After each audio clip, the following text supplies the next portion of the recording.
Start if I could get the members to come join. We have been in recess for 68 and a half hours since our last meeting. Again, this is one continuous meeting. We are taking, over 6 hours of public comment if you add it all up. We had 2 hours to start. We had an hour and a half on Friday. We're going to have another public comment on Tuesday, then again on Friday. But today we're going to try to hear 18 different departments, and we're going to go through that. And I also want to remind the public that in addition to having public comment here in person, you can submit your public comment virtually, and we can heed it, and that can be part of the record. So that's an important thing to note. So we have a lot of departments to get through today. We're going to try to go through them one by one. They're all extremely important. The technical problem that we were having that has held us up has been partially resolved, but we are able to legally move forward. So we are being broadcast on Channel 35 as I speak. Council phone is in operation. There is still an issue with the YouTube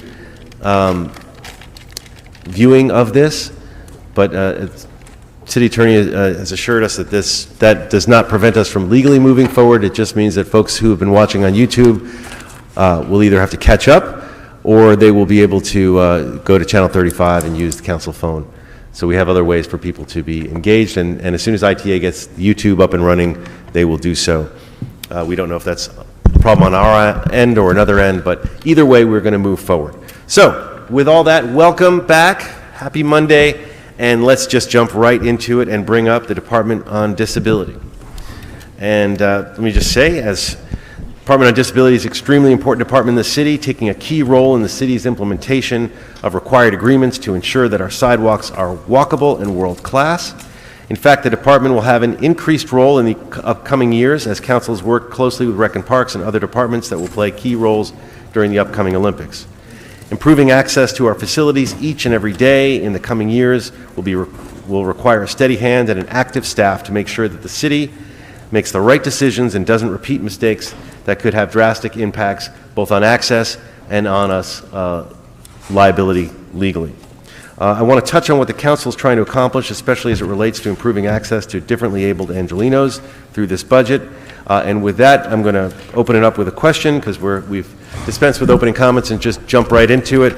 And the first question will be, could you start by giving us a sense of your staff and the work that you all have to do, collaborating with different departments, especially as it relates to ADA compliance work on the public right-of-way at city facilities, and start with the sidewalks, then go on with other work as Rec and Parks is expanding and your programming, and touch upon your request for position reclassification, because I'm interested in that and wanted to potentially ask for that, but wanted to hear from you first. So the floor is yours. Thank you, Mr. Chair. Good morning, council members. To talk about my staff, let me first introduce who's with me. Ali Everett, my Assistant Executive Director, Ricky Rosales, the City AIDS Coordinator, and Sergio Samayoa, my Budget Director. Sort of the big picture question, I'll try and keep it tight, speed me along, or ask additional questions, obviously. Look, DOD's primary goal, simply enough, is to ensure that all our city's programs, services, facilities are accessible, period, across the board. Work with every single department to get there. You asked particularly about the public right-of-way. A lot of the sidewalk program, we do the administrative work on taking all the applications for the sidewalk program. We process them, we pass them along to Public Works for the actual construction and assessments, and we can go into a lot of detail there. They have a CASP, a Certified Access Specialist, one of the few departments that has one, and we're very excited about that. It's a great partnership. So they have the level of expertise. I believe that position was created under the Willett settlement. So we work with them on a regular basis, if not at least weekly. And again, we can talk about all sorts of numbers and blue curbs and sidewalks if you want to get more detail there.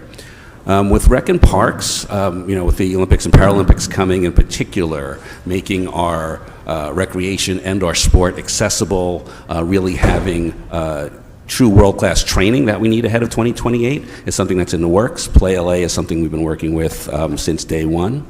We helped them on their RFP, everything from the accessibility of the physical space where they're building out adaptive recreation to the accessible communication, to transportation needs they might have as they implement those programs. So we regularly work on an AGM level to partner with Rec and Parks.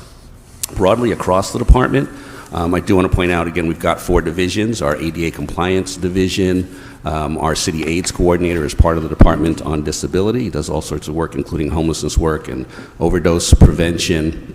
And we have our community outreach and education division as well. Again, there we have 33 staff total to provide that work. So specific to the, making myself a note. You asked about the reallocations. So I've got 2 people, one of whom is sitting right here, so I'll put him on blast. I'm Ricky Rosales, the city AIDS coordinator, been with me 20 years from when I was AIDS coordinator. And then Lourdes Sinibaldi, who is my director of community outreach and education, doing our homelessness work and so on, a lot of it.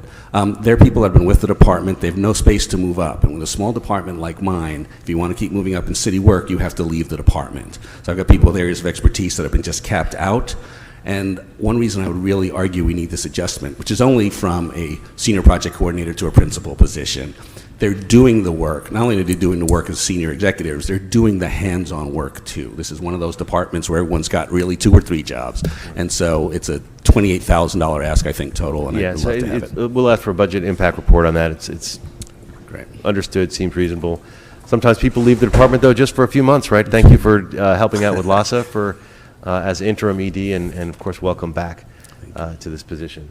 I have a bunch of questions, but I want to also defer to my colleagues if they have questions. Mr. McCosker, then Mr. Price. Thank you very much. Good morning, and welcome back.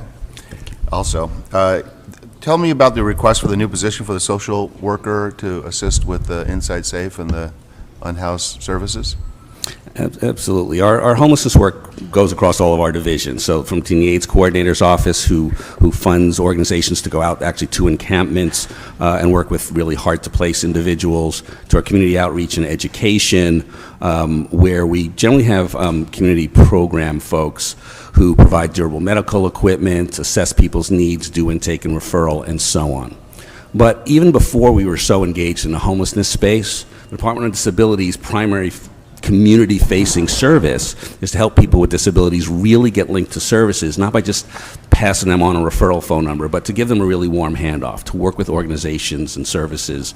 The social worker level is just, we know we need to take it to that level. I think our partners at Aging have had social workers, libraries looking at social workers. People need more complex assistance. They need, I'm not talking about a full caseload clinical social worker, but that's why you have as a CP, a social worker too. But someone who can really go out and do those visits to encampments and sites, see what people need, and really make sure they're linked into permanent supportive housing in partnership with the folks at LASA or the city or the county who are doing those placements. So kind of a compound follow-up is, given that there is such great need, is one position sufficient, and is there an overlap of other places in the system where this should be happening? There's internal overlap and there's external overlap. And the internal overlap, I'd say, this position is designed to work seamlessly with our community program staff, right? But it's just the higher level, the higher acuity folks. And again, I want to be clear, we're not trying to get into the business of sort of super high acuity mental health work. A lot of that is the county's purview, but the city still has sort of an ADA obligation to make sure people get at least properly linked to services. So this position would engage with our internal team. It's designed to work smoothly with our internal team. It's designed to partner with the multidisciplinary teams at the city and county level as well. So it overlaps in both directions. And in numbers, this department gets credit each year, quite frankly, that we ask for very little and do a lot of work with that very little. And I'm realizing there are times where I'm simply too conservative in my requests. And part of that is because I don't want to ask for, 5 positions somewhere that I can't fill, because there's no point in that. I know the city is very concerned about, unfilled positions. That said, Social workers, yes. Realistically, could I use a team of 2 or 3 social workers to do this work? Absolutely. Our caseloads in our intake and referral during the COVID pandemic, we got backed up more than 300 people. We couldn't serve the basic intake and referral needs of people with disabilities in the city. And yes, I believe we now have the capacity administratively to manage a greater number. So I would actually, if it's appropriate, revise that ask to 2 social workers. Thanks. I will ask for a budget memo for severable, though, but 2 additional positions of social workers to assist the homeless outreach teams with folks on disabilities. Is the social worker 1 and the social worker 2 position? Yes. Okay. Great. Mr. Price. Thank you. Also, just want to thank you for your service. You and your team really make a difference for those who need it most. Another request you have here is for a administrative clerk, I guess, to administer your target local hire efforts. Could you talk a little bit about that, why it's important, and what that will mean? Well, we love and support the Targeted Local Hire program. It's really important to get people opportunities to work with the city family, and we've had one Targeted Local Hire staff person who's been an extraordinary addition to our department, and she's been moving up and really supporting and creating change in our programs. This particular position is designed to essentially relieve work that I've got a management analyst doing to support our commission. And that management analyst is, setting up the Zooms for commission and doing the agendas and stuff, instead of spending the time they used to do on, our quarterly policy, institutes that we have with disability community to, advise them on and work with them on city, county, state, and federal disability policy. All sorts of things that the department could and should be doing, the city could and should be doing, that we've got, I've got my key program folks doing that kind of administrative work. So that's the main reason we're asking for that position. I actually really probably need it across all 4 of my divisions. I don't know, Ricky, do you want to chime in anything else in that space, or Ali on the TLH? I stole all their thunder, apparently. But Well, I just want to be supportive. I know we recognize the importance of not just the department, but of targeted local hire. And if we can support both, I think we should. So I'm going to be requesting a budget memo, Mr. Chair, for 1, administrative clerk,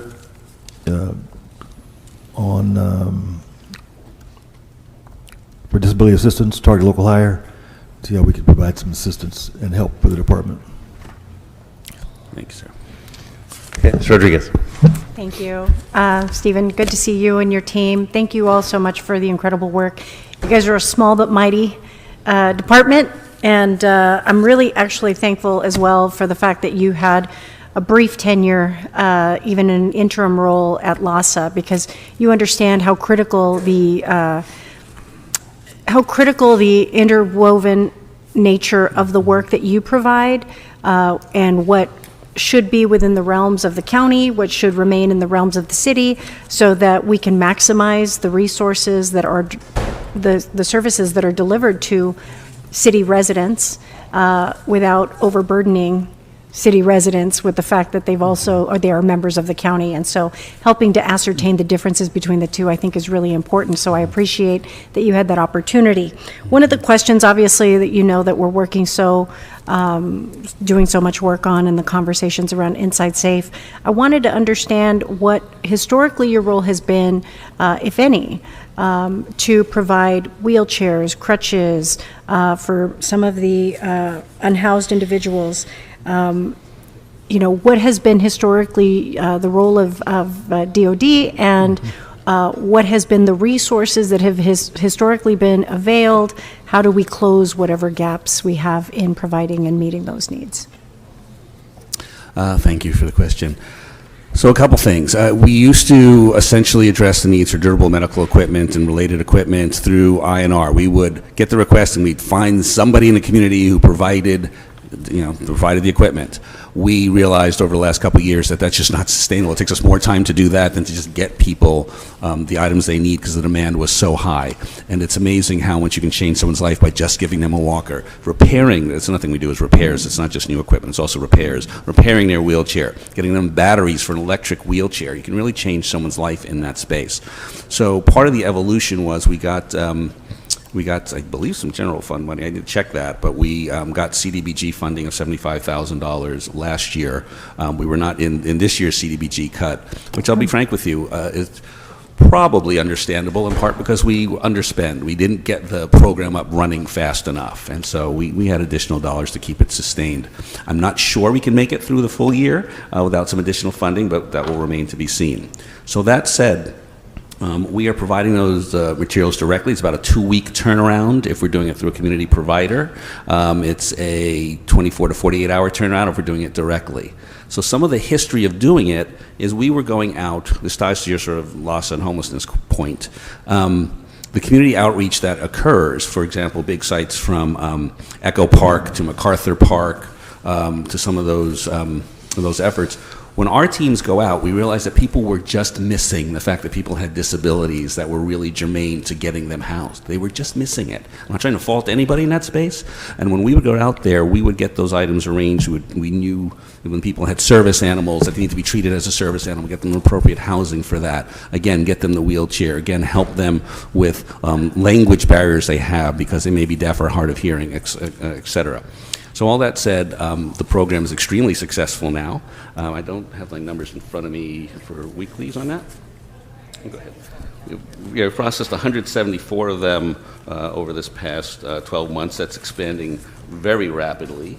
I think our weekly is, I have that somewhere. I don't have it right in front of me, but those numbers continue to grow, and we're very excited. We want every council office to know how to access that program and become essentially treated like a provider to make those requests, and we expect this program to grow for several years. There isn't a county equivalent of it. Some people are eligible for durable medical equipment, very expensive ones through Medi-Cal and elsewhere. Right. But there are a lot of people who are just outside of the loop of it. Okay. I would like a budget memo on that to provide or close the gap of what had previously been allocated under CDBG so that we can continue those efforts.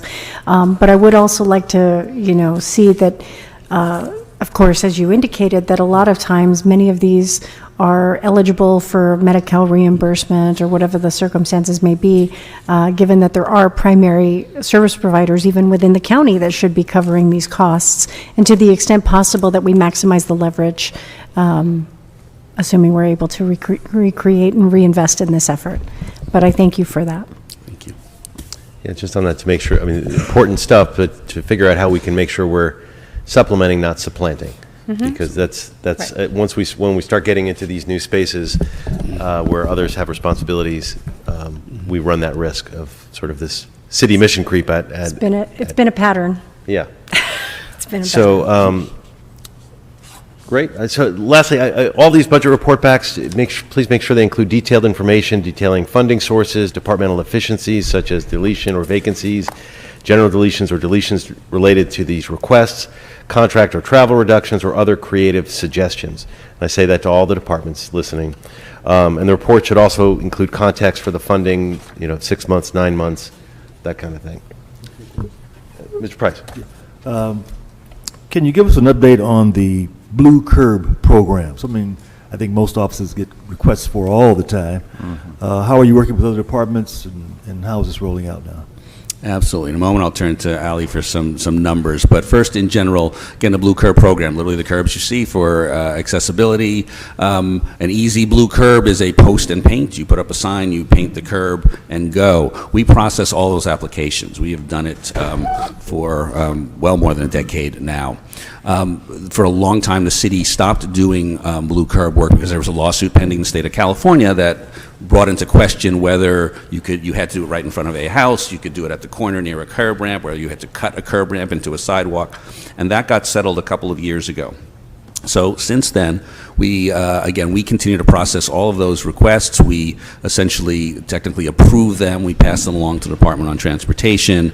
Department on Transportation, if they can just post and paint go out and do so. If they cannot just post and paint because the sidewalk is broken, or there is no curb ramp, or there's a tree blocking access, then it goes to, I believe, Bureau of Engineering, who takes a look at it and works with street services and. I don't think who else goes out there. A couple folks, really take a look at the area. The hitch is, I guess my 2 cents on blue curbs is what the city needs is anything that my partners at DOT, at BOE, or street services need to get more crews out there to be able to improve those sidewalks and get those blue curbs painted. I think that's we have a true across backlog the then city. now? We have a backlog of requests? What numbers do we have in terms of how many we And processed? does your department follow through to kind of track where we are, or do you just sort of pass it and transportation worries about it? Who actually tracks it to make sure that? We know how many we've processed, and we keep a record of that, but we actually put it into a DOT. We send them over to DOT, so they have the same records, essentially, and then they let us know. It's not an integrated sort of website, so they just send back reports to us on a regular basis as well, and so we know how many get addressed. So Do you your wanna add some department then numbers there? tracks that it's stuck someplace, there needs to be a sidewalk repaired before? The biggest issue is places where, again, a sidewalk needs to be repaired, or a curb ramp needs to be cut, or the blue curb needs to move down the block closer to a driveway or curb corner, and that's a What did backup you we say are that concerned backlog about. was? What did you say the backlog was? What data do we have?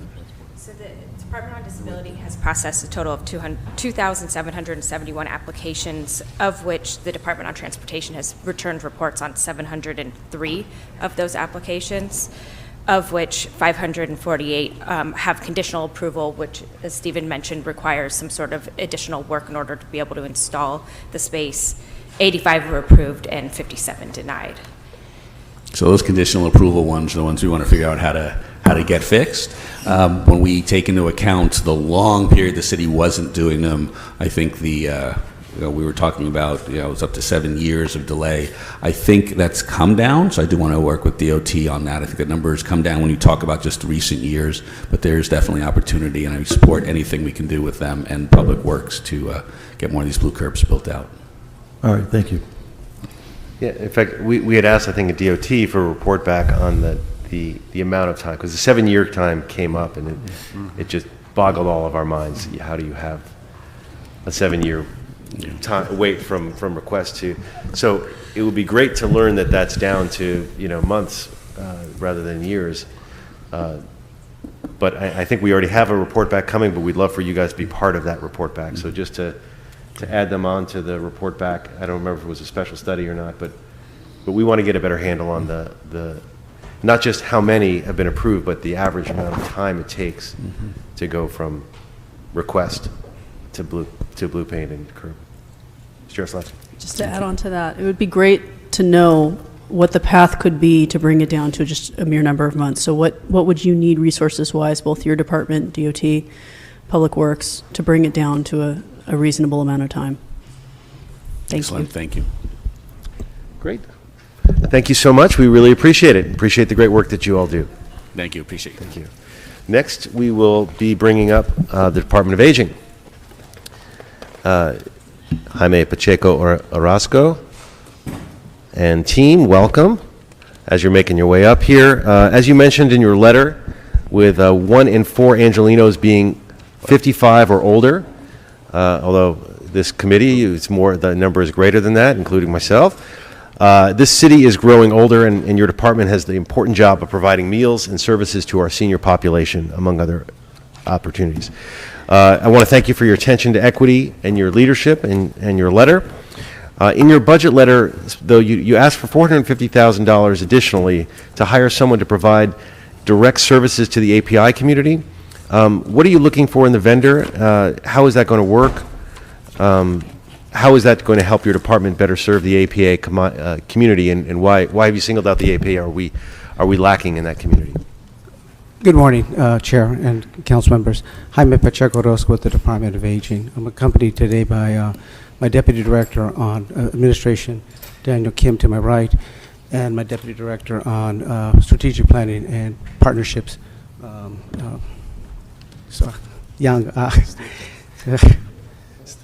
Stuart Young. I was going to say Stephen Young, but Stuart Young. My apologies for that, Stuart. A bit of background here. I'm an engineer by training, so I did my undergraduate work in engineering, and also did my graduate work on anthropology. If you can move the mic a Sure. little closer, thank you. Okay. So I'm a numbers guy at the end of the day. And when I first arrived at the department, what I wanted to do was to see who we were serving. So we were developing our racial and gender equity plans. And what I noticed was that we were not doing a particularly good job of engaging the API community. If you look at the demographics that the Controller Office provides, 12% of the city's population is API. If you look at the demographics for older adults, it's 15% of the city's population is over age 55 and over, 16 over is API. In our current programming, we are only serving 9% of that population. So it quickly stood out to me that we were doing a pretty poor job. I spent a significant amount of time working with our community partners, trying to understand the reason for that underserved, a lack of services in that community. And what I found was that it really is about a multiplicity of languages and a multiplicity of cultural differences. Our traditional communication strategy has not been particularly effective in some of these communities, particularly the older adult API community. And so it was based on that I decided that we should focus on the API community. If you look at our other demographics, we're doing a fairly good job. I won't say that we're oversubscribed. As you indicated, Chair, we have 1 out of 4 residents in the city of Los Angeles an older adult. That represents 922,000 individuals. We're serving roughly 20,000 of those folks, just a small fraction. So I would never say that we're oversubscribed, but I will say that we're doing a better job in serving some communities than we are in serving the API community. Okay, great.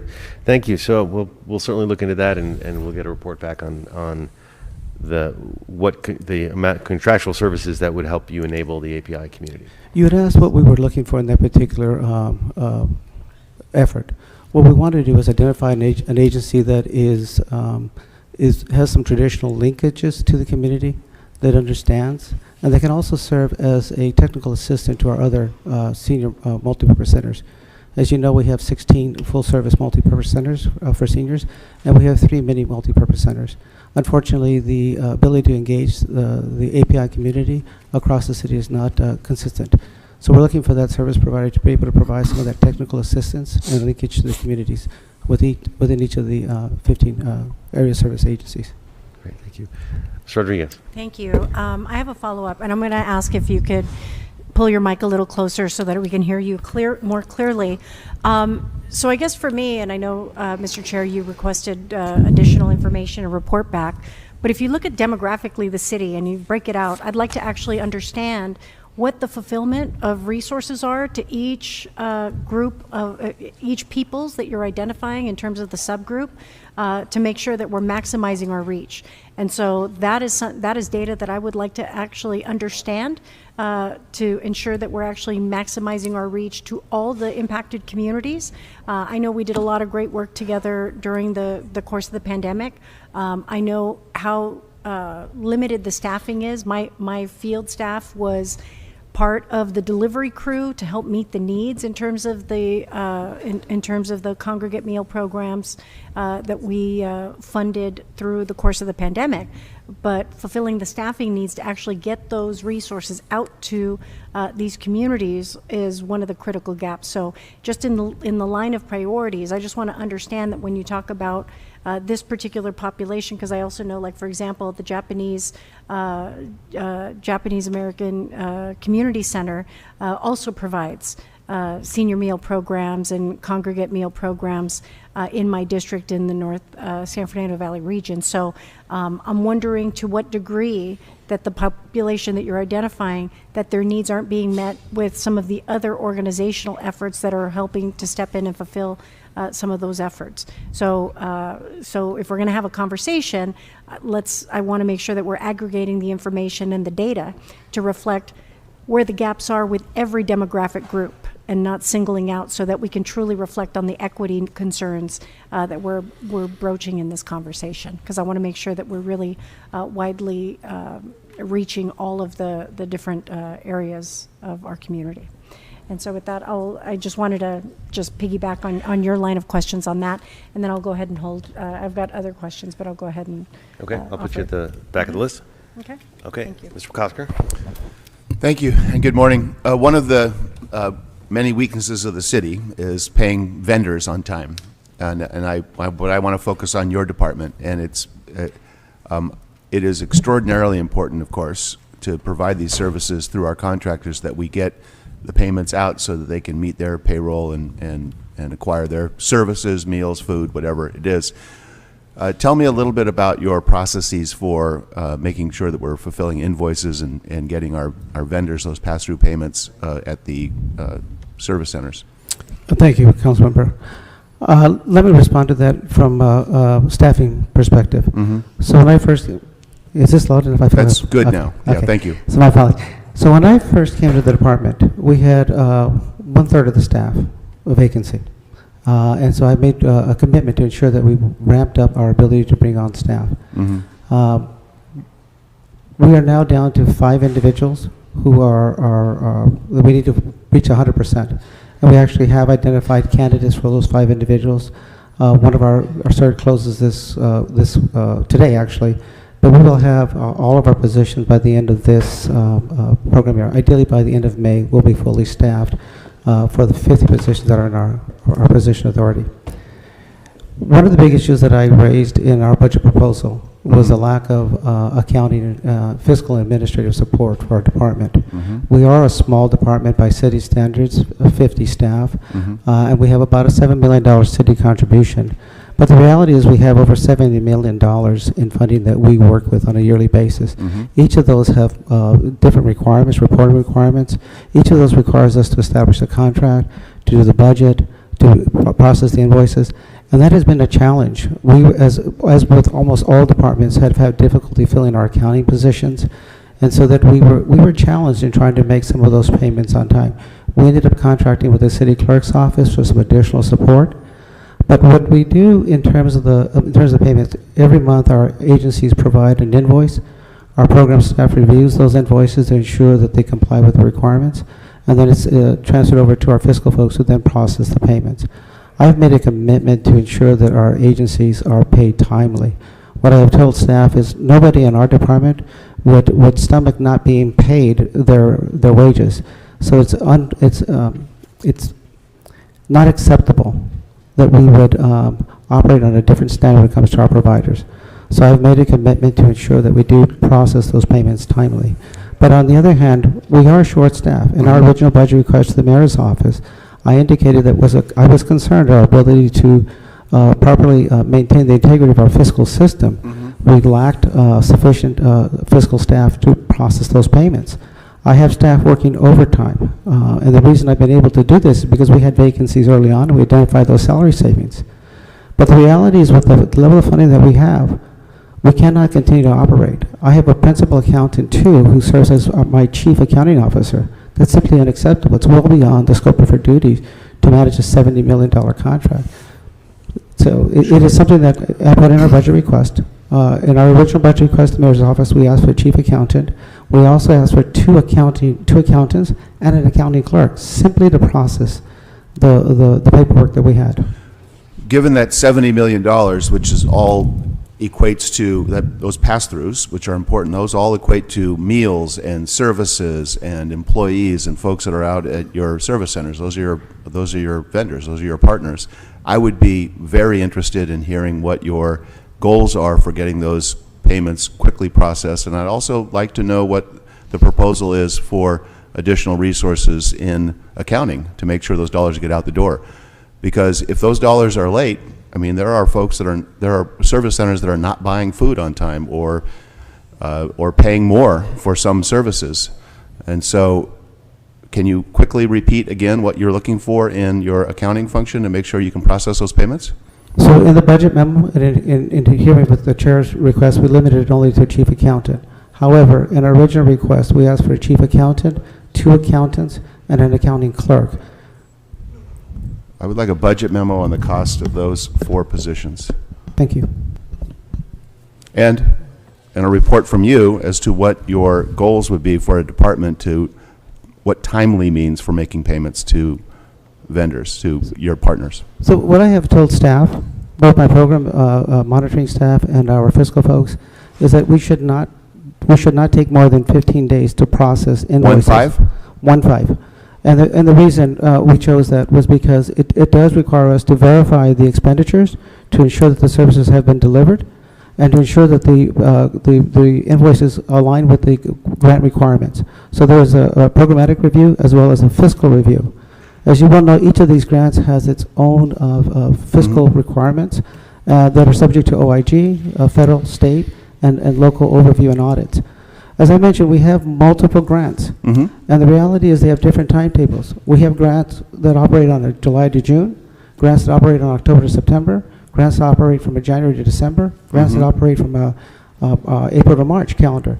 Each of those grants has to start up, each of those grants has to shut down, and we simply cannot do this. But I have told staff, I expect 15 days. And so what I've charged Daniel here as my Director of Administration to ensure that we hold to those 15 days. Could I then get a special report on how you would propose to make those payments within the 15 days using those resources we're talking about? Absolutely, Thank sir. you. Okay, Mr. Price. Thank you. To my knowledge, most of the services offered by the department are communicated by word of mouth, caregivers, council offices, family members, et cetera. How can we better ensure that our senior community will know of the services that are available and that they have access to? Thank you, Councilmember. I'll share a little story here. When I applied for this position, the first thing I did was go to our website to see what was on the website to get a little background. And I was actually a little disappointed in not having information available to me. It just wasn't very useful. I spent a good amount of time talking to community folks to get a better sense of what was going on in the older adult community. What troubled me is that we don't have a very effective communication strategy in place. We don't have the staff. I actually have staff who will do the social media on their own time just so that we can get information out. The traditional methods of outreach into the community, word of mouth, flyers, things like that, simply is ineffective for a lot of the constituencies that we serve. I asked in our budget for a public information officer, and I was, in talking to a couple of council members, I was told, well, we're not really interested in self-promotion. And I said, this is not about self-promotion. This is about ensuring that our older adult population is aware of the services. But more importantly, it's about our caregivers, the adult caregivers who care for older adults. Most of the folks know, and most council members know, that we provide meals. What they don't realize is the whole host of other services that we provide to older adults: legal services, healthcare services, benefits planning. There's a myriad of services that we provide. Daniel can speak to those services if you want details. But the reality is we have a really poor job. So I asked for a public information officer to help us develop that material, to be more effective in outreaching to both the local media and to our community agencies about the services. But I also asked for a community affairs advocate as an additional position. And I asked for that because I think it's critically important to have someone who understands the complexities of the older adult population, but also understands from the street level what it takes to get the word out to folks. We cannot continue to operate the way we have been operating. We do attend all of the events that the council members have. We also attend a lot of the community events that our members have. But it's not a very effective strategy. So I asked for those two positions to help us develop that effective communication strategy. Yeah, well, I agree with you. It doesn't matter how many programs we have or what they do. If people don't know of them, it really doesn't mean very much. And so I'm going to ask for a budget memo asking for a position authority for a public information director and a request for a community affairs advocate to assist in getting the word out. But if we can get a budget memo on those items. So, Councilmember, if I Ms. may. Rodriguez for a follow-up on that. Go ahead. Oh. If I could, well, and so, Jaime, I'm going to make the observation that I've communicated previously. One of the things that I discovered through the course of the pandemic was when the mayor was giving his afternoon updates on COVID, they would rattle off the URL for senior meals. Go to www.lacity/.org/mayor/whatever to sign up for your food. And then they wondered why no one registered. Because I don't know what seniors who are in need are, number one, just sitting there waiting to get that URL recited to them. If they've got a book, if they've got a notepad and paper or a pen sitting right next to them so they can write that URL to log in to a web-based platform which they don't have access to, particularly in my community where they don't have consistent access to internet, let alone a cell phone. So my question is when you talk about social media platforms, as what population and demographic are you looking to touch with those types of efforts? What I found as being a success, and the reason why my office, and I'm sharing this anecdote because I really want to think about how you resource your department in a manner that assures the success to reach the populations that are not getting met and that are not being served. What happened in my district was we proactively started at calling seniors. We basically did a reverse phone bank and we're communicating with a lot of the seniors that through the senior events that I held in my office, we had their information for and letting them know that these programs existed.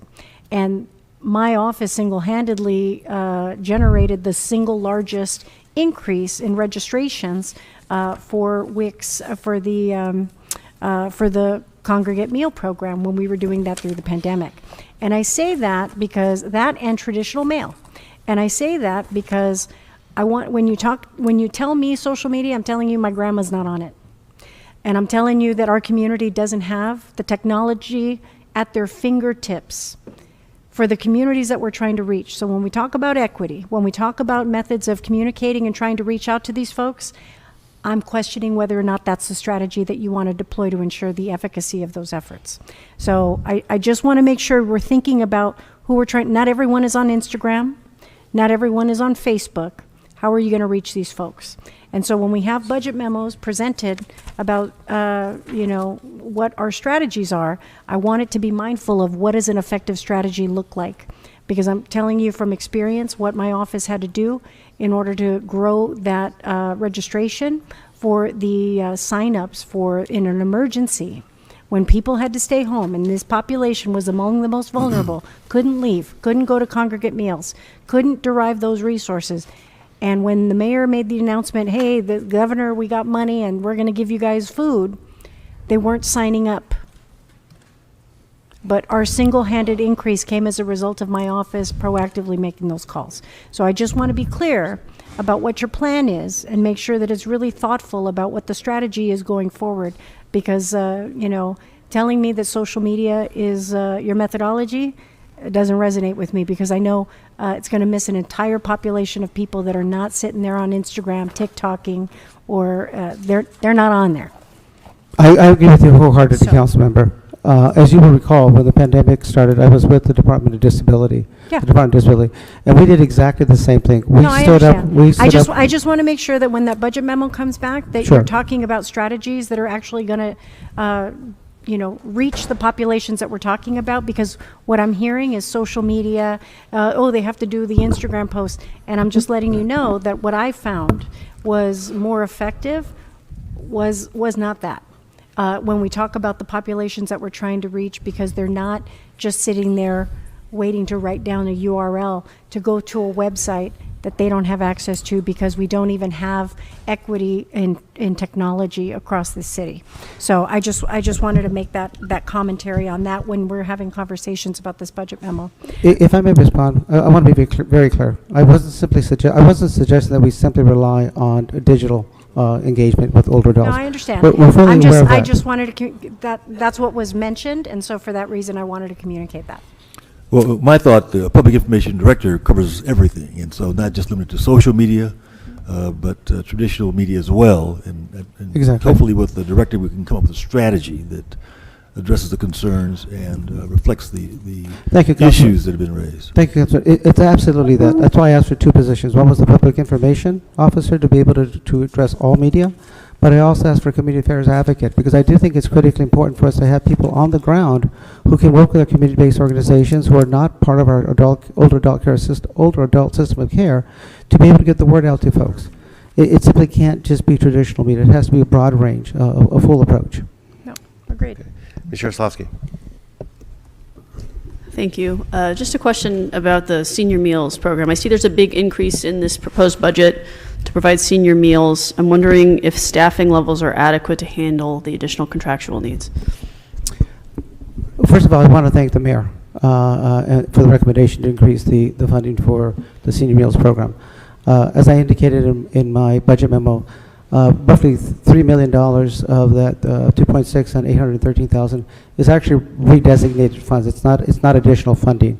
It is continuing funding, but it's been reclassified from GCP into general fund. There's an additional $5 million that's allocated to the department, an additional $10 million that is in the GCP for the Rapid Response Emergency Meals Program. With regards to your question, I'm sorry, if you could repeat that.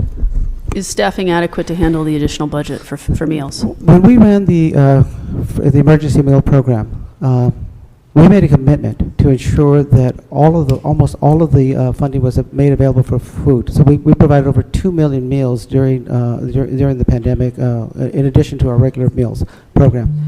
We operated with less than 4% administrative overhead. Now, we did that by hiring part-time staff.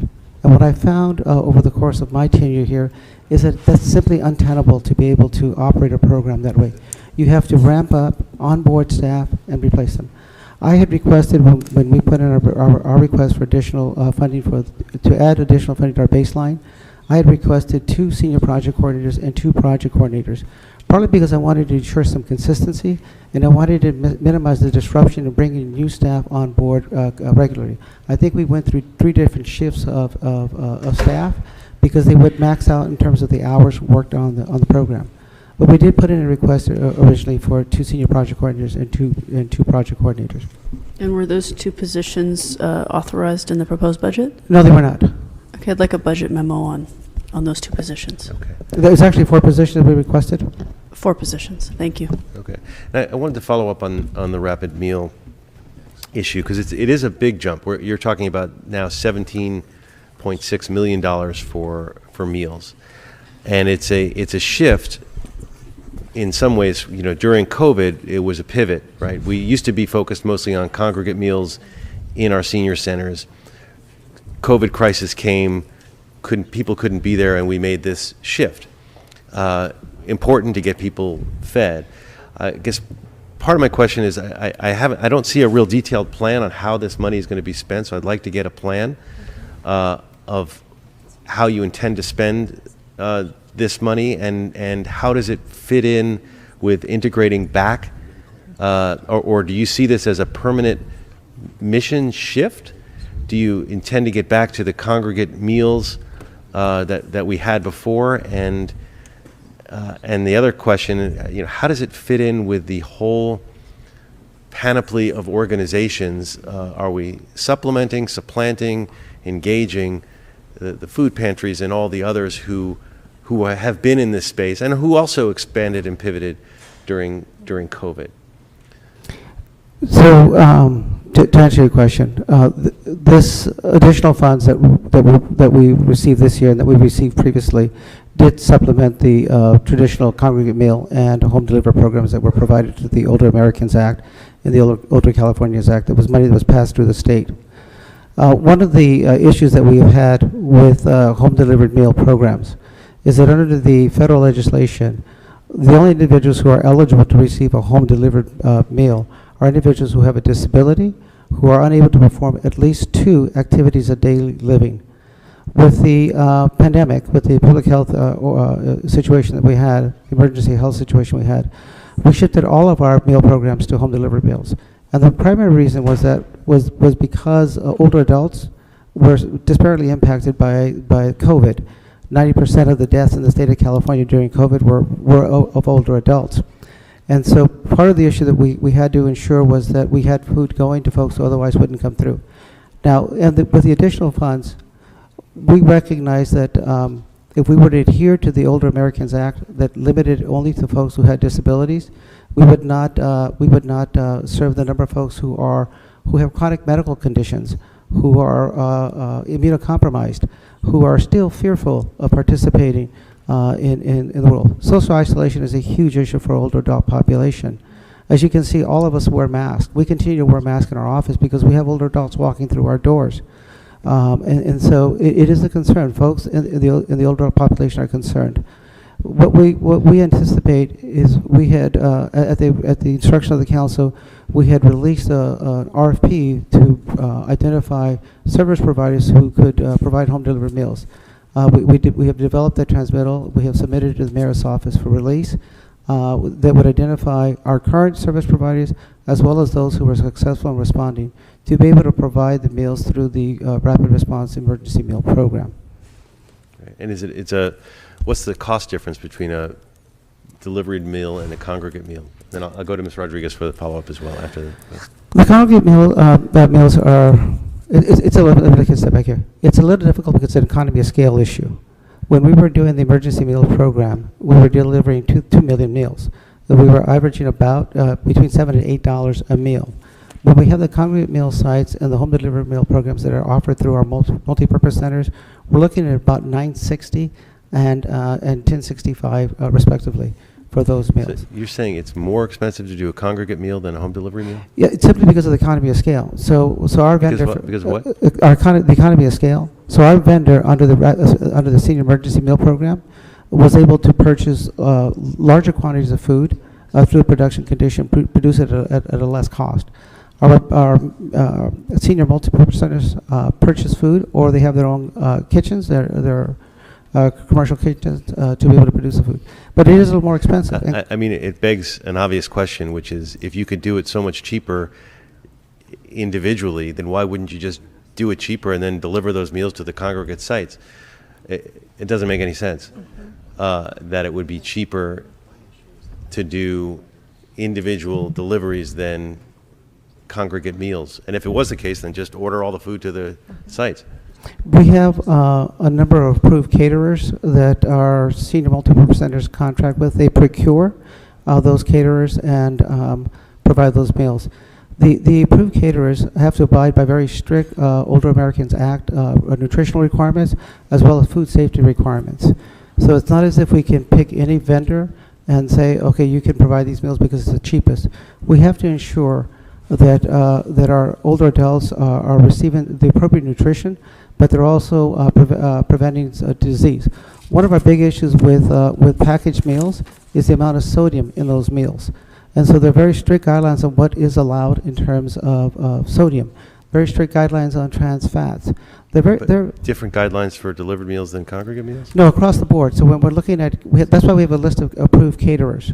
So these approved caterers are vetted through our nutritionist, our contract nutritionist that reviews the menus to ensure that they abide by those Older American Act requirements.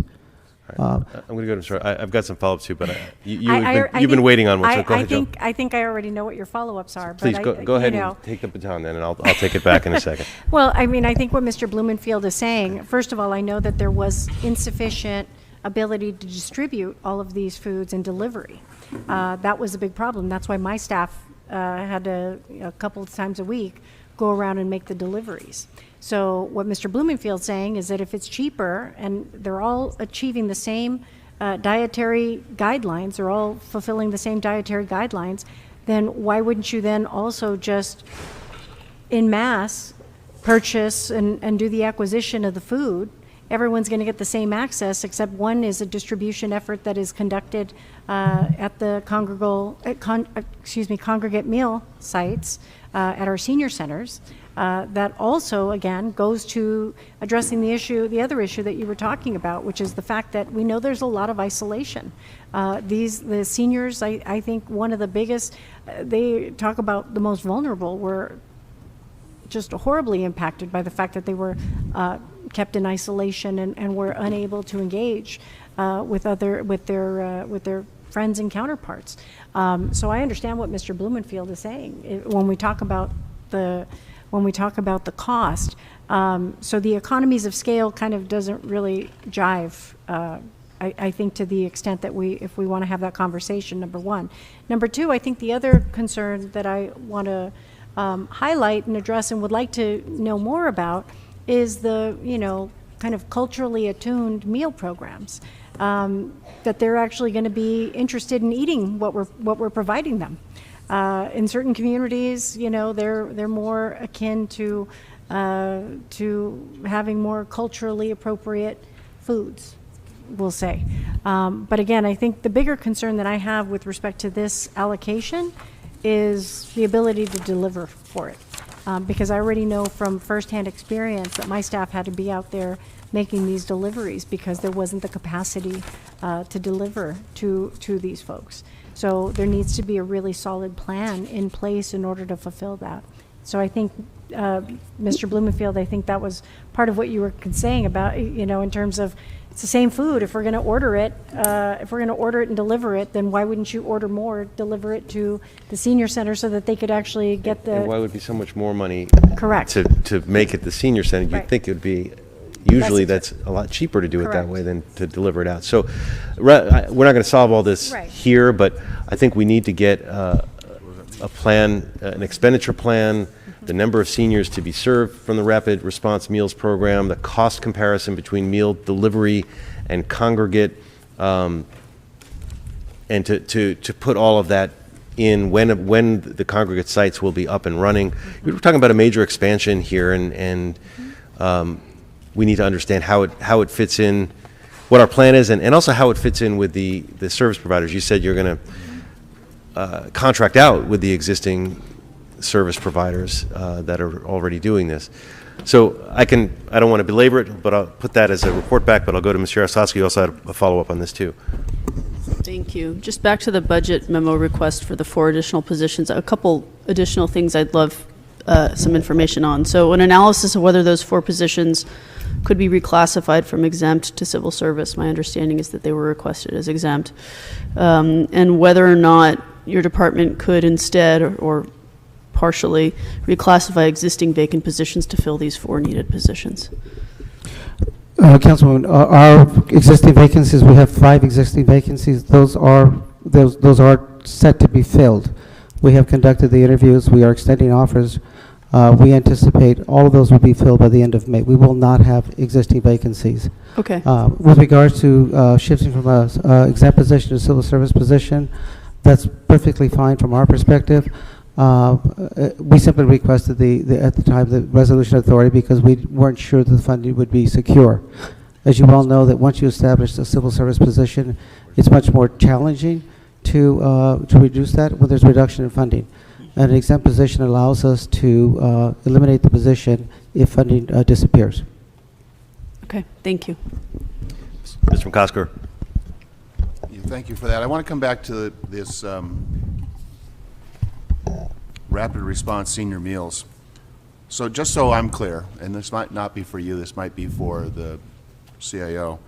So we have an addition in your budget, the direct cost of $5 million for that program, but we have $10 million in GCP.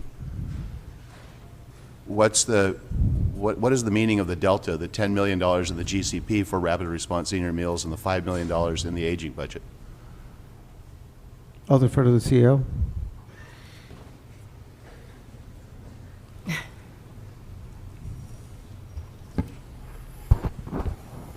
Sorry, Councilman, can you repeat the difference between the 10 million? So I look at the GCP, and this might be a simple explanation. I look at the GCP budget, and rapid response senior meals, total budget 2023-24 is 10 million. Then I look at the changes in program changes for senior services and aging, rapid response senior meals program, one-time funding 5 million. Where's the other 5 million? those are two. No, those they're are two additive. separate It's pots. it's actually a total of 17.6 million. Yeah. That's a, So Yeah, if I may, I just wanted. there's an additional Yeah, no, no, 15, there's but an additional $15 million that has been allocated this year that wasn't previously allocated. If you look at page 984 on the general city purposes, you'll see that there was 813,000. Closer, please. 813,000 and $2.67 million that were previously designated as GCP that have now been reclassified as general funds. There is an additional $5 million that is in our budget, that is the mayor's proposed budget, and so that is the $5 million. On top of that, there is on page 996, item 70, an additional $10 million. So it is an additional $15 million that has been recommended for the rapid response senior meals program. The 2.67 that was identified in our budget is actually existing funding that has just been reclassified. Okay. And the 813,000. And this might go back, this might just be a follow-up on the chairman's question, but this will be deployed then through our existing contractors? It would be deployed through our existing contractors and those successful respondents to the RFP that was released earlier this year. So when we put in the request, we also conducted an RFP, and we identified a number of vendors. We have not brought that transmittal forward to City Council yet. It is pending release from the Mayor's office, but it does identify successful respondents to our RFP. If the council would like us to reissue the RFP with additional instructions, we're prepared to do that. No, that's not what I'm asking. I'll go back to my earlier concern then with this additional deployment through contractors and new contractors. I'm just, as I'm sure you are too, I'm just critically interested in making sure that we are paying folks on time. So these are real offers and real meals, real stuff getting out the door, and we're not having vendors held up. Right, so we're clear. I want to go back to 2 points that both, well, 1 point that both Councilmember Blumenfield and Councilmember Rodriguez mentioned regarding our ability to deliver the meals and our ability, the logistics involved. A lot of that initial delay occurred with the beginning of the pandemic. Once we were fully operational, we were delivering meals regular and consistent. We were averaging serving over 5,000 individuals regularly with 5 meals a week or 10 meals a week without interruption.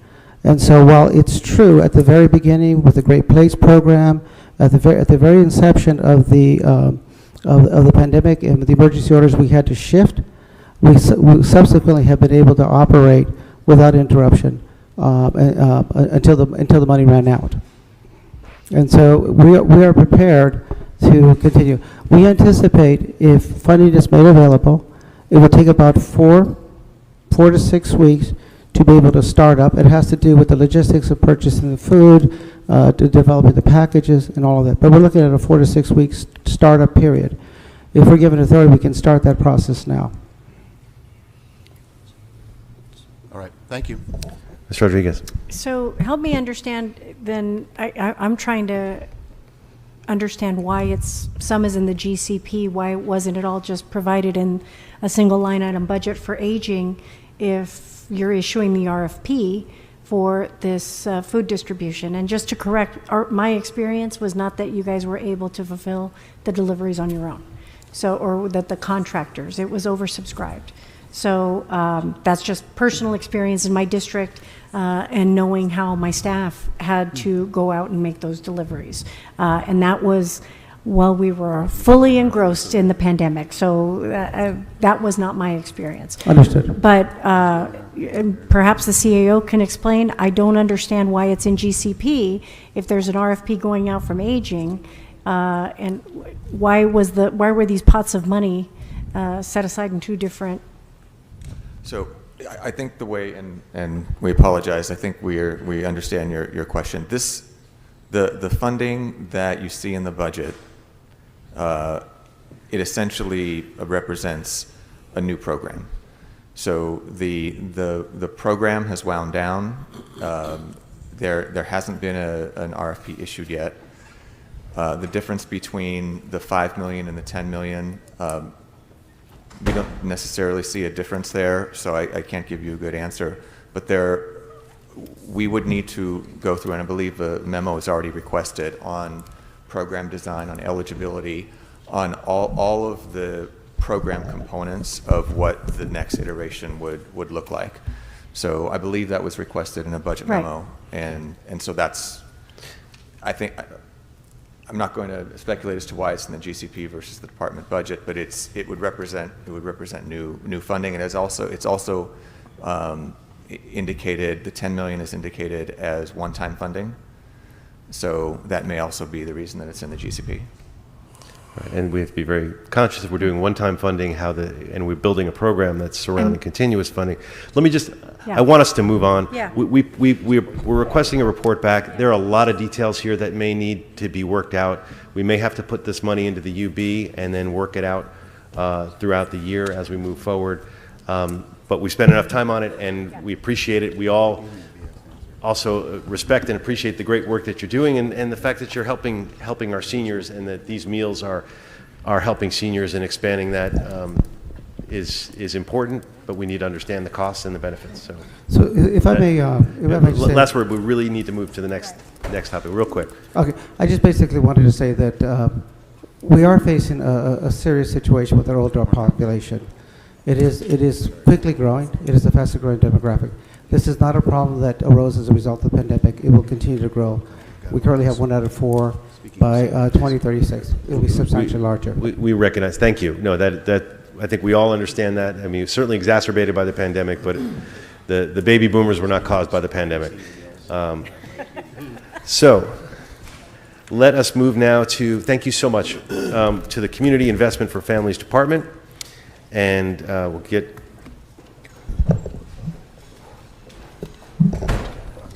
what's that, modified CM? Investment for families. Let's see that later.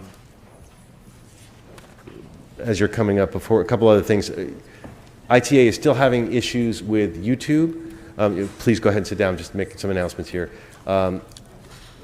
But anyone can listen in, can go watch on Channel 35, can use the council phone at 213-621-2489, or can view this online live at lacityview.org/live. Now we'll move to Community Investments for Families Department. Welcome, Ms. Marquez. Wanted to thank you and your team for your efforts serving over 70,000 Angelinos through the city's Family Source Centers. The investments the city is making through the Solid Ground program is helping families out of homelessness and saving lives through the city's domestic violence support programs. Also, I want to commend you for leading the city's language access program. And to kick us off with just a quick question, can you share some past funding sources for CIFD's Kids First program?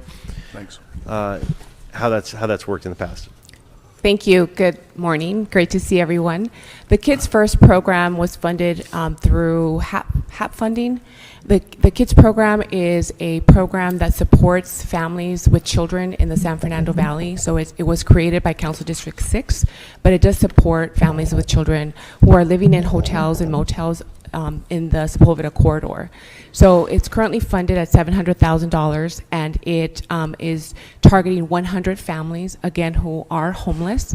This is also part of a program that we have been talking to the superintendent about. I know that Superintendent Carvalho was here a few weeks ago talking about how when he has visited a number of shelters that are adjacent to schools, he sees a lot of children who are not enrolled. So Kids First is an example of a program that is focused on connecting young people back into an educational setting, whether it's an online virtual program, educational program, a charter school, or the traditional school. So it does also, it is led by New Economics for Women, which is our family source center out in the Valley. It subcontracts with North Valley Caring Services, and it does also have a mental health component. The Kids First program, we think, is a program that can be scaled to other parts of the city, and it's been a great effort so far. Great. So we'll ask for a budget report memo to identify the funding to continue the Kids First program to provide case management services for children and families experiencing homelessness. Great. Got Thank some you. additional questions, but I'm going to keep it moving. Mr. Price next. Thank you. Abby, thank you and your team. In just, excuse me, just 2 years, you have really made a difference, impacting the lives of our families, and we appreciate it. I was very pleased to see an increase, the mayor's increase in the Family Source Center expansion. That's going to be significant. Can you, with that expansion, can you talk about the additional number of families you're going to be able to serve? Yes, thank you for that question, and I do want to also acknowledge Mayor Bass for her support in increasing the Family Source budget. It is a significant increase, and it is supporting an infrastructure that is in place right now across the city that can support a number of 70,000, as you mentioned, Councilmember Bloomingfield, in the year. In the height of the pandemic, the Family Source Centers never closed their doors. They were there to support the rollout of so many of our COVID response programs, from the emergency rental assistance, all of the rounds of those funds, the eviction defense program, the Big Leap program. They helped us be able to screen participants who were selected for that program.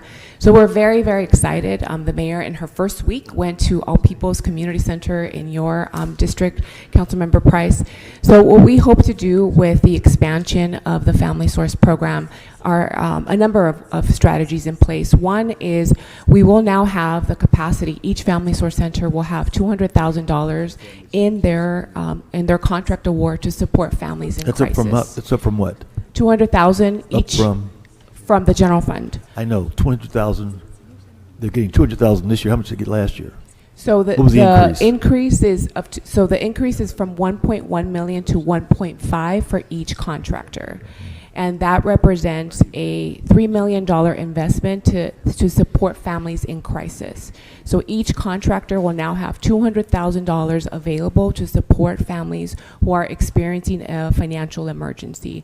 That can be supporting them with utility assistance, rental arrears, and any other emergency. When we were doing the RFP, we did an analysis of the system, and we learned that 28,000 families in our system today are behind on their rent by at least $5,000.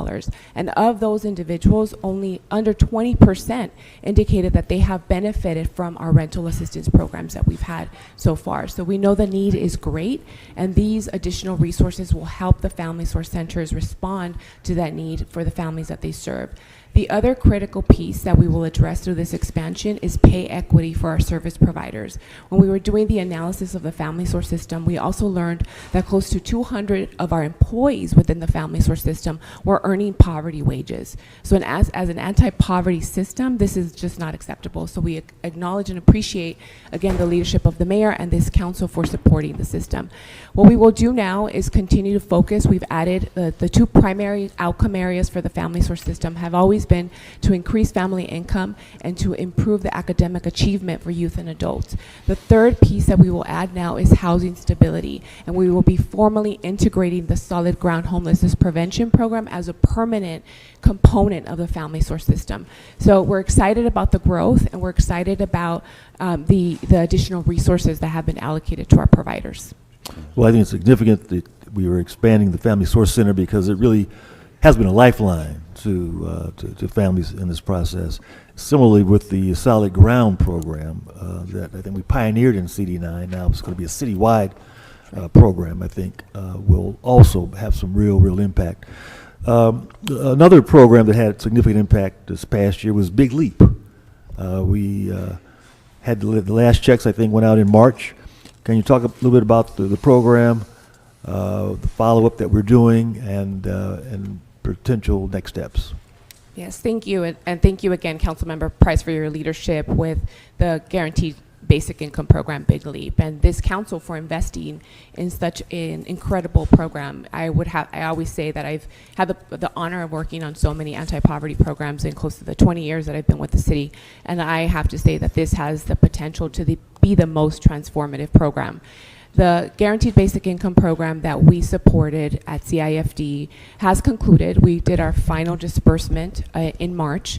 In total, we have disbursed a little under, $37 million of unrestricted financial assistance to the families that were selected. We selected 3,200 households from across the city, so every council district had participants in the Guaranteed Basic Income Program. What we're doing now is we are continuing to work with our researchers at the University of Pennsylvania and USC. We will have a final report on the impact of the Guaranteed Basic Income Program in 2024. It is a long-term study. We have been surveying the participants before they started the program. They were surveyed at 6 months. They will be surveyed at the 12-month mark.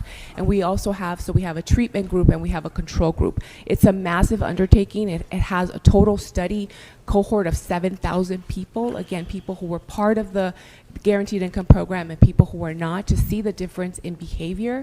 And what we're seeing already in our early conversations with our researchers is consistent with what we're seeing in other areas that have implemented a guaranteed income program. The families are able to respond to their immediate financial hardship, and they're starting to save. They're starting to invest in themselves. They're using those resources to pay for their rent or to apply or pay for a training program to upgrade their skills. And so it's really been, again, a really transformative body of work that we're really excited to come back with the full findings from the research. And what kind of support are we providing the families now, those that received their last check? What additional follow-up have they received from the department? That's a great question. Our team, again, is small but mighty as well. We have been communicating with the participants of the Guaranteed Income Program. The other area that I want to mention is through our work, we were able to support families who were on the Medi-Cal or CalFresh or Medi-Cal, so their benefits were not disrupted, which is really important because guaranteed income should support and augment the resources of a particular household, not cancel those public benefits. So we were able to successfully secure waivers from the state and working closely with LA County to ensure that those benefits stayed in place while they were receiving the guaranteed income. So now that we have transitioned off the program, we have made resources available to the participants. They are connected to the Family Source system, and they're connected to a wealth of other resources if they're interested in enrolling and taking advantage of those programs. Great. Well, I think it's a great program. Mr. Chairman, just one last question. But before you go to another topic, Mr. Sharaftowski had a follow-up, but the floor is still yours. But you go ahead for your follow-up. Unless Councilmember Price, you were going to go back to the Family Source Centers. No. Okay, great. So we heard a lot during public comment about the Family Source Center in Echo Park. I just have a couple questions about the Family Source Center program. So what data was used to identify and determine the top 16 areas? And I'm wondering if that analysis contemplated gentrification of areas and what that looks like. Yes, thank you. It's a great question. The Family Source system is a place-based strategy, and before we issued the RFP, we did look at the data that is available through various data sets. We looked initially at the data from the community planning areas. So we looked at all 35 community planning areas and identified the areas of the city with the highest need. However, we know that the data from the community planning areas, it gives us information on poverty, on child poverty, unemployment rate, educational attainment. But we also factored in the data from the LA Equity Index. And we consulted with our colleagues in the Civil Rights and Equity Department who used some of that LA Equity Index data to help inform the repair zones that were identified.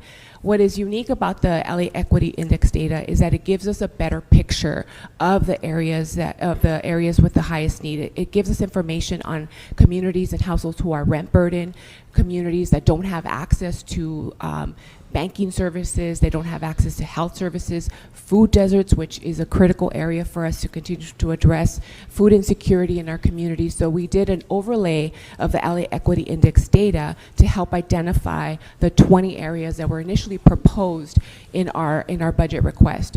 We did get funding for 16, as I mentioned, and so that did leave Echo Park vulnerable in that they did submit a proposal, they did meet the threshold. However, when we were doing that data analysis, 2 new areas emerged as higher need. One is the Panorama City area, which we've never had a service provider in that area, and there is a need for us to bring additional resources to that community. The other area that emerged is Council District 9. Although we have one Family Source Center, the population size of need in that particular area is too overwhelming for one provider to be able to respond, and there was a gap in that area. So we identified another service area for Council District 9. And so that did shift the ranking for Echo Park in particular. But we did consider gentrification, but the data, it just couldn't justify them as anything but what the ranking demonstrated. Sure, that makes sense. Just one last question. For areas like Echo Park, if the center does go away, what's the department's plan to ensure casework continuity? In the past, what we have done when we have had these types of outcomes is we do work with the agency to develop a transition plan. And that plan includes supporting the clients, first and foremost, to connect those clients to either the closest family source center or another service provider in the area. We also support the staff, and we support the staff in helping to link them to other family source centers to continue employment at another family source center if that is something that they're desiring to do. So we work very closely. We develop, again, a very targeted and tailored transition plan for the service provider so that there is minimal service disruption. Great. So I'd like to ask for a budget impacts memo to include the full year funding for one additional family source center for the next highest ranked, and partial funding to bring the total number up to 20 centers by the end of fiscal year 23-24. Please. Thank you. Ms. Rodriguez for a follow-up, and then the floor goes back to Mr. Price. Yeah, I'd actually like to amend your budget memo about fully fulfilling the needs for all 20. And the reason why is because, and Ms. Yaroslavsky, we're on the same wavelength. I was very disappointed to see Echo Park not listed. I understand. The fact of the matter is we have emerging needs everywhere. And when we talk about our biggest opportunity to turn off the spigot of families ending up into homelessness, it is the work of the family source centers. And so when we talk about the expansions, I don't want to trade off one area for another. They're all significant in terms of the demands for the resources. So I'd actually like to amend that budget memo to talk about fully fulfilling the needs for all 20. Obviously, we have greater needs than we have resources, but I think we have to really be responsible when we talk about homeless strategies. We're too often trying to repair the damage that has already been done because we missed it on the front end. So I want to make sure that that's what we're talking about. But for me, it's no question. You've got the needs, not just in Panorama City. Echo Park historically, I know the populations there and where they've been, and the work of El Centro del Pueblo. We shouldn't be trading off one area for another. They're all very important, and I want to make sure that we keep it all whole. Thank you. Thank you. Mr. Price, now the floor is back to you. Thank you. Well, I certainly want to agree with my colleagues. We want to serve as many communities as we can who are in need, and I'm sure you'll be able to do that. In your letter, you did request one new management analyst position. Can you talk a little bit about the importance of having this position filled and what it will do? Thank you, Councilmember. In our budget letter, we did identify that position as a critical position for us. We requested 5 positions in our budget. We're very conservative with our request. 2 of those were upgrades to existing positions, which were approved, and appreciate that support. The one position that does remain critical for us is a management analyst position to help us secure outside grants. We are a department that is largely grant funded through the use of the Community Development Block Grant, the Community Services Block Grant, but we want to be a lot more intentional and aggressive about identifying other funding opportunities to augment our work. And we have been successful so far. In the 2 years, we secured a $3.5 million grant from the state to help with homelessness prevention for survivors of domestic violence and intimate partner violence. Thank you, Yolanda, for sending us that notice. And we also were able to secure other small grants. But we know that there's so many funding opportunities available. And so that position for us, the metric that we have shared is that for 6 months of funding for a management analyst position, we would commit to a minimum of $1 million in grant funding in our first year. I'd like to request, Mr. Chair, a budget memo for one management analyst position as requested. Okay, thank you. I'm going to ask one, and then I'll go to Mr. McCosker. So I see the Office of Immigrant Affairs is now fully within your department, which is great news. However, I noticed that the previous council appropriation for contract work for TAY immigrants and other immigrant services was not there. Can you speak to this position for immigrant communities and whether the need for contracting dollars is ongoing? Yes, thank you. Former Mayor Garcetti did transfer, in part, many of the functions, although not all of the functions. Mayor Bass does have an office. Speak close to the mic. I'm sorry. Go ahead. Mayor Bass, I feel like this is maybe not on. Mayor Bass does have an Office of Immigrant Affairs, and we will be meeting with the team later this week to talk about the vision for the office. But in the prior administration, some of those functions were transferred to the Community Investment for Families Department. That includes the coordination and support of existing contracts. So one contract that we had in place is with Salif. The work that they do is incredibly important in that they serve unaccompanied minors who have not been served in the LASA system for a lot of different challenges with the coordinated entry system. So that's a $100,000 contract that funds the work of Salif. There's another $100,000 contract that supports the work of Clínica Romero in working with promotoras to make sure that immigrant communities have access to the vital health services that are available. Those dollars have not been continued for next year.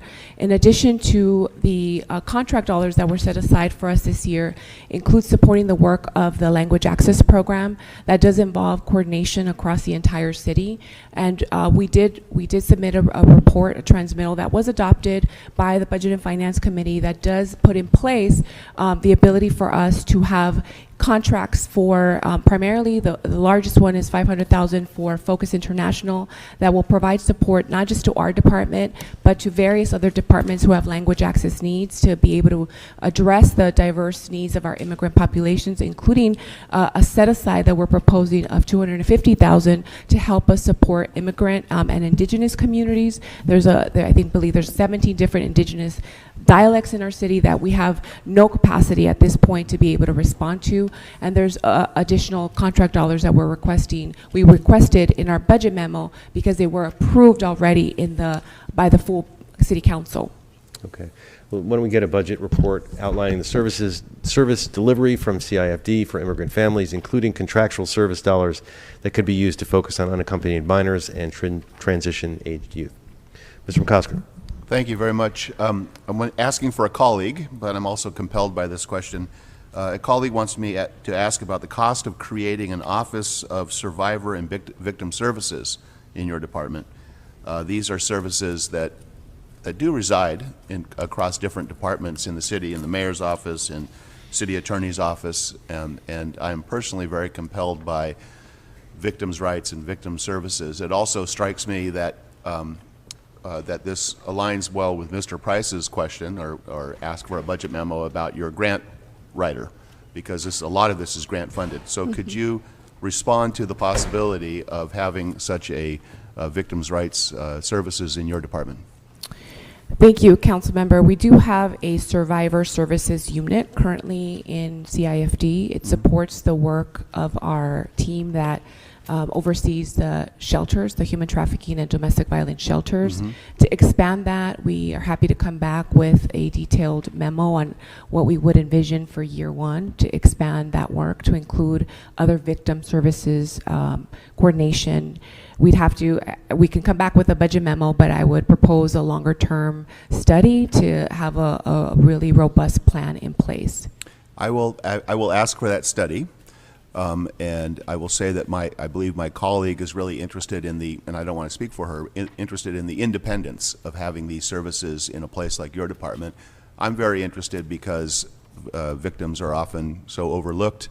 There's not enough media attention, especially in the fact that the disproportionate number of our victims are women and women of color and children. So I really think there's an alignment here, and I look forward to that memo.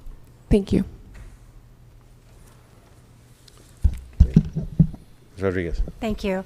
Thank you, Mr. McCosker. It's actually, just so you know, when we were doing the training with GRID, for example, and the work that we did on alternative response just in the last year, some of the trainings that the GRID providers are actually getting, victim services is very much a part of the longer term strategy to address the needs of that population. We just got to figure out how we're going to make sure we do that and integrate it fully into our city system going forward so that it's, again, systematically included as part of our response. And so it's an important part of the conversation. Ms. Marquez, I know that there was no longer funding included for the student savings program. And you know, we know that there are a number of programs that are operated this was an effort that we did in concert with the county as well.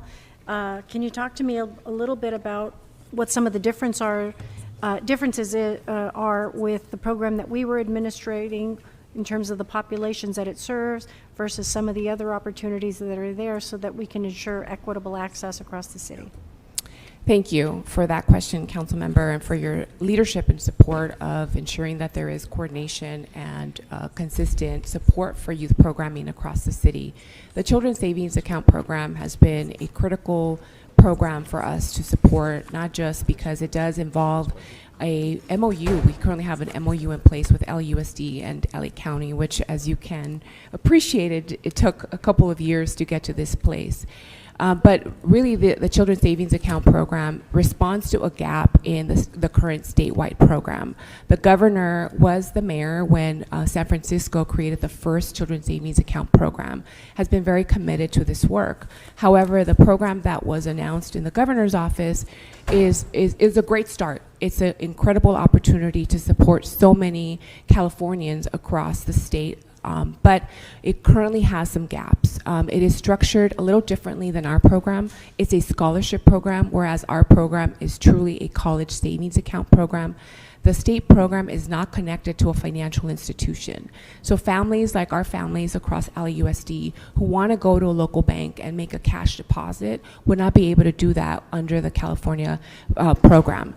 The other huge concern for us is that the California program currently does not support undocumented students, which is a huge barrier for us locally in that LAUSD has anywhere from 15 to 20% of the population who's undocumented. There's other challenges with the state program. It has an impact on public benefits, whereas our program does not. Our program is universal in that it is an opt-out, not an opt-in, which reduces barriers for families as they're trying to learn about the program. It's available in the 9 threshold languages. Right now, the state program is still working towards that language diversity in their communication strategy.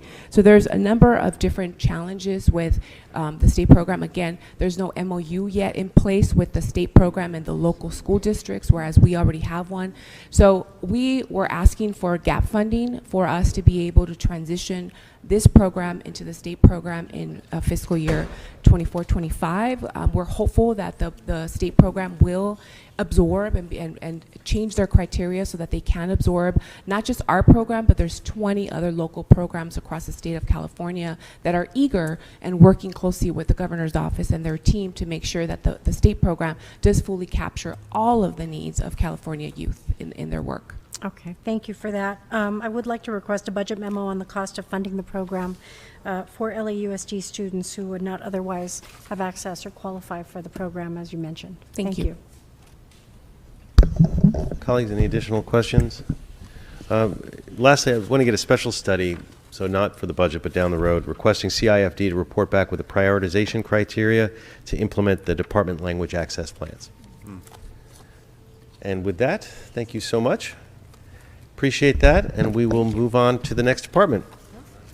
And the next department is Animal Services. So while they are coming up, I will thank Ms. Ramirez for all of her hard work as interim general manager. I know that she's been interim for a while, and we're working with the mayor to find a permanent general manager soon. This is a very important position, a lot of public interface. I know you're not interested in the particular position, but I know you have a real great love for animals, and that's why we're lucky that you're back and doing what you love.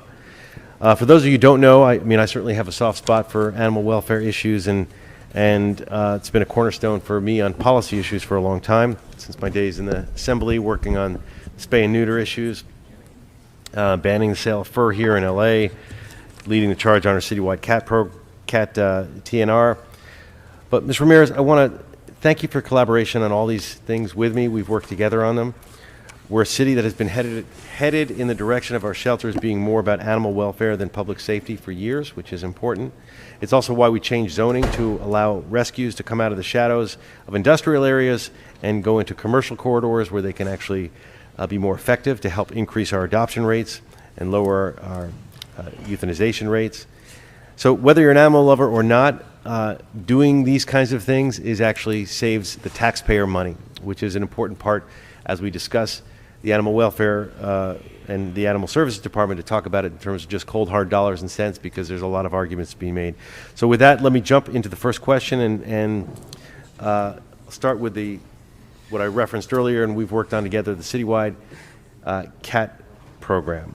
The Blue Book budget mentions a $200,000 resolution authority for 2 positions to administer the citywide CAT program.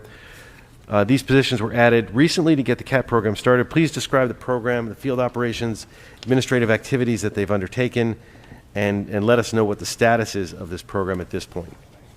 Yes, so the citywide CAT program was approved to provide spay-neuter vouchers for the community to sterilize community cats which do not belong to any particular person. We actually launched the program formally in November of 2022. So far, we have 13 private veterinarians who are on board that accept our letter of agreement as a form of payment and accept our vouchers as a form of payment for the spay and neuter surgeries. We have, as of the first quarter of the year, issued out or had 1,579 vouchers that have been redeemed for the fiscal year. And we do believe that we are going to continue to increase the number of veterinarians that are participating in the program, as well as not only private community members, but animal rescue organizations that are going out into the community to spay and neuter. That will increase the number of vouchers that are being issued out and redeemed. So are we fully maximized on that program? We actually had a little bit of difficulty with hiring a management analyst for the program. That position actually just started April 24th. So now that person is finally on board, just a couple of weeks. So now that we have the full staffing of both the director of field operations and the management analyst on board, we do believe that we're going to be able to have more participation in the program. Great. I mean, this is one of those things that just saves, not only prevents unnecessary cats from roaming all of our streets, just saves us a tremendous amount of money if we can invest properly in this. Now, your letter also includes funding for the spay and neuter program and the citywide cat program in the UB, and you as a department are requesting that these funds be moved to the Animal Sterilization Fund, and according to the department, immediate access to these funds is needed to ensure timely reimbursement.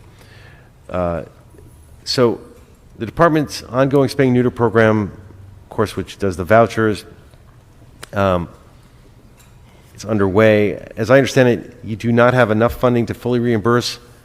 Tell me about this. I mean, why do you need to move the money over now? And is it enough to actually reimburse? Yeah, the funding that we currently have, we believe will be exhausted within June or July.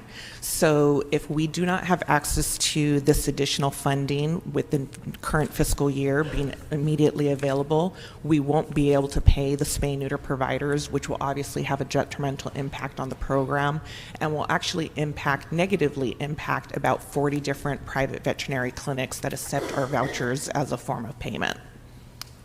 Okay, so I want to look into that and get a report back on the funding that's needed to accomplish it. I've got a bunch of questions, but I'm going to go to my colleagues, Mr. Price and Mr. Revere. Well, we certainly appreciate your service, and we appreciate the service of the providers, spay and neuter providers. We've got a van that comes out to our district office every Thursday for our market, farmers market. So they are always a hit. But at line 17, you asked for you've got a line for animal care staffing support. In line 18, a canine enrichment coordinator. Talk about how these positions are going to improve animal care in the shelters. Yeah, so the Canine Enrichment Coordinator Program is a program to provide daily play groups and enrichment for the dogs outside of their kennels. One of the things that we have actually encountered recently in the past few years is that dogs are staying in the shelter for longer periods of time. It used to be a very short period of time that they would be at the shelter before getting adopted, fostered, or rescued. And now we're seeing dogs stay for 2-3 months at a time. And it is very necessary for their mental stimulation to get them out of their kennels and get them some engagement with one another, allow them to engage in activities that are natural natural for an animal to exhibit. And by having canine enrichment coordinators, the goal is to have every appropriate dog out of its kennel every day. And this program will help us reach that goal by providing daily play groups at all 6 of our shelter locations. Do we utilize any young people in this program, or seniors? Who do we engage to be these coordinators? Yeah, our goal is to put out a request for proposals to see what types of bids we can get on the project to be able to provide basically dog trainers or people who are trained in animal behavior to provide these daily play groups. So it's not a position you would seek volunteers from who don't have any animal caring experience? Yes, Or do you? volunteers are a key component of the canine enrichment because they do help with bringing the dogs to and from the play yard, back to their kennels, and so forth. So volunteers are very much engaged in the play groups. No, thank you. Thank you, Chairman. Ms. Rodriguez. Thank you. First of all, I just want to say thank you all so much for your partnership and collaboration. I think we've registered and microchipped a record number of horses, dogs, cats with the events that we've been doing in my district. So I just want to say thank you so much. What are some of the programmatic and budgetary resources that are going to increase and help support equine licensing in the city? Yeah, one of the packages that we did submit that we did get authorization for was for the animal license canvassers, and they are the ones that typically attend the community events to assist with equine licensing and microchipping. But what they do is they go door to door in different communities to enforce the license requirements, as well as for dogs, the spay-neuter requirements and rabies vaccination. So with the 6 animal license canvassers that we have, we do believe that we'll be able to continue to provide that activity and increase, hopefully, our equine licenses by attending more community events. Okay. So you think we're sufficient to continue to grow in that area? We're definitely going to continue to grow. I think in the future we will probably increase or have a request for additional licensed canvassers as we continue to grow the program. Okay. The Mission Hills Animal Shelter, a subject you're very well familiar with. Could you talk to me about what, we have obviously a deficit in the San Fernando Valley, and particularly in the North San Fernando Valley with these types of services. Can you talk to me about what the plans are, what resources are needed in order to assure that we don't have any service interruption with respect to our facilities and our services? Yes, so we did put out a request for proposals to continue operations of that facility. We are dealing with a short-term contract right now to ensure that services continue to take place. So currently out of the facility, we have a contractor in there that is providing spay-neuter services and adoption services, as well as holding special adoption events at that location. We do have a nationwide play group event that will be coming up here shortly, and they're one of the locations that will be participating in that event as well. So we have made sure that we kept a contractor in that location so that we continue services and are able to still provide LA Animal Services animals available for adoption at that location. Okay. I would like to request a budget memo to explore the cost of piloting a mobile animal shelter program at that facility so that we could actually rotate in services, that it could be programmed at least with some regularity to create, to make that site more better utilized than what it's currently being afforded. And then the last question I have the horse trailers been purchased? I know we provided that in the budget for this current fiscal year's budget, the emergency horse evacuation trailers. Have those been acquired? So our team has worked with General Services to draft out the specs for the horse trailer, and that will be going out to bid. So we hope that we will have them soon. We have actually made arrangements to make sure that funding is still accessible to us in the next fiscal year. Okay. All right. I'll come back. Okay, thank you. Sheriff Swanson. Thank you. Good morning. Good morning. I have a question about the Wi-Fi request. You're requesting over $700,000 to be allocated for Wi-Fi at all of our shelters. I'm wondering what this funding number is based on. Why so much? So we do have a breakdown of the cost estimate for all of our different facilities, including a 15% contingency. So it would cover all 6 shelters as well as our administrative offices. And the administrative offices are a little bit over 20,000, with the remaining shelters being between 103,000 and 141,000 based on the size of the facilities. So we do have the cost breakdown for every single facility that totals out to $735,630.85 with the 15% contingency. Also, to add to that, our department had also, our systems team had worked with the with ITA, and ITA provided us those quotes in order for them to do the work to add the Wi-Fi to all of our facilities. And is that just the installation cost? Is there special, it's just, I can get Spectrum for $100 installed in my house, so I'm wondering what explains this huge cost per facility? Maybe you can just share with us the breakdown so that we can see it. We don't necessarily have all the details that ITA provided to our system staff, and my apologies that I don't have the technical knowledge to explain all the details. The animal shelters were built at a time when there were no Wi-Fi connections, and so from what our systems team had conveyed is that there is an amount of work that does need to be done in order to ensure that that our facilities are equipped with Wi-Fi.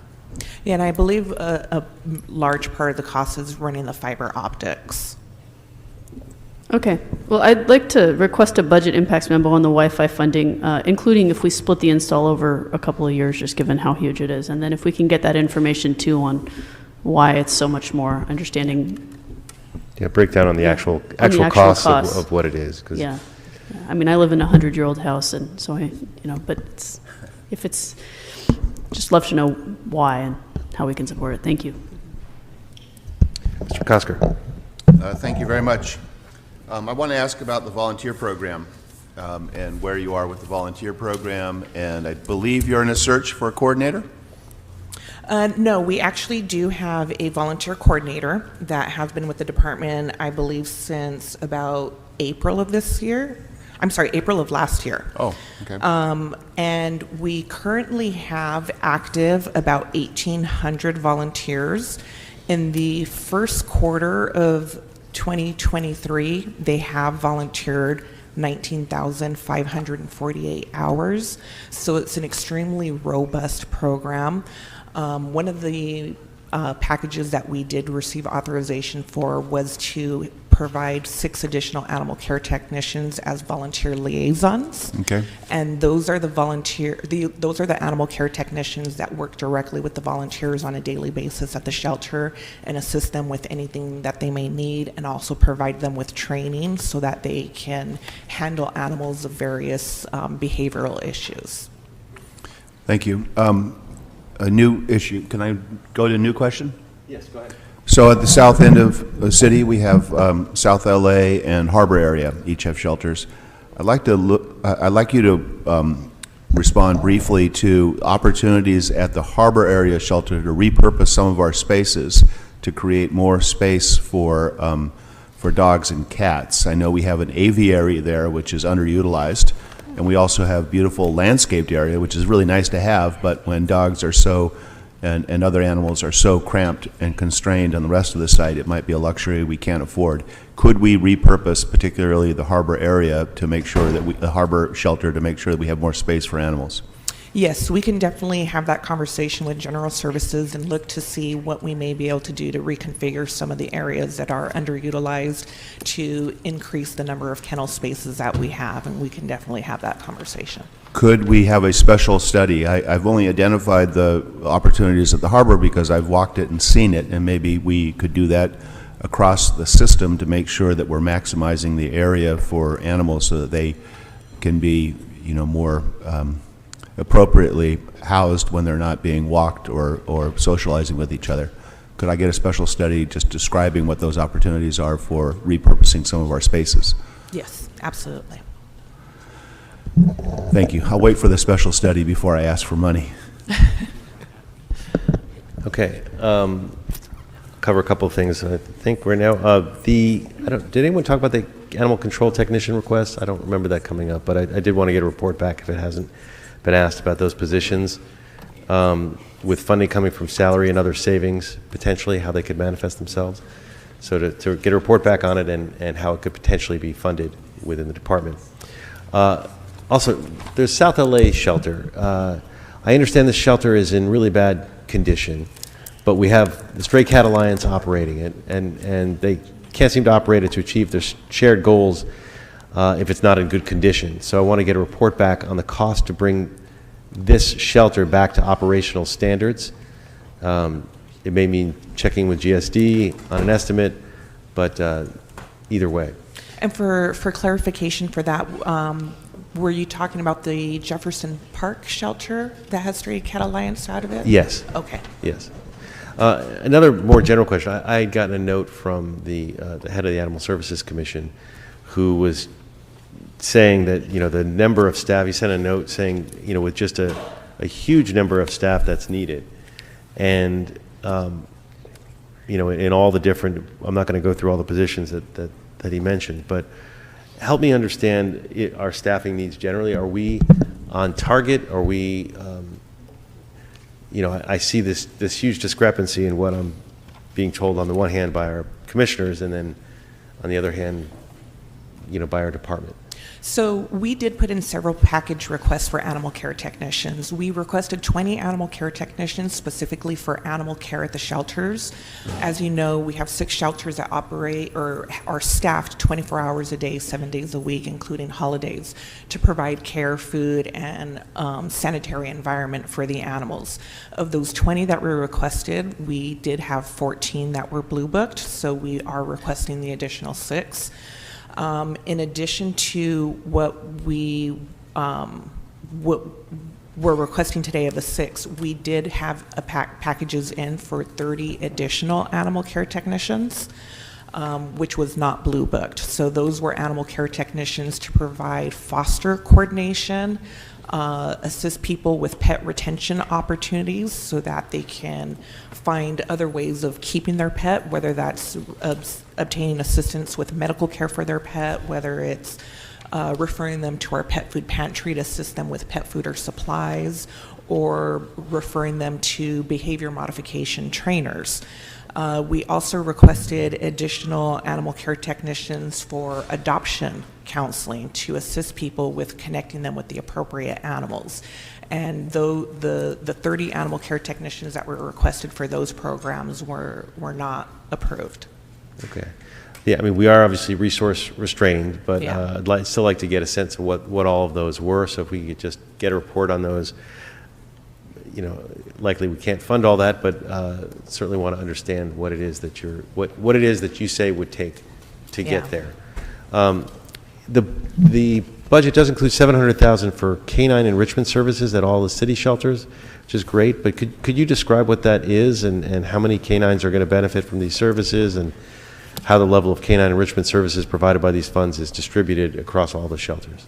Yeah, that's just the program that Councilmember Price was also asking about, and that is to provide the play groups at all 6 of our shelters.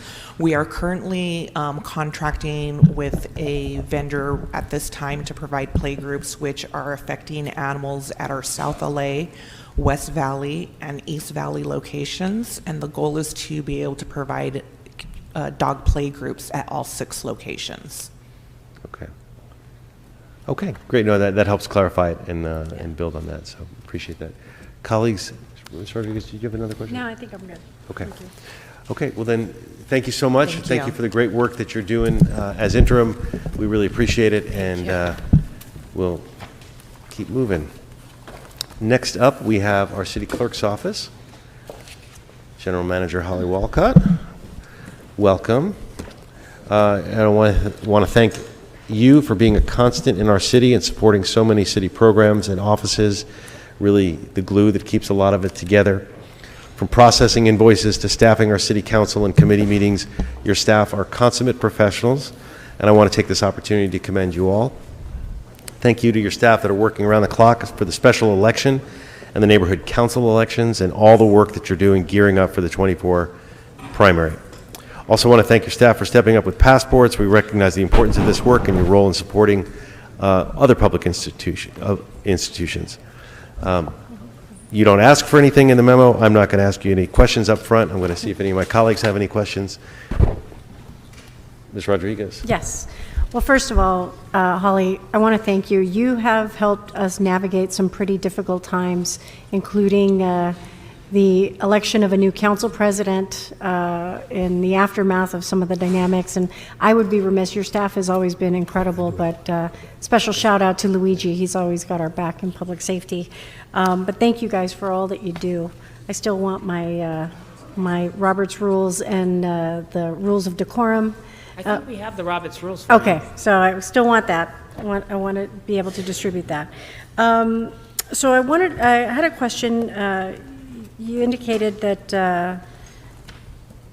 there was a change in the management analyst to accountant to upgrade, senior system analyst 2 to add an information systems manager 1, or that's what you wanted to adjust, I guess, in your request? Yes, we're anticipating in the contractual management of all the funding, the special funds, and the general city purposes, that there's going to be increased activity. And so in the mayor's budget, they were generous to give us 2 management analysts and 2 accounting clerks. And we're asking that one of those management analysts be changed over to an accountant to help us with that management. With the delta in funding, we're asking that the ISM be reconsidered. That's the reallocation of one of our systems positions to more align with the work and also for staff retention purposes. Okay. If I can get a budget memo on that, please, so that we can have that part of our consideration and budget deliberation. And then translation services. I know this has been a hot topic, just in terms of making sure that we are able to provide it consistently. I know it puts a large strain on our current contractual services that we have, that there's limited resources. But I also wanted to request a budget memo with an estimated cost for providing Spanish translation services for all of our committee meetings.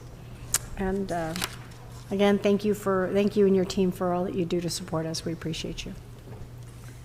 Mr. Price. This is a follow-up. First of all, Madam Clerk, thank you for all your service. This is a follow-up, I think, to Councilwoman Rodriguez. But when do you expect translation services to be available for all committee meetings? We have sufficient funding now. I believe it's an issue of the rooms having been set up, which I believe they are all now. So I believe we can for all committee. I'm looking at Patrice. So we can soon, or we can? ITA is working to upgrade the audio in some of the committee rooms, as well as complete the audio installation in the new committee room 401. So once that is complete, we will be able to live stream the Spanish interpretation like we do for council meetings. And then once we are able to have that and capability, we will then go be able to do Spanish interpretation for all committee meetings. So we're hoping, hopefully by, tentatively by June or so, definitely after return of summer recess, we should definitely be able to move forward with that. All right, thank you. But we do have the contractual services funding for the actual individuals to do the translation. Thank you.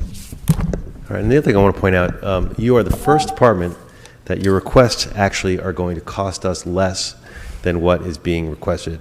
Every other department has asked for more funding. Now it's only $4,000 less, but nonetheless, I wanted to give you kudos for being the first one to actually put us in the right direction. And it's just the way your add and deletes are working. It's very minor, but appreciate it. Thank So- you. We are asking that from the unappropriated balance, there is sufficient funding for the 735,000 for election services. We will need that in our budget as opposed to the UB by early in the fiscal year. Okay, and we'll get a report back on moving that over, making sure that you have, we want to make sure you have it exactly when you need it. So we don't want to wait to the FSR for that's going to be too late. So, great. Thank you very much. Seeing no other comments or questions, That was appreciate all fun. you do. Thank you all. Appreciate it. All right.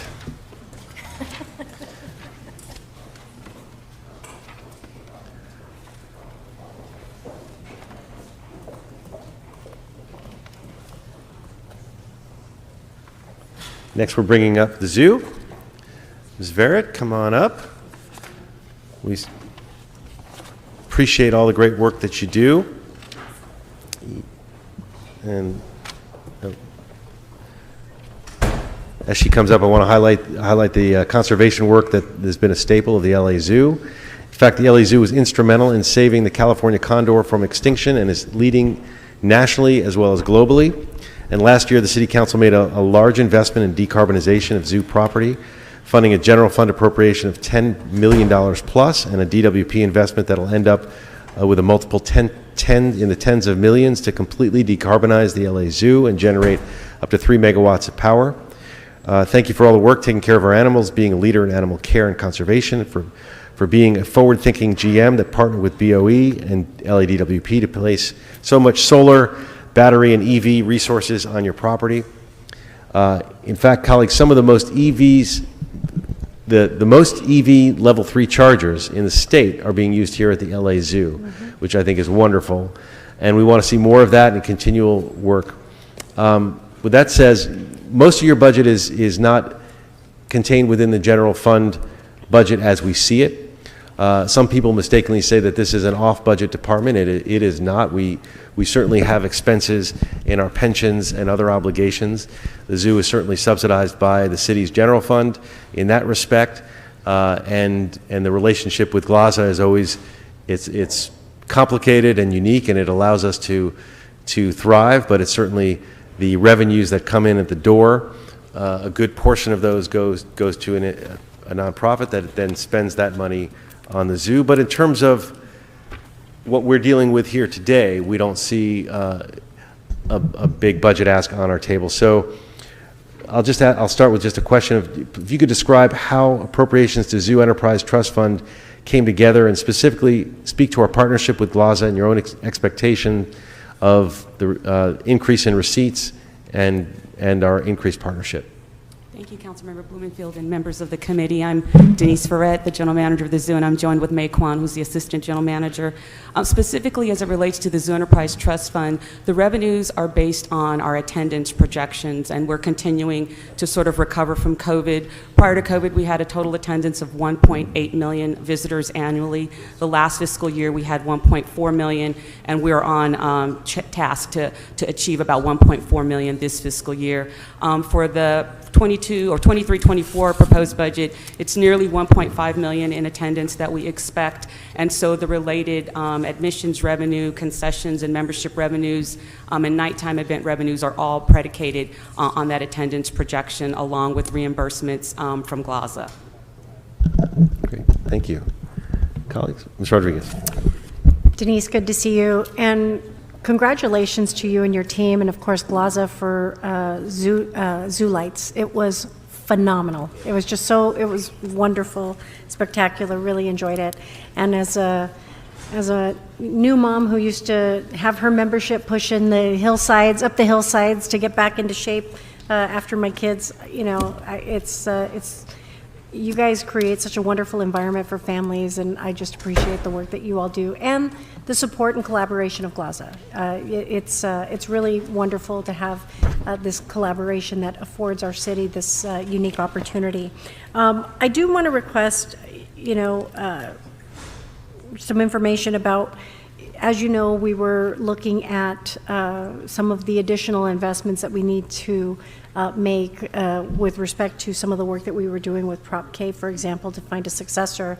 I would like to know, you know, what the status is of that, and if we can expect any additional funding for that. Thank you. Great, thank you. Colleagues, Ms. Rodriguez. what are some of the facility investments that need to, what are some of the long-term kind of master plan work that you all are looking at? I know GLAZA has been an important collaborator in that, but can you speak to a little bit about when was the last time you really kind of did an assessment of the facilities needs? Yes, we actually have completed recently a vision plan that reimagines the entire 133-acre campus, and it is going through the final stages of an environmental impact report that the Bureau of Engineering is overseeing that will come to this council in the next month or so, and it really looks at every aspect of the zoo. We were built all at the same time in 1966, and even though there have been some capital investments, it's been a long time since we've had a reinvestment, and there's a lot of 1966 infrastructure, exhibits, and spaces that are very visible that you can see if you come to the zoo. And really, as we emphasize animal welfare and well-being and want to improve the spaces of our animals and obviously have a positive experience for our guests, we absolutely need to sort of transform and be more of a modern zoological institution, but that certainly takes capital investment. This plan that you will see coming forward reimagines the zoo with much larger spaces for animals, the opportunity for them to be in multi-species exhibits, opportunities for our guests to have better experiences where they can not only see animals better and develop empathy, but also learn more about their conservation stories and be a place that can be a community resource for all of Los Angeles. So that plan is forthcoming. It's ambitious, but it is very necessary for us to keep pace and actually exceed standards around animal welfare and well-being and be the example that this community deserves from a zoological standpoint. So when is the anticipated timeline of delivery of that information? Because I did request a special study from Rec and Parks, for example, for facilities assessments. So when do you anticipate this being completed from BOE? In the next month, it will be finalized. Okay, so that's great. So I will wait for that then. And then separately, I know you host a number of really wonderful youth programs in terms of internships and a variety of programming there. Have you done any work in integrating that and promoting and sharing with the Youth Development Department? Because the whole goal is to make sure that young people have a single point of access to, to assure that everyone has an opportunity to participate. Have you engaged with the Youth Development Department on ensuring that these programs are promoted through their efforts? Absolutely. Lisa Salazar and her team are an excellent partner with us. And when we had the idea of creating the LA Zoo Teen Council for Conservation, they were the first resource that we went to. Terrific. As they had experience and learned from them, all of their successes, things that we could improve upon. And they helped us quite a bit as we invested in the research and development phase. And it's in its inaugural role right now. It's 30 youth, ages 14 to 18 from every single council district. There's 2 young people that are serve on that council. We're about 2/3 through the program, and it has been exceptional. We just took them to Catalina Island on a field trip hosted by the Catalina Island Conservancy. Many of them, it was the first time they'd ever ridden on a boat. They got to see dolphins swimming in the ocean as they made their way and had a really impactful experience, and that's what the program is all about, using them and their ability to advocate and their voices as young people who represent the future, and we're learning as much from them as they are from us, so it's an exceptional program. Terrific. Thank you so much. You're Appreciate welcome. it. Mr. Price. Thank you. And thank you and your team for your service. Talk about the work your department is doing filling slots with TLH, I'm sorry. We love the TLH program. We use it to fill our clerical, grounds maintenance, and custodial and construction. How many do you have currently? Currently, we have, I want to say, 7 opportunities to fill this fiscal year.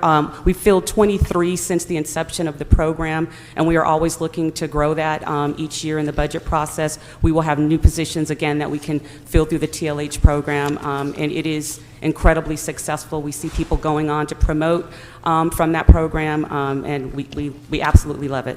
Thank you. Thank you. Thank you, Mr. Chair. Great. Colleagues, any other questions or comments? Nope. All right. Well, thank you again so much. Keep up the good work and keep the zoo going strong. All right. Next, we're going to bring up General Services. Our General Manager, Tony Royster. one of our senior folks who's been here for a good while, doing great work. In the proposed budget, your budget will increase by 4%, and you'll gain about 60 positions. Despite these increases, I know you face severe challenges. Over half of our fleet is beyond its useful life.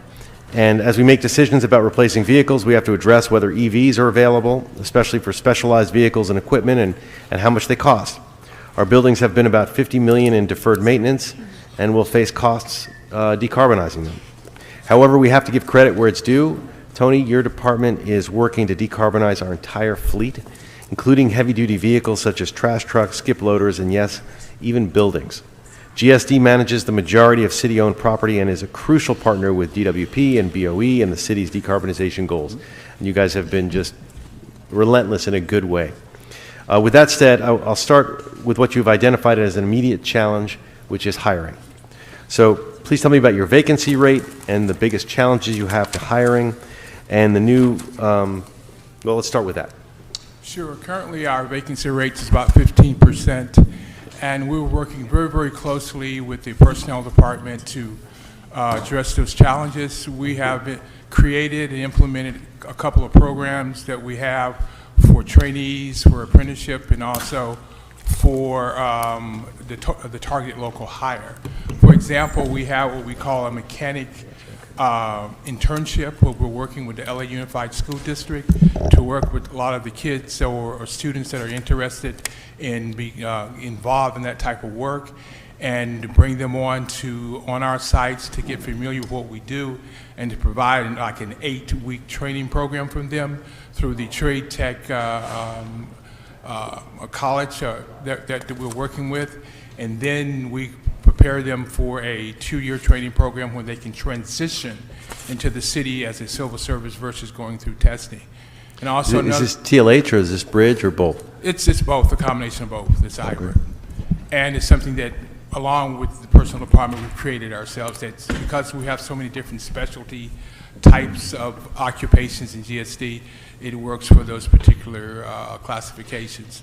And also some things we've done as related to the targeted local hire.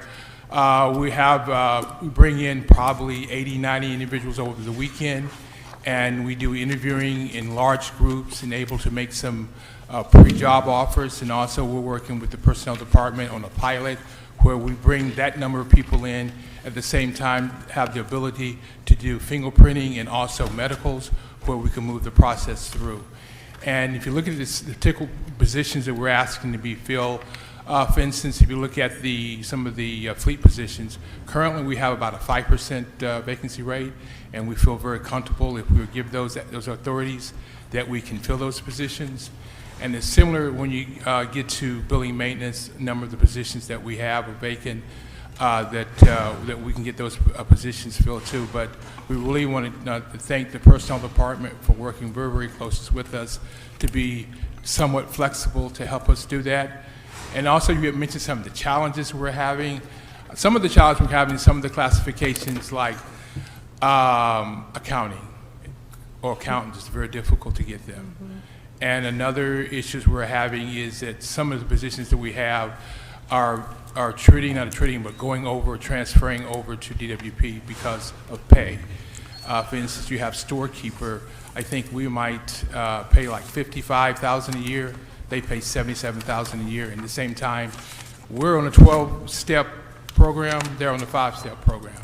So as soon as we get these people trained and ready to go, DWP come and get them. So it's somehow we need to look at that. And also there's some challenges probably citywide as it becomes to a consistent telecommuting schedule. You have departments competing against each other. And one thing we really look at is somehow citywide to establish a standardization throughout the city where everybody's on an equal playing ground. And I'll stop there. I want to quickly follow up on, you talked about deferred building maintenance. Uh-huh. And a couple of years ago I asked you to report on the backlog of deferred maintenance, and you identified literally about $50 million worth of it. Be careful what you wish for or what you ask for sometimes. So we've set a pace of dedicating about $10 million a year to address this issue, which is great. And your letter asks for 4 positions, 2 vehicles to support this work. given the vacancy rate and everything else, if we were to provide these positions, would you be able to fill them?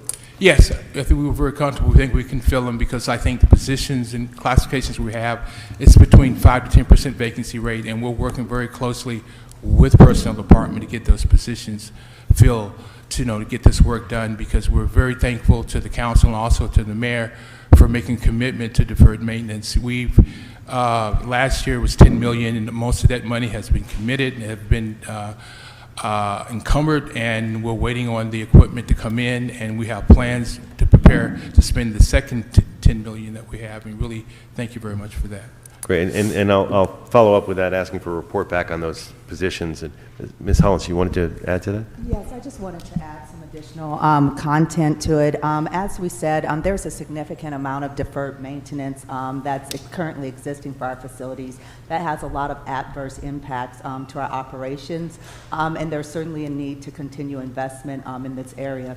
Last year, GSD identified $50 million, and I just want to emphasize that that's based on known needs, because I think our actual need is probably greater than the 50. We have provided an additional roughly $10 million investment to continue those improvements in year 2, and there's also roughly about $10 million above that level that's provided specifically for deferred maintenance for city halls, city neighborhood halls, and municipal buildings, council field offices. What I just wanted to highlight is that there's also instructions in Exhibit H to specifically ask General Services to come back and report on right-sizing their operations and maintenance base, because of course, if we don't get that right, we're going to continue to add to the deferred maintenance.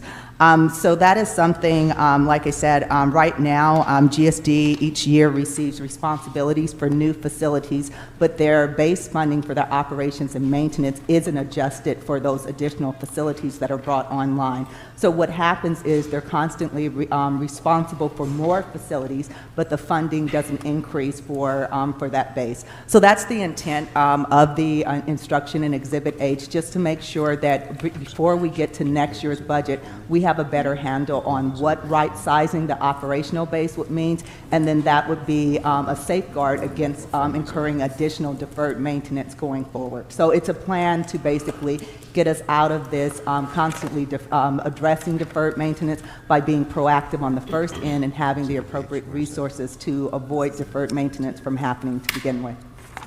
Great. Thank you. Thank you. Ms. Jaroslawski. Thank you. Good morning.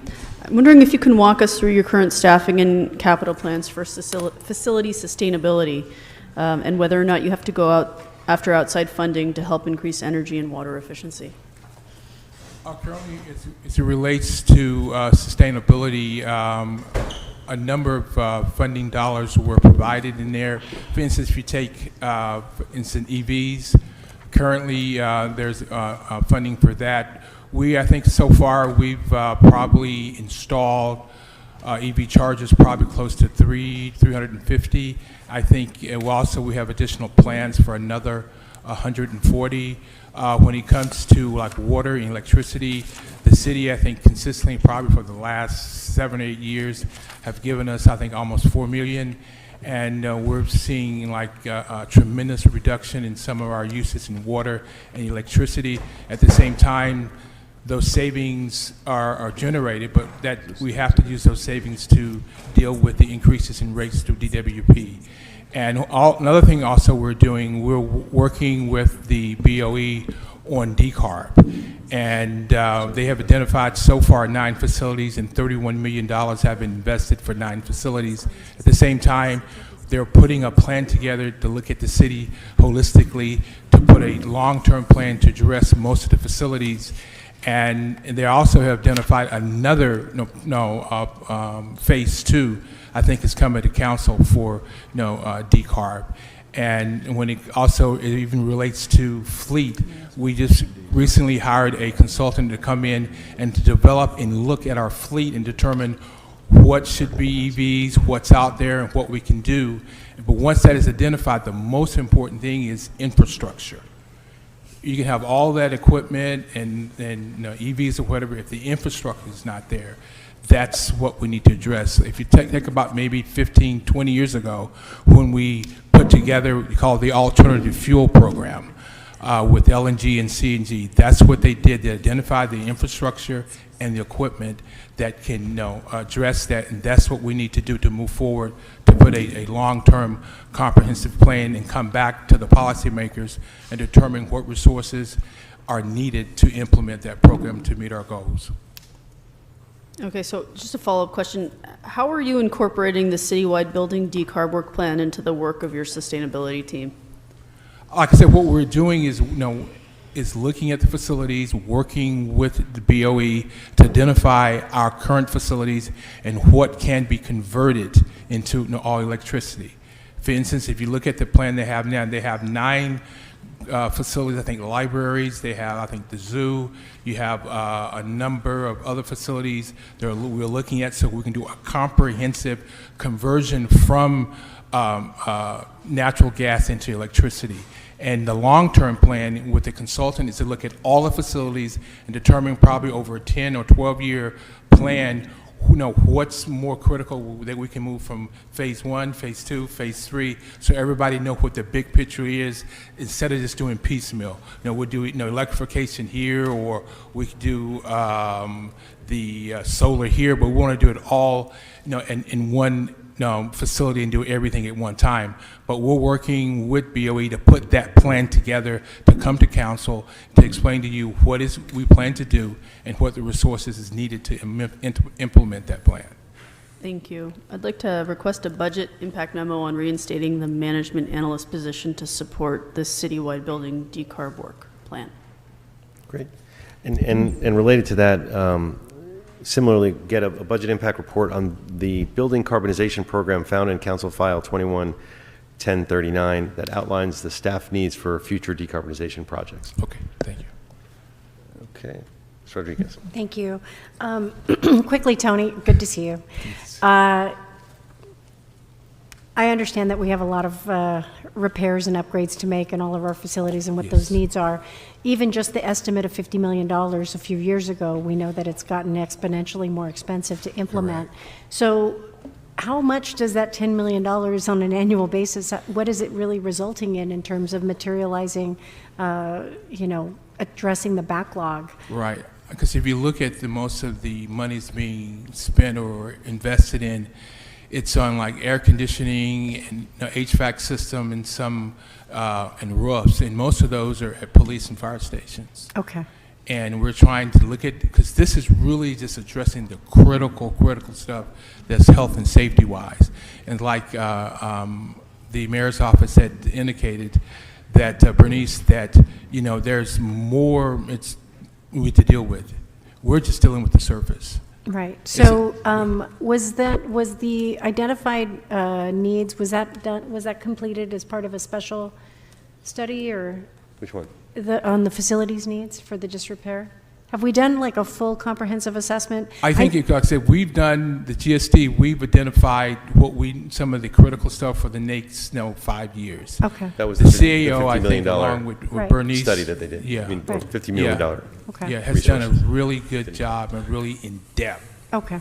study of what really is needed and whatever. We're just trying to make sure we have enough resources that we can move each day. Well, I also know because of inflation, because of, Right. Oh, supply chain, everything else, Oh, that you're- $50 million is probably No. more like 70, right? Yeah, you're 100% right. Like, for instance, Okay. if it's, Right.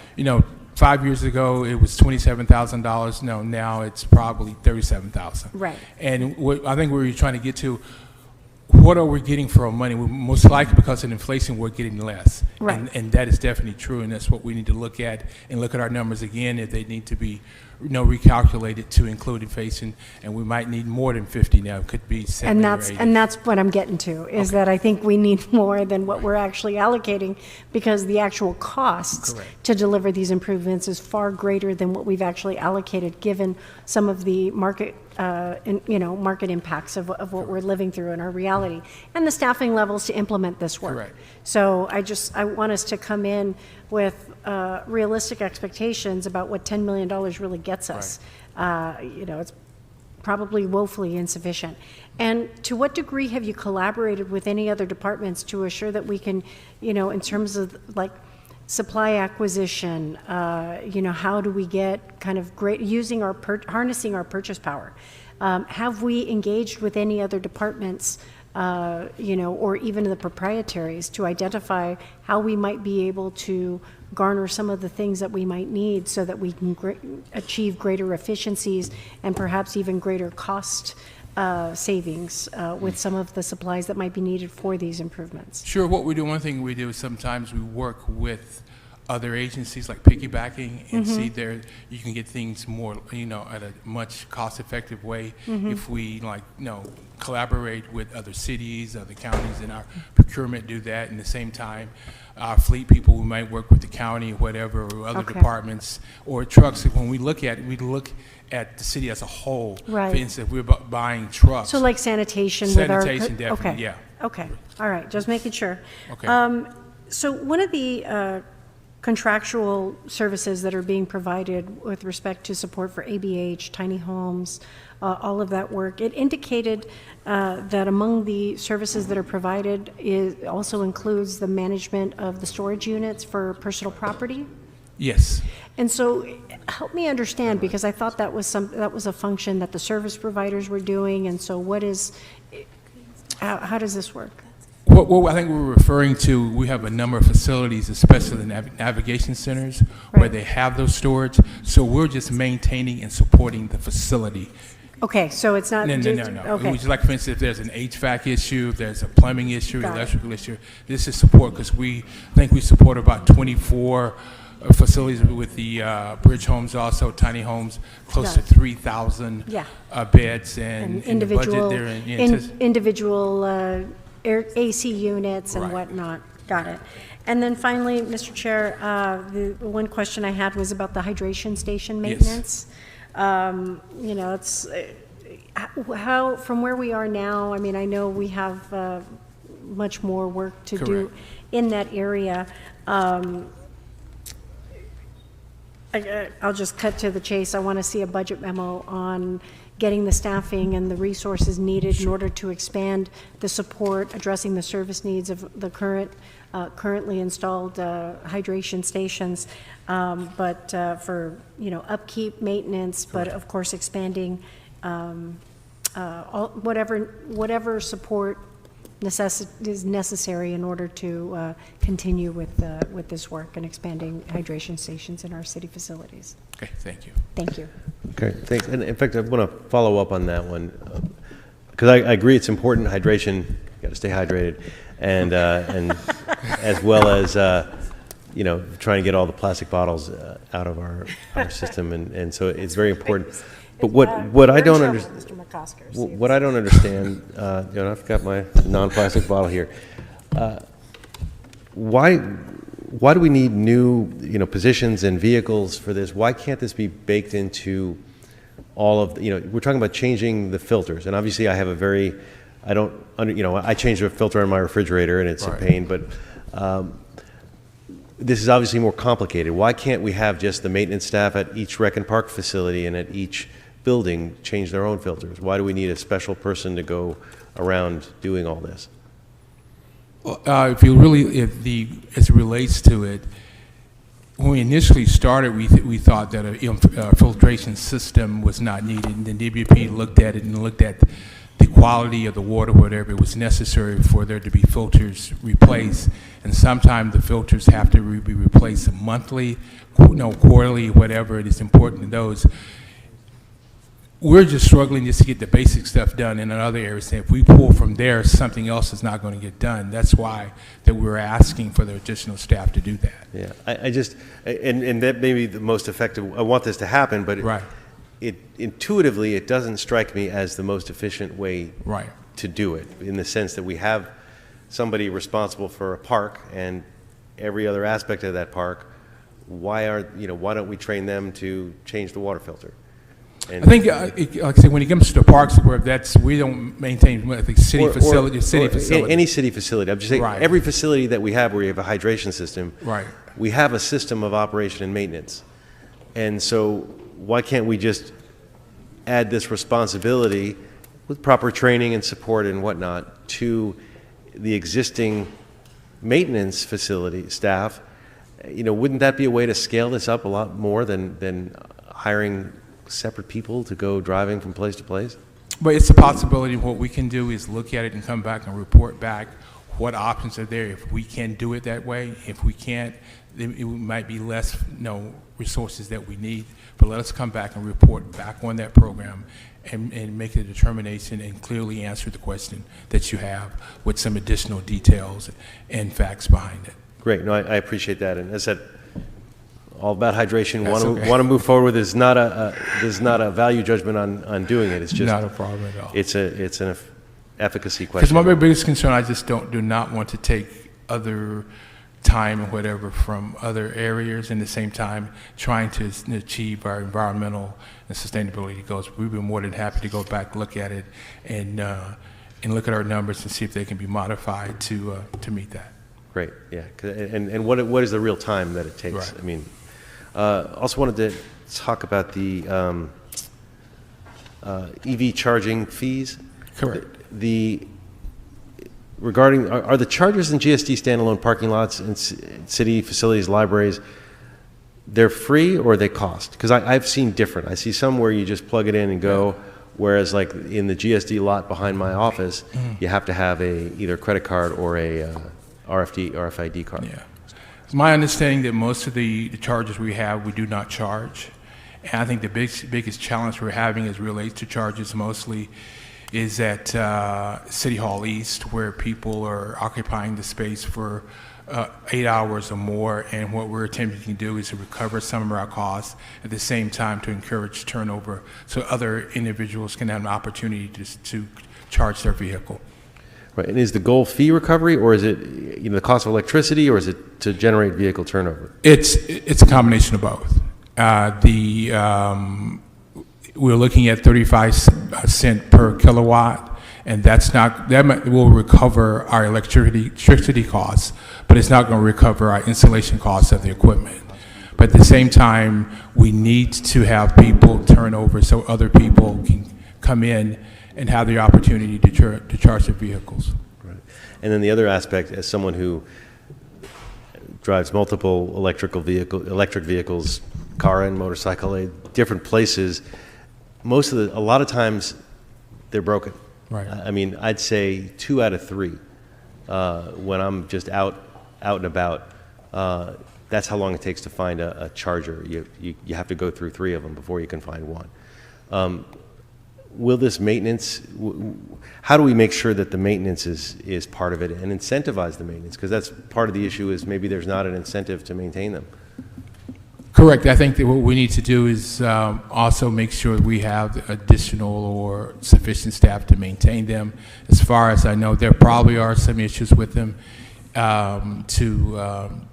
in repairing them, to make sure they're repaired, at the same time to encourage people to turn over so other people can have an opportunity to charge, because that's like some of the consistent complaints we're getting. But what I can do is we can look at it, see exactly what the issues are, if we're getting, what our complaints are concerning equipment that's not working, and to make sure we address those issues.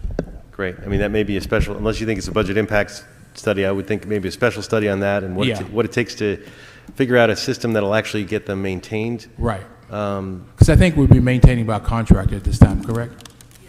Yes, sir. Well, but then contractor is not doing a very good job. Let me ask you a quick question. Are the issues you're having, are they in your district? I mean, all over the city. It's not just here in this city. Honestly, it's all over. Okay. I mean, it's this city, and it's going in other. I've driven around other cities and had the same problem. I'll tell you what we can do. We can report back and tell you what percentage of our chargers are not available each day. Like I said, we track the usage. The highest usage when it comes to EV chargers are in City Hall East, and the second one is at the West Valley Municipal Building. Right. In the West Valley Municipal Building, we charge. Right.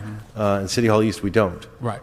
And how is that decided? I think if you charge, I think what it is, you need a credit card just to activate the system.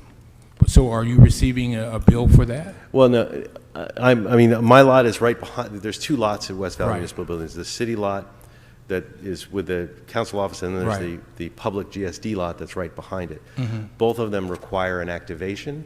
So when you use the one directly behind my office, you use the RFID card. Right. Which I think you need to activate it, Mhm. but it ends up being a city expense.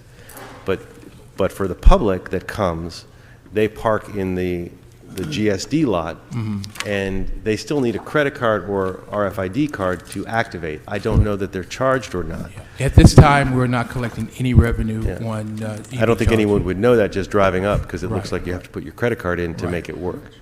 So I think we need to do more outreach and provide more additional information to the public about the process of using the EV as it relates to charging, if we're charging, if we're not charging. Yeah, great. And as a specialist, I'd love to figure out how we optimize that, you know, Right. how we make those decisions of what gets charged, what doesn't, and you know, and we move forward on that. Okay. You were saying something? Lastly, well, Mr. Price, go ahead. I want to keep it moving, so I'll go along. Great. In your letter, you request a senior management analyst 2 to manage the outreach, hiring, training, and management of TLH employees coming in to the custodial department. How is that staff person going to help? If you look at the TLH, especially in some of our classifications, a lot of them might come in with no particular skills. I'll give you, for example, for a custodian, what we do, we have a program that will work together with LA Unified.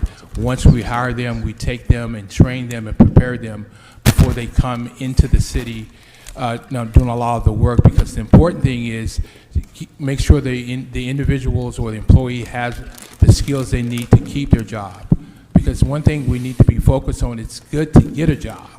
The second thing is teaching the employees to keep a job, and this is the purpose of the training, and we need to support for this staff to do that. At the same time, people to manage any discipline, to manage any payroll, to make sure these individuals are being paid and being managed properly. Approximately how many TLH teammates do we have on board now? Right now, we have close to 100. 100? Yes. Well, Mr. Chair, I request a budget memo on the cost of a senior management analyst 2 for the purposes of assisting the department with their TLH efforts. Okay, thank you. Mr. McCosker. Thanks very much. I want to go back to deferred maintenance on buildings, and I know we have a lot of properties that are deferred, and you know, I'm going to use as an example, the big one in my district is Mafundi. And we got in there and we found some real problems that were all deferred maintenance issues, and thank you very much for your work on that. And I am looking forward to the CTIP conversation, because I think we'll have money in there to do the rest of the analysis. But then we'll get to the part where we start looking at real dollars. And there's a class of buildings like Mafundi that is so significant, so historically significant, has a lot of interest from outside philanthropy. Do we have the experience of working on a limited class of buildings, I get it, or facilities, of working with philanthropy and coming up with ways where we are, you know, bringing in private dollars to help us refurbish historically significant buildings? Like I said, we'd be happy, like for instance, we work very closely, like I said, with Project Restore. Right. And we'll be glad to look at maybe an option or program to do that with other city facilities working on that line. Thank you. Could I get just a study from you, thinking about the future, and particularly use as the case sample, Mafundi, and having a Project Restore, you know, involvement, so that we have our contractor, and then bringing in outside dollars as well as public dollars to restore a building like that. Be glad to. Thanks. I have another question, if I can. Go ahead. Unrelated. I want to go to the inside safe. You know, importantly, we're going to be looking at acquisitions of properties, hotels. Do you have the staffing, the resources, what you need to be able to, you know, staff up and respond quickly on what will be an important part of inside safe? Currently, we're working with the mayor's office as this program evolves, and once we complete those, you know, reviews and whatever, we will know exactly where our resources are at this point. For instance, they're looking to purchase 8 hotels. We need to determine what the timeline is and what some of the details are. And some of the resources that we might need, that we probably cannot wait during the budget process, that we might have to go forward and ask for some substitute authorities to address that, depending on the timeline, when these transactions must be completed. And we're working and having in-depth conversations with the mayor's office now to determine what we will need. So essentially, what you're saying is that as this process goes forward, the budgeting process, you'll see, we will determine, how many properties and what the timing is and what the funding is, and then you'll take a look to see. You're working on it now, but by then you will know exactly what you need, and we might have some post-budget requests for staffing. The most important thing is the timing, how long it was going to take, if there's any requirement to have these properties closed or finished. And because, for instance, if you give me positions now, it'll probably be August or September or at the very most before I get them. And based on the timeline, we need people now if the timeline is tight. And then when that is determined, we'll be probably, contacting the CAO who says we need substitute authorities to address that. Right. At least one of those properties is in the 49th Con Plan. That's the Mayfair. Do you have a cost? Have we done a cost analysis on what that effort would be? We have. I think there's a process is going on. I think it's best if we probably do it in a different area at this point. All right, thank you. But you're keeping your eyes open and looking at at how we can actually bring land this plane. It's moving. Okay, thank you. Colleagues, any additional questions? I think we got the report back for the positions, the vehicle positions, but if not, we want to make sure that that's on the list. Lastly, I want to thank you and your team, especially Valerie and Lisa Gabriel for support on the menstrual hygiene products pilot. That's been great in the expanding it all to libraries, and you guys really helped lean in on that. So thank you, thank you all. All right, thank you very much. Great. And mentioning the libraries is a great segue to our next department. Which is libraries. And as we move, I also want to remind folks, people have been asking, the YouTube is still down, but again, anyone who wants to listen to council can call the council phone, 213-621-2489. Can go online to watch it, just not through YouTube, but through the LA City site, or can turn on channel 35 if you have access to that. So there are still multiple ways to connect and listen. Talking to who? And so just also in terms of housekeeping, colleagues, my intention, I think, is to get through library, cultural affairs, and shred before lunch, and then take up cannabis after lunch. We might be really hungry if we took it up before lunch. I was going to say, there's a joke there. There is, There's a joke there. if you do it after lunch, people won't have the munchies during the cannabis thing. Waka waka. Okay.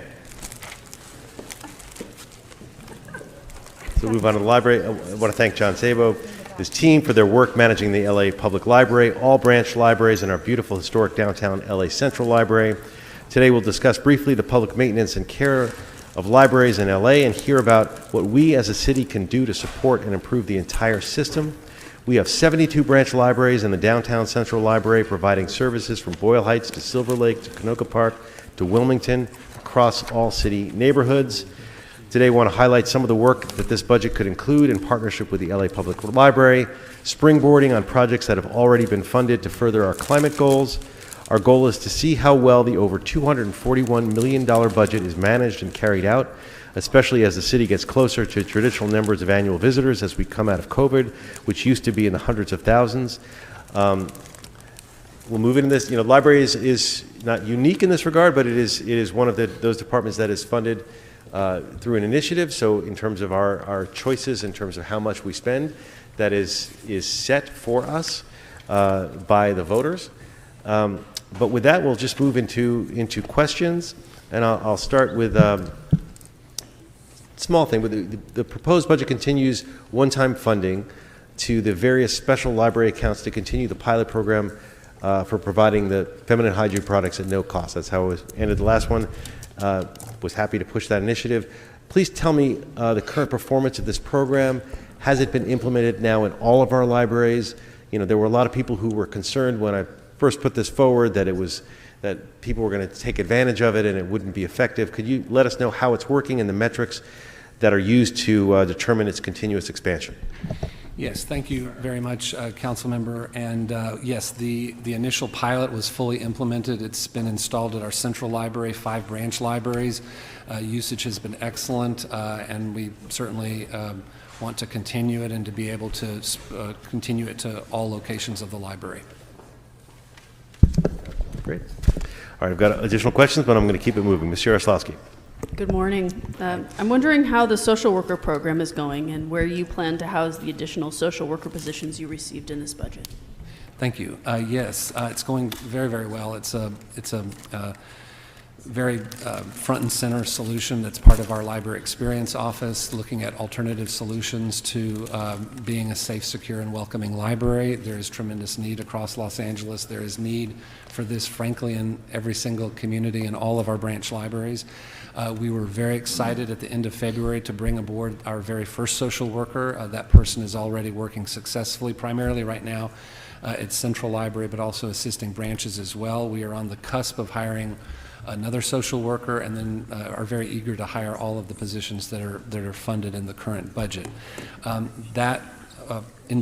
Those individuals who are social workers will be working with us to most effectively implement the contracts that we have with mental health and social service providers. The library has long partnered with, leaned on other governmental agencies, the County Department of Mental Health, Department of Public and Social Services, nonprofits, and frankly, there were capacity issues there. So we began including funding in our budget to do that.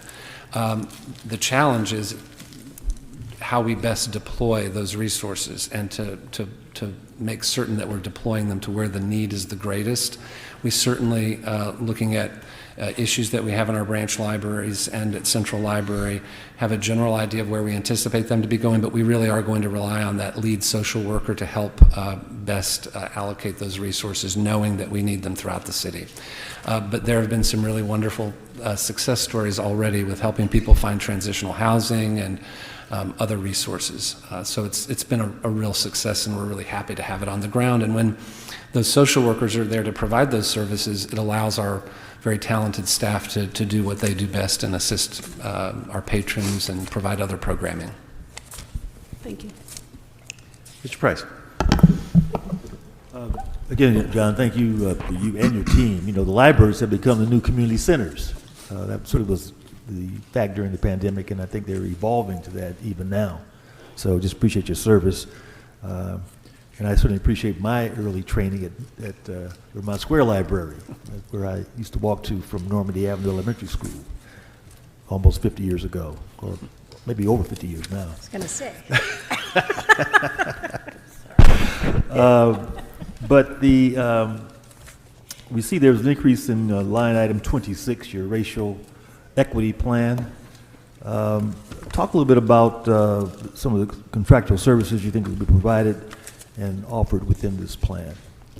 Yes, looking at diversity, equity, inclusion across the system, we're looking through many areas of the library. We're looking at how we do procurement. We're looking at how we do public programming. We're analyzing our collections and how we acquire materials, both physical materials and digital materials as well. We're looking at retention efforts. We're looking at how we do hiring. So that program is looking at all of those things. The contractual services in that area are largely, I think, for staff training, internal training, and it is certainly a priority initiative for the library, and we're doing very, very good work there already. Okay. Line 53 talks about reimbursements for sidewalk repairs. Do you have a list of library locations that are high on the list for sidewalk repairs? Do we have a list of them? Yeah, do you have a list? How's that effort going to be We do. determined? Several of the sidewalk repairs have been completed, and there is funding to complete additional sidewalk repairs. That has been something that has been part of our fiscal year budget for a number of years now. Last question, Mr. Chair. Unfortunately, our city has seen an uprising in substance abuse issues and problems. Overdoses have occurred at all ages. I appreciate the library's initiative now in providing Narcan services. Can you talk a little bit about how that's going to be rolled out, who's going to be providing in Boost Point, and how we'll publicize that? Absolutely. It is sad that your city librarian is talking about Narcan training and the administration of Narcan, but I'm also incredibly proud in which the way in which the library has really stepped forward on this. We have to date trained 350 library staff members in the administration of Narcan, including myself. We will be doing another training. These are staff throughout the city? Staff throughout the city. We will be doing another training coming in June. This is mandatory or just voluntary training? It is not mandatory. It is absolutely voluntary. And another reason to be proud that 350 staff members have stepped forward to do that. I can tell you that on at least one occasion, one of our staff members has utilized it and saved a life at one of our branch libraries. And so we're very, very proud. We're also working with a couple of other city departments right now to help them with organizing that training as well and letting them know the manner in which we did it and how we rolled it out. But very, very proud of that, and it is a very real issue in our libraries. Well, it's a good development. Keep up the good work. Thank you. Thank you, Mr. Chairman. Thank you. And just by way of announcement, YouTube is now up and running, so if people who are hearing this prefer to watch it on YouTube, that is now up and running. Thank you, ITA, for fixing that. Ms. Rodriguez, you're next.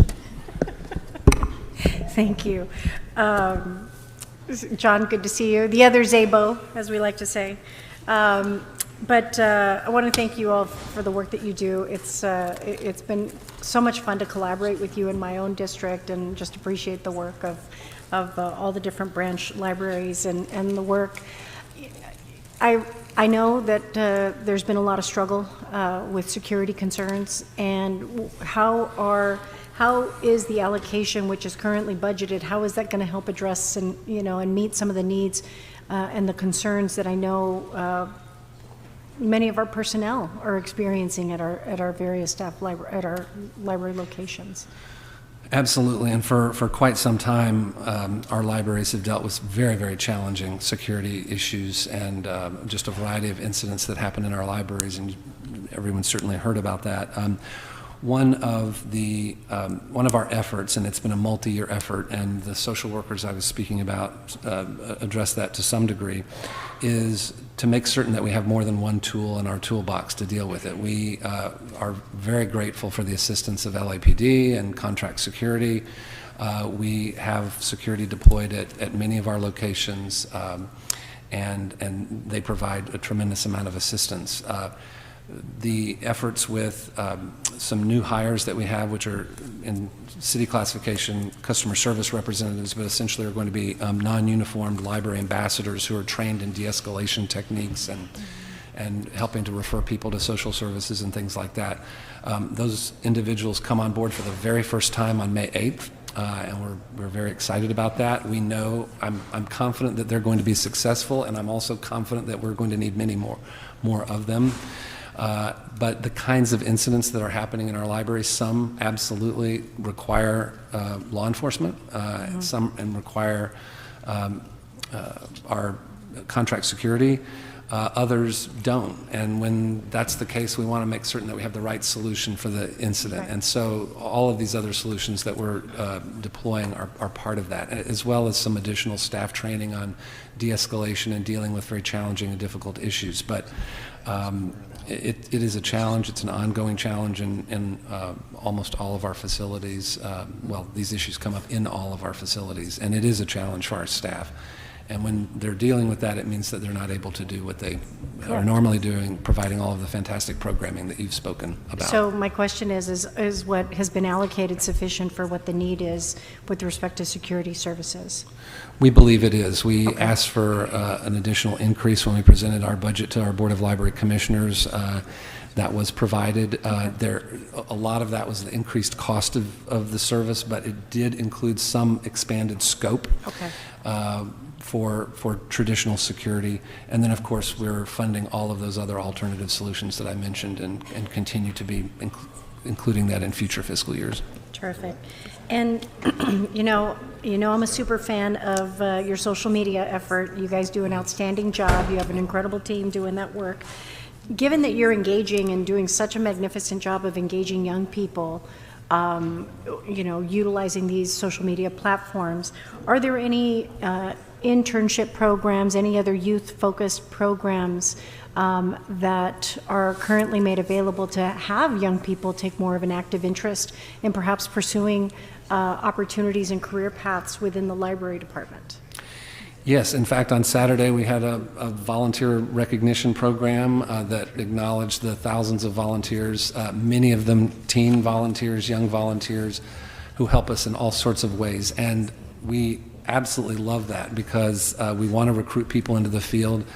And also it's frankly an effort to address diversity issues within the field and within the profession of librarianship. So the more we can do to expose the wonderful and enriching work that happens in our libraries to a broad audience, the better. So volunteering is part of that. We also have a diversity and inclusion apprenticeship program that Janae Brown started it as a very small program with a small grant many years ago, and it has expanded and become something that is just a core part of what we do, and that certainly is continuing, and it's been expanded a couple of times since its inception. And that's a more formal way, a paid internship program that allows young people to see all corners of the library, from administration to behind the scenes to social media, communications, frontline delivery of services, and our hope is that we hold on to them. Some of them have come to work within the department, but we certainly look forward to those individuals becoming librarians and moving on, and maybe a future city librarian one day. That'd be amazing. Well, I would like to request a special study that we conduct and explore potential collaborations between the library department and the youth development department so that we can memorialize and create those pathways in a manner that is accessible to everyone across the city, so that it's not discovered just, you know, again, we want to create this one gateway portal for young people to be able to access these opportunities. So I really would like to see greater collaboration with the Youth Development Department so that we are assured that we're hitting all of the needs for young people in this city. Will But do. thank you all for your work. Appreciate it. Thank you so much.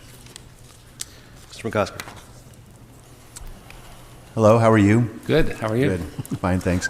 I want to ask about the branch libraries alterations and improvements. You have an increase, a slight increase in contractual services, then one-time funding for repairs across the branch system. How do you intend to divide that money up? Do you have sort of the wish list, and do you know how it would be spent over the course of the year? We do, and what happens each year is the alterations and improvements funding that we have, a budget for central library and a budget for branch libraries. We typically allocate those dollars to things like roofing, carpeting, sometimes HVAC replacement, painting, and some modest renovations of branch libraries. What will often happen during the fiscal year is that we will have emergency situations that will require us to reallocate those dollars to the emergency situation, and then some of those projects don't get done.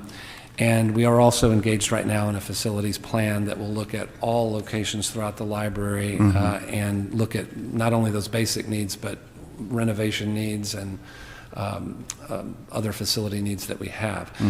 For the budget you're asking about for alterations and improvements within branch libraries, we have carpet replacement projects at, I think, 20 branch locations. We have, this budget also covers the installation of hydration stations, which have been well received in our branch libraries. We have I think at the end of this fiscal year, we'll have close to 38 locations with hydration stations and roof replacements. And then we do have one branch that has had some major issues that is getting a branch renovation.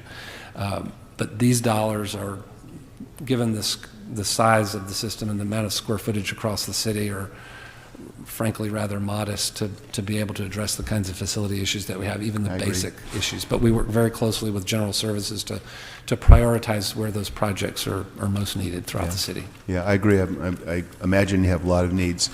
We have because we asked and talked to our wonderful partners, the librarians, you have a particular need in San Pedro at we have a 7-day-a-week operation, which is wonderful there. It's a SARA project with LAPD, which is also wonderful, but you have a real roofing problem. I mean, we have sort of active leaks even today.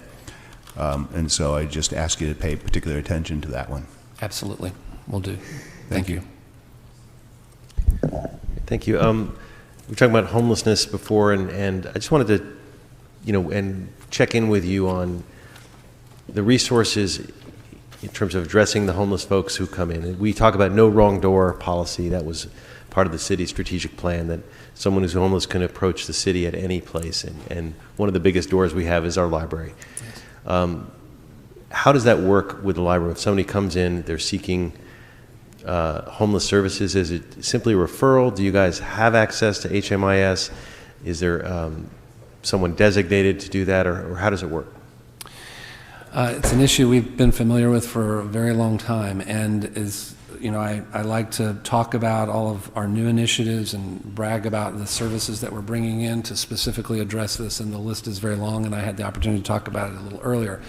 But the answer to your question is that the wonderful staff of the library across multiple locations, classifications, are providing that assistance and have become very good at it and helping people find the resources that they need. It is referrals. It is reaching out to nonprofits, other agencies. It's coordinating things like The Source at Central Library, which is really one-stop shopping, if you will, we'll bring 15 different entities together in one location to be able to provide that assistance. We also provide Community Connect days where we're doing essentially the same thing in branch libraries, often working with council offices to bring local resources there. But that assistance happens every day, and our staff are providing it, along with the new people that are coming on board with the social workers and with the customer service representatives. Okay. Last thing for me, I guess a different topic. Bureau of Engineering is going to start work with a consultant to scientifically assess all city buildings in order to electrify and decarbonize them, including our libraries. Ultimately, the city will not pay for the fossil fuel equipment and eventually greatly increase solar electricity on our own facilities. What should BOE take into account from the library department as the city plans this decarbonization rollout, given your experience there? I would say first and foremost that we're certainly enthusiastic supporters of it. We're eager to have these projects come online for the library. Happy to have them go live. We have projects that are already in place within the current year's budget. The one thing I would say from the library's perspective is that our libraries are open, many of them 7 days a week, all of them at least 6 days a week. We serve as a cooling center, as a heating center. We are that no wrong door, and so having facilities that have operating HVAC is absolutely essential to us. The idea of one of our libraries going offline or being closed because of that is huge. So absolutely supporting that initiative, but also being mindful that urgent replacement is essential, and for BOE just to be mindful of that, and frankly to let you know they have been and have been very helpful when we need to urgently replace an HVAC unit, even if it's a mechanical unit. But obviously, we're eager to support the decarbonization and electrification HVAC rollout. Great. Thank you. Colleagues, seeing no additional questions, thank you so much. Keep Thank you all so much. We appreciate it. All right, next I want to bring up the Department of Cultural Affairs. Daniel Tarika and his team, please come on up. As they're coming up, I want to highlight some of the work of the department. which has the charge of maintaining our cultural resources, including theaters, art spaces, public pieces of art. The department also manages the 1% for Arts fee, which is a landmark ordinance that was adopted years ago, which guaranteed that public art was incorporated into the fabric of the city. The mayor's budget provides an increase to the department and adds staff and program support. My focus this year has been on staff positions, vacancy rates, and maintaining good budgeting by eliminating any position that's not needed or simply getting filled. So as you're sitting at the table, first, gratitude for all the great work you do. We saw you the other weekend out in Canoga Park on the Holly Color Festival, which was great. But let's jump into vacancy rates. How many positions are unfilled? What challenges do you have in hiring those positions, and how do we get you there? Wonderful. Thank you, Councilmember. We have 26 positions that are unfilled right now. We are working feverishly to fill them, as you have heard from many of our other city department colleagues, to be able to really get our staffing up to a place that will be able to serve our communities in the best way possible. I have to give kudos to our current staff who have been able to really continue upholding the work that we do. They've been working huge amounts, and we're truly grateful to them. As we have been looking at it and the work that we've been doing, one of the things that we did several years ago is we updated our city's class specifications for classifications that were specific to the Department of Cultural Affairs. So we did it for 5 different classifications to be able to assist the personnel department in being able to better recruit and for the city to be able to retain these positions. Additionally, we're using other tools such as emergency appointments. We are using the targeted local hire program, and we have been continuing to do our best through the interview process, and are working to make sure that we can find qualified people to bring candidates on. Alternatively, just to provide kind of a larger perspective on where we are as a department and thinking about our vacancies, when we think about how we serve our city's populations and our city's communities, one art worker can generally serve from about 300 to 5,000 people. And we as a department have about 100 full-time staff and about 150 part-time staff. So basically, all of these positions that we need, that are vacant, we need to fill to be able to continue providing the services that we do. Okay. So we'll get the report back for the additional 8 staff you're requesting in your letter, as well as the staff positions requested as resolution authorities. But I want to make sure that the report back includes detailed information about funding sources, departmental efficiencies, such as the deletion of vacancies, general deletions or deletions related to these requests, contract or travel reductions, or other creative suggestions. The report should also include context for funding at 6 or 9 months. And I'm putting that out there for different departments because I think we want to help fund these things, but you guys have to help us because there's no new magic pot of money. Ms. Yaroslavsky. Thank you. Good afternoon. I'm wondering about interdepartmental services. Do you all currently work with Rec and Parks or Aging to provide arts interventions? Thanks so much for asking about that. That is something that we are hoping to broaden what we do. So as a department, at different points, we have worked with departments in an ad hoc basis. So we've worked with Department of Transportation, and we have some partnerships with Rec and Parks, particularly with the fact that we are located on park property. So there are kind of some built-in partnerships. But as we look at a broader perspective about what we see in the field and what we see that we can do as a department, arts and culture offers a really creative way to think about problem solving. And I think that there are huge opportunities for us to be able to do that, thinking about aging, and we've had some preliminary conversations with aging. We also have in the past supported the Poet Laureate program through the library, also opportunities within emergency management and homelessness, to really be able to think about how we as a department continue to support. We actually have a position that we've requested in the budget to be able to help start structuring what that would look like across other departments. Is that the arts manager position? It is the arts manager position. Okay, Thanks so much for asking. Chair Blumenfield's report back will address then how this position will help with those efforts, please. Thank you. Thank you very much. Where'd he go? Who's up? Thank you, team, always there for us, so we appreciate the added value. Line 21 references the Chinese massacre and COVID-19 memorials. Question is, will these funds for the COVID-19 memorials be intended to be used citywide? Is it going to be projects for each council district on demand? How will these funds be used? So you recall that there was a request from CD9 for some assistance in a memorial project. Would that be eligible? Explain it to us, please.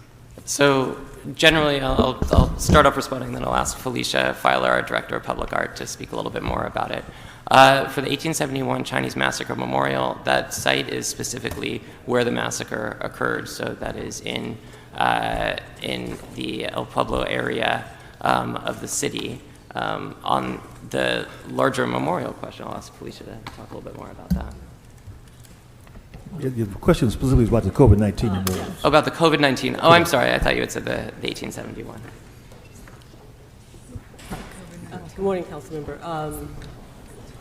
The next phase of the COVID-19 memorial work is to identify artists or memorial designers. So once we receive the report back from our consultants this October, it will determine if, in fact, the citizens of LA want the city to move forward with developing a COVID-19 memorial, and whether that memorial happens at one central location or is distributed in all 15 council districts, we won't know. We won't have that information in that direction until October.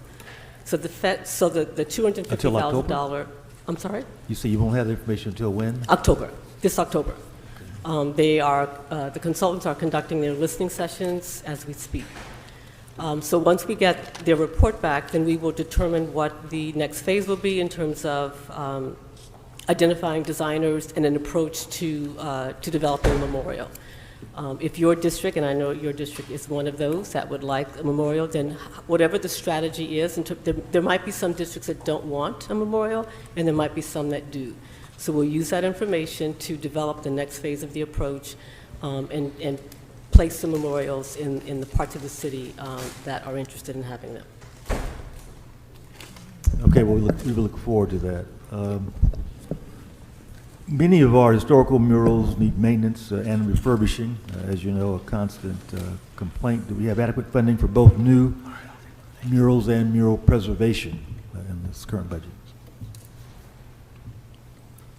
So for our mural program, one of the areas that I want to highlight is our Mural Works program that we recently implemented. It is funding that we received in the budget a few years ago that we are putting forward. So it's going to be able to provide 20 new murals and 20 mural conservations throughout the city. That's 20 and 20? 20 and 20. And I'll ask Felicia to fill in a little bit more about that as well. Yes, so I've looked at the murals in CD9, and there's actually a lot of activity happening. There's an organization called the Urban Studio that we have basically 8 new murals in your district that are going through the registration process now. So my suspicion is that it's not necessarily a matter of money, but it's really a matter of marketing. That those artists who are out there working through Urban Studio, for example, are not on our radar. They're not answering through our RFQs. They may not even be on your radar.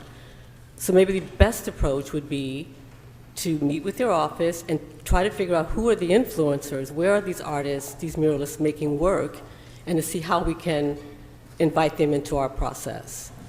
So I think it's really, we can work with your comms team and try to find out who the muralists are and where they're working and figure out the best approach to get them. But to Daniel's point, we do have the Mural Works funding. A new RFP will be released this July. And how do we get those artists who are out there in the district working to apply to this opportunity? And that's where I think a marketing strategy would be beneficial. Well, we certainly have an interest in District 9, but I'm sure this is an interest citywide. And I'd like to get a budget memo to request additional $100,000 for the city mural program to be administered. And then finally, Mr. Chair, one last question. In your letter, you're requesting a management analyst and general and administrative support program. Can you talk about the importance of this position to carry out your functions? Management analyst and general and administrative support. Yes, the management analyst position will be able to help support overall on, as we as a department are continuing to provide more services, we are finding that we need more administrative support. So this position is going to help on contracting, it will help on purchasing, it will help on facilities as well, and also in emergency planning as well. I'll ask Alma Miranda to add anything if I may have missed. We need this position primarily to do that, to provide the department some point person to be able to assist with getting all the emergency plans, the emergency plans that are needed specific for all our facilities completed, to work on the injury and illness prevention programs that are also required, as well as drafting hazard mitigation plans that are also required for some of our facilities and our theaters as well. We don't have anybody right now. So that means it doesn't get done, or just somebody else is doing it? It's something that's being done as well as we can with our current workload, yes. But we need a full-time person to be able to carry out those responsibilities on a full-time basis, and also to provide training to our staff.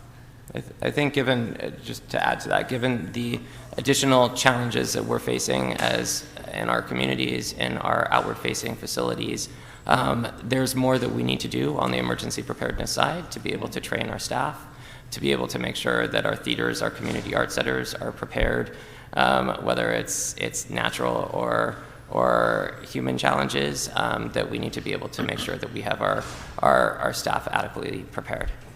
Well, preparation is important. We want to make sure that your department is prepared. We know that the arts are important, and it's a tool for economic development. So we need to be looking at it, I think, in a more holistic way. So I'd like to get a budget memo, Mr. Chair, on the management analyst position, costs, and how that function would be performed. Okay, thank you. Ms. Rodriguez. Thank you. First of all, thank you all so much for all your collaboration. We've done a lot of arts activation in my district with some pretty fantastic large-scale murals that have put young people to work. So I just want to thank you for working with my team to make all those dreams and, frankly, eliminate a lot of blight in our neighborhoods. And so I have a question with respect to Special Appropriations 3, which previously had an allocation for Youth and Creative Workers Program, mural program, but now I know, and I don't know if it's in lieu of, but now it's unspecified youth programming. Can you talk to me a little bit about what that?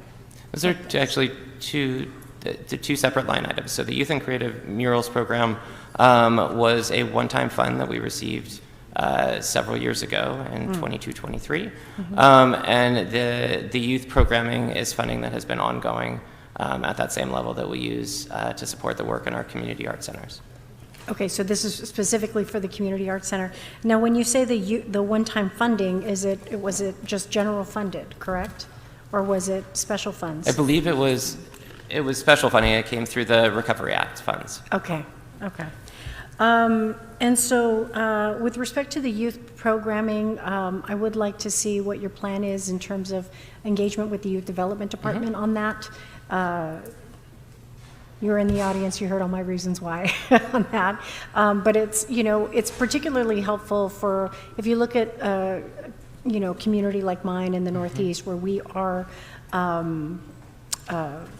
nonprofit organization poor. We don't have a lot of the same organizational infrastructure, if you will, of nonprofits that can support a lot of this work. And so I want to make sure that we are doing everything possible to reach into pockets that are similarly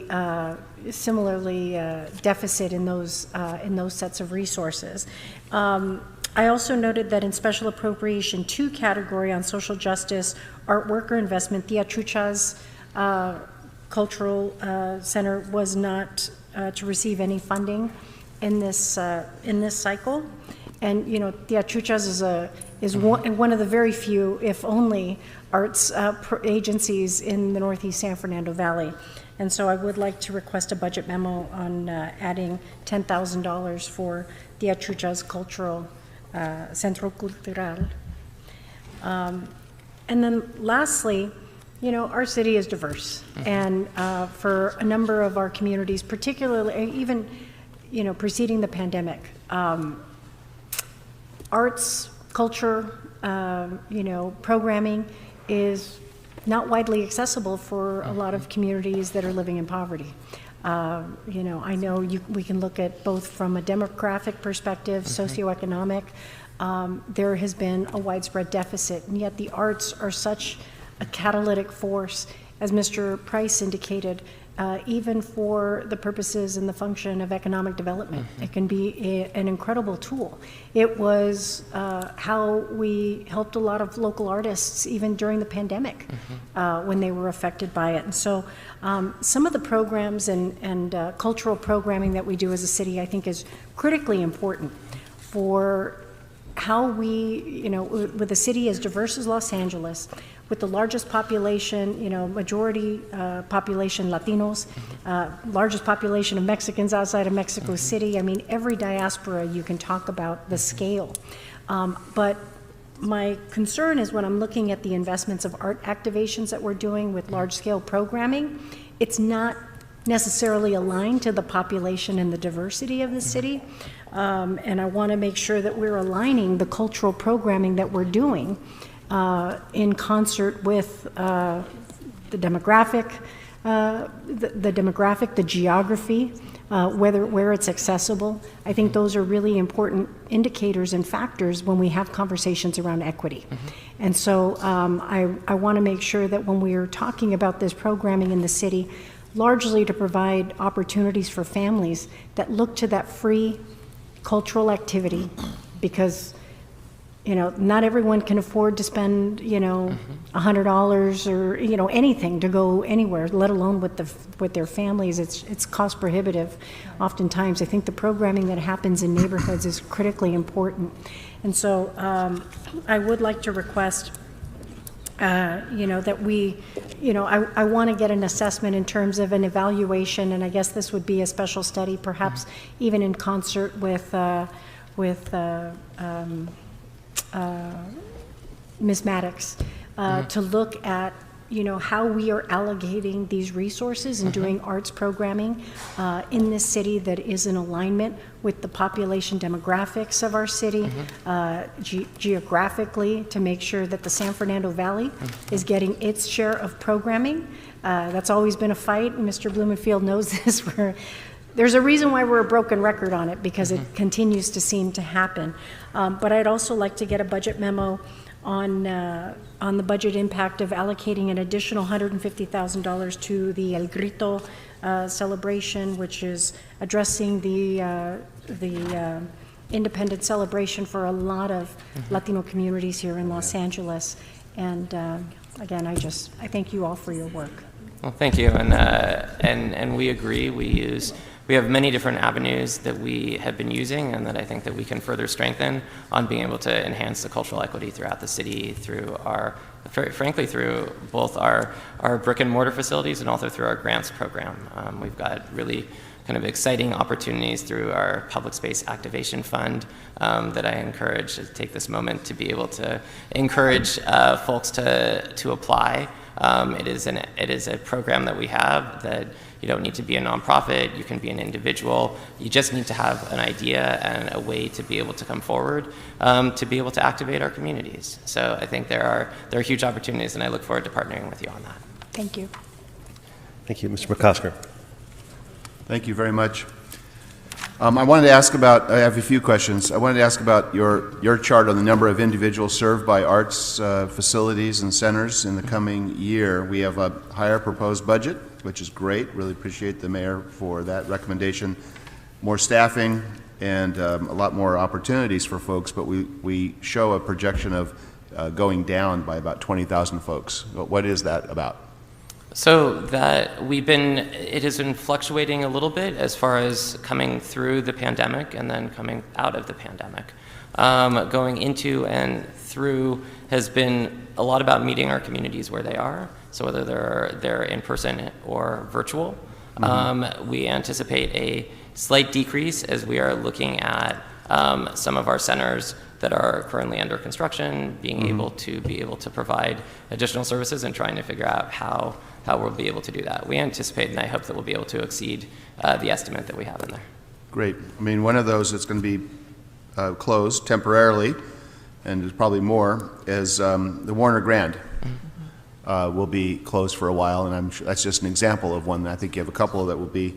And yet we have a request for 2 full-time performing arts coordinator 1 positions to serve as technical directors at both Vision, great property, great promise, and Warner Grand. Why would we be making those requests while we're closed? So for both of those, we need those positions to be able to help start framing and preparing ourselves to reopen. So, for example, at the Vision Theater, we need the Performing Arts Program Coordinator to be able to help support the new technology that's being installed, to be able to learn it, and then to be able to train staff. So that's happening currently as we speak. And additionally, with the Warner Grand Theater, as we are looking at the work that we have there right now, we don't have a full-time technical director for a facility of that size. Right. And this position would be able to do that.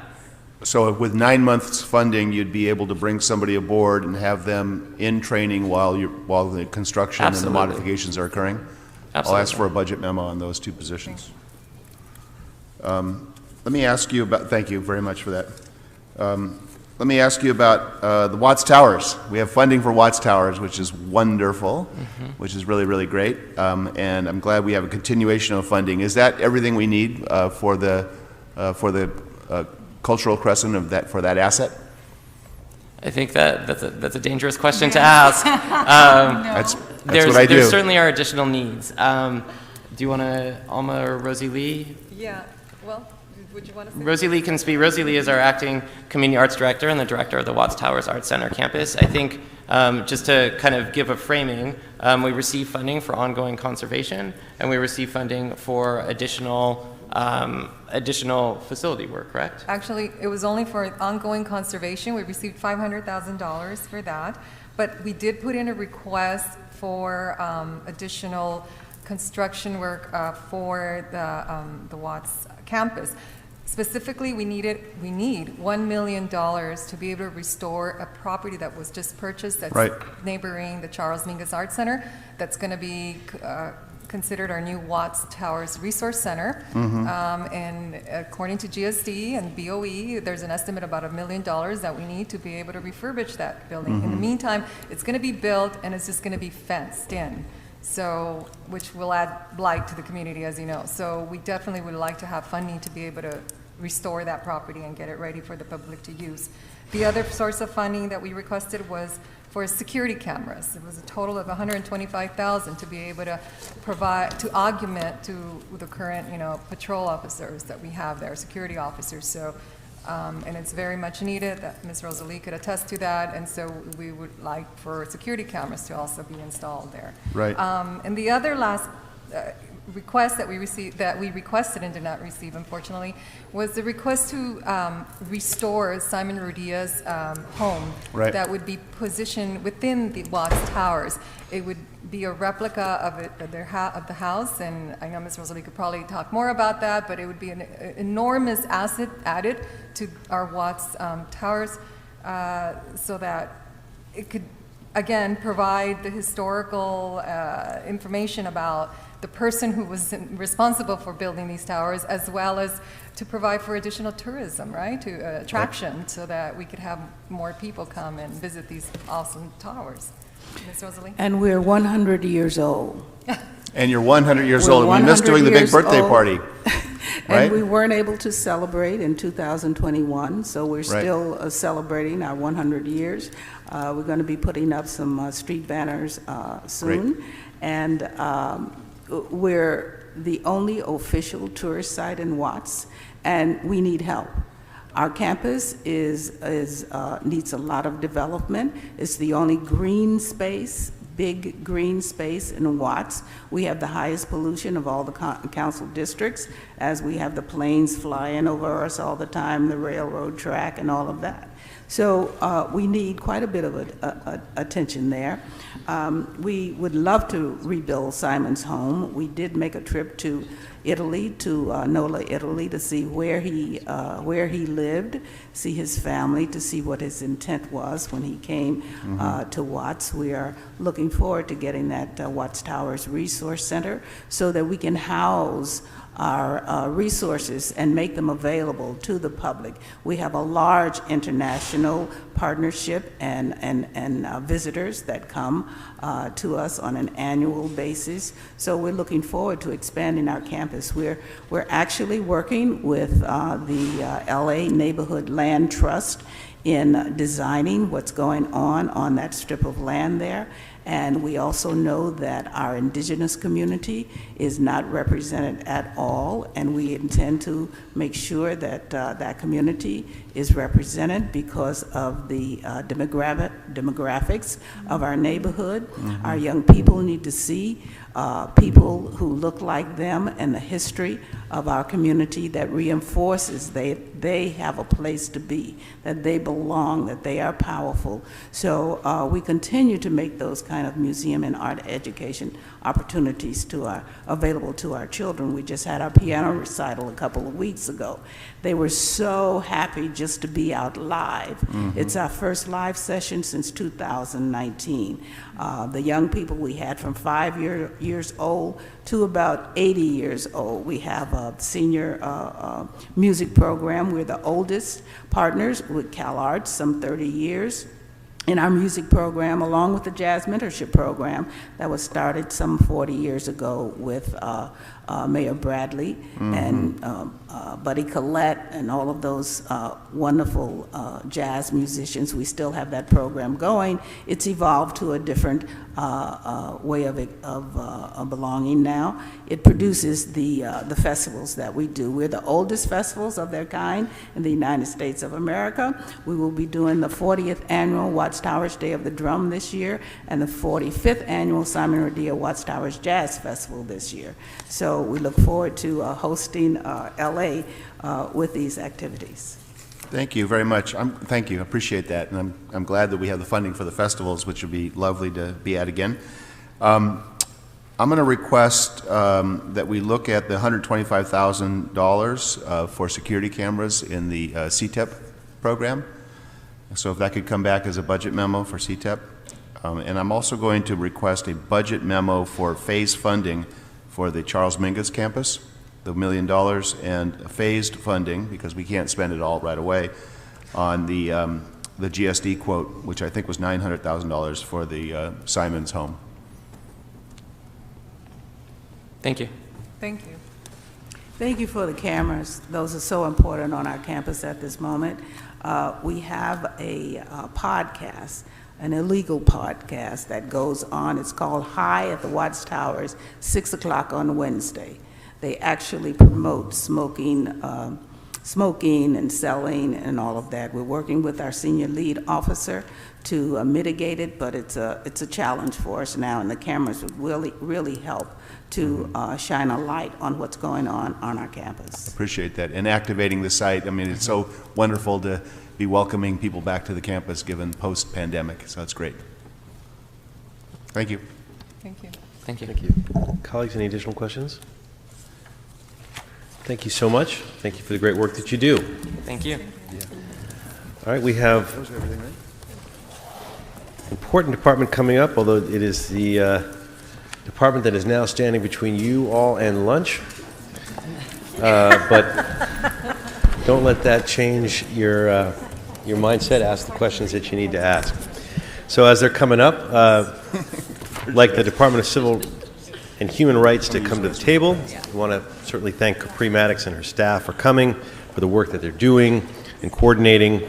I want to start by stating my goal in working with you, Capri, and our mayor, and making sure the city provides the support you need to carry out your mission. This year's proposed budget includes a 26% increase, a very large percentage, but you're a new department, so the numbers are not That doesn't mean you're getting a huge amount. You're getting a relatively small amount, big percentage, but that's because you're getting started and doing great work. To that end, to bring the staff and the city forces so we can have a strong department with regular positions. It's your very connection to LA faith-based, community-focused, and systems of education that make our own work go much further. My goal is to improve access and program delivery while ensuring that the council ordinances are being enforced, and I know you share that. We all do, and I want to know that Angelenos, and especially the most vulnerable, know that the city is here to help, and that by way of it, regardless of immigration status, and includes your staff's work with the LGBTQ community, and especially trans women, through your Midnight Stroll program. So with that, let's just jump right into it. Tell me a little bit about the staffing model the department employs, how it works with the community, faith-based grassroots organization, including educational institutions, how their participation is managed to further city goals. And as I mentioned, the mayor's budget includes an increase to the department services by adding resolution authority positions.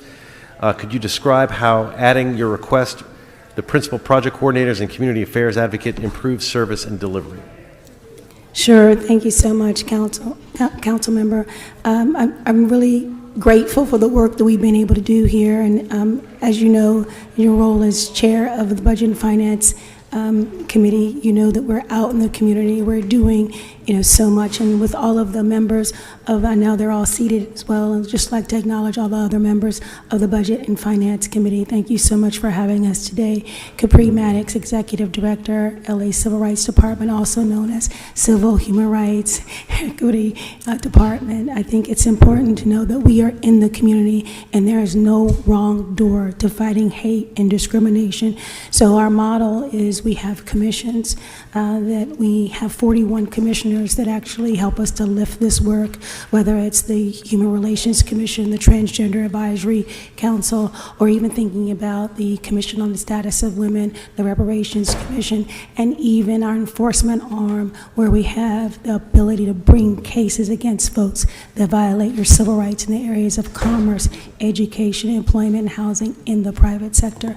On the other side, we have community engagement, where we are outward facing and being intentional to celebrate everyone's culture, all communities, because we can't fight our way out of hate and discrimination on the defensive only. So we want to be aggressive on the offensive, to be intentional, to celebrate communities. And of course, like today, we know that we just kicked off Asian Pacific Islander Heritage Month. And so whenever, and it's also Jewish American Heritage Month as well, and so we need to be intentional to celebrate all communities before there is a crisis. On the other side, of course, we have discrimination enforcement, where we can bring cases against folks that violate your civil rights and bring fines up to the amount of $250,000. And then we have the Office of Racial Equity to make sure that the city of Los Angeles, and even their policies, that we bring equity in so many spaces, particularly with some of the report backs that we do with city council, being intentional to infuse equity into everything we do instead of waiting until there is a crisis. And quite frankly, in the years gone by, a lot of the inequities that we're seeing in the city of Los Angeles started in rooms like these. So we want to be intentional with some of the programming to reverse those. And thinking about the positions that we're asking for, we have 2 add-delete positions, and we want to be intentional to uplift those 2 positions, because we need those, there'll be a senior project coordinator position to a principal project coordinator position. The reason we need to lift those 2 positions is we are at a place now where we're growing.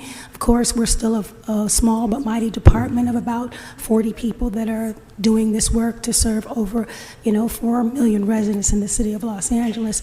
But we want to have these 2 positions in place so that we can manage more staff.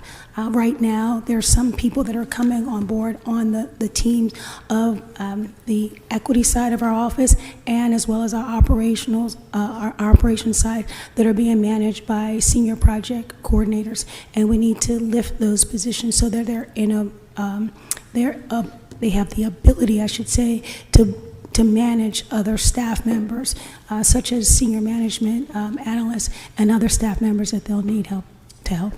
And when we think about the CAA position, that is the Community Affairs Advocate, we need to be intentional. We're thinking about the entire city and looking at our community outreach and our impact in the communities. We have human relations advocates, and we have a few of them, and we may have some that are changing over to, we have in lieu positions that we're changing some of the human relations positions over to, but we need to be certain to have people that can manage those staff members, because, you know, as the staff grows, you can only do so much. And particularly when you think about the rank of people that can manage and even sit in on the interviews.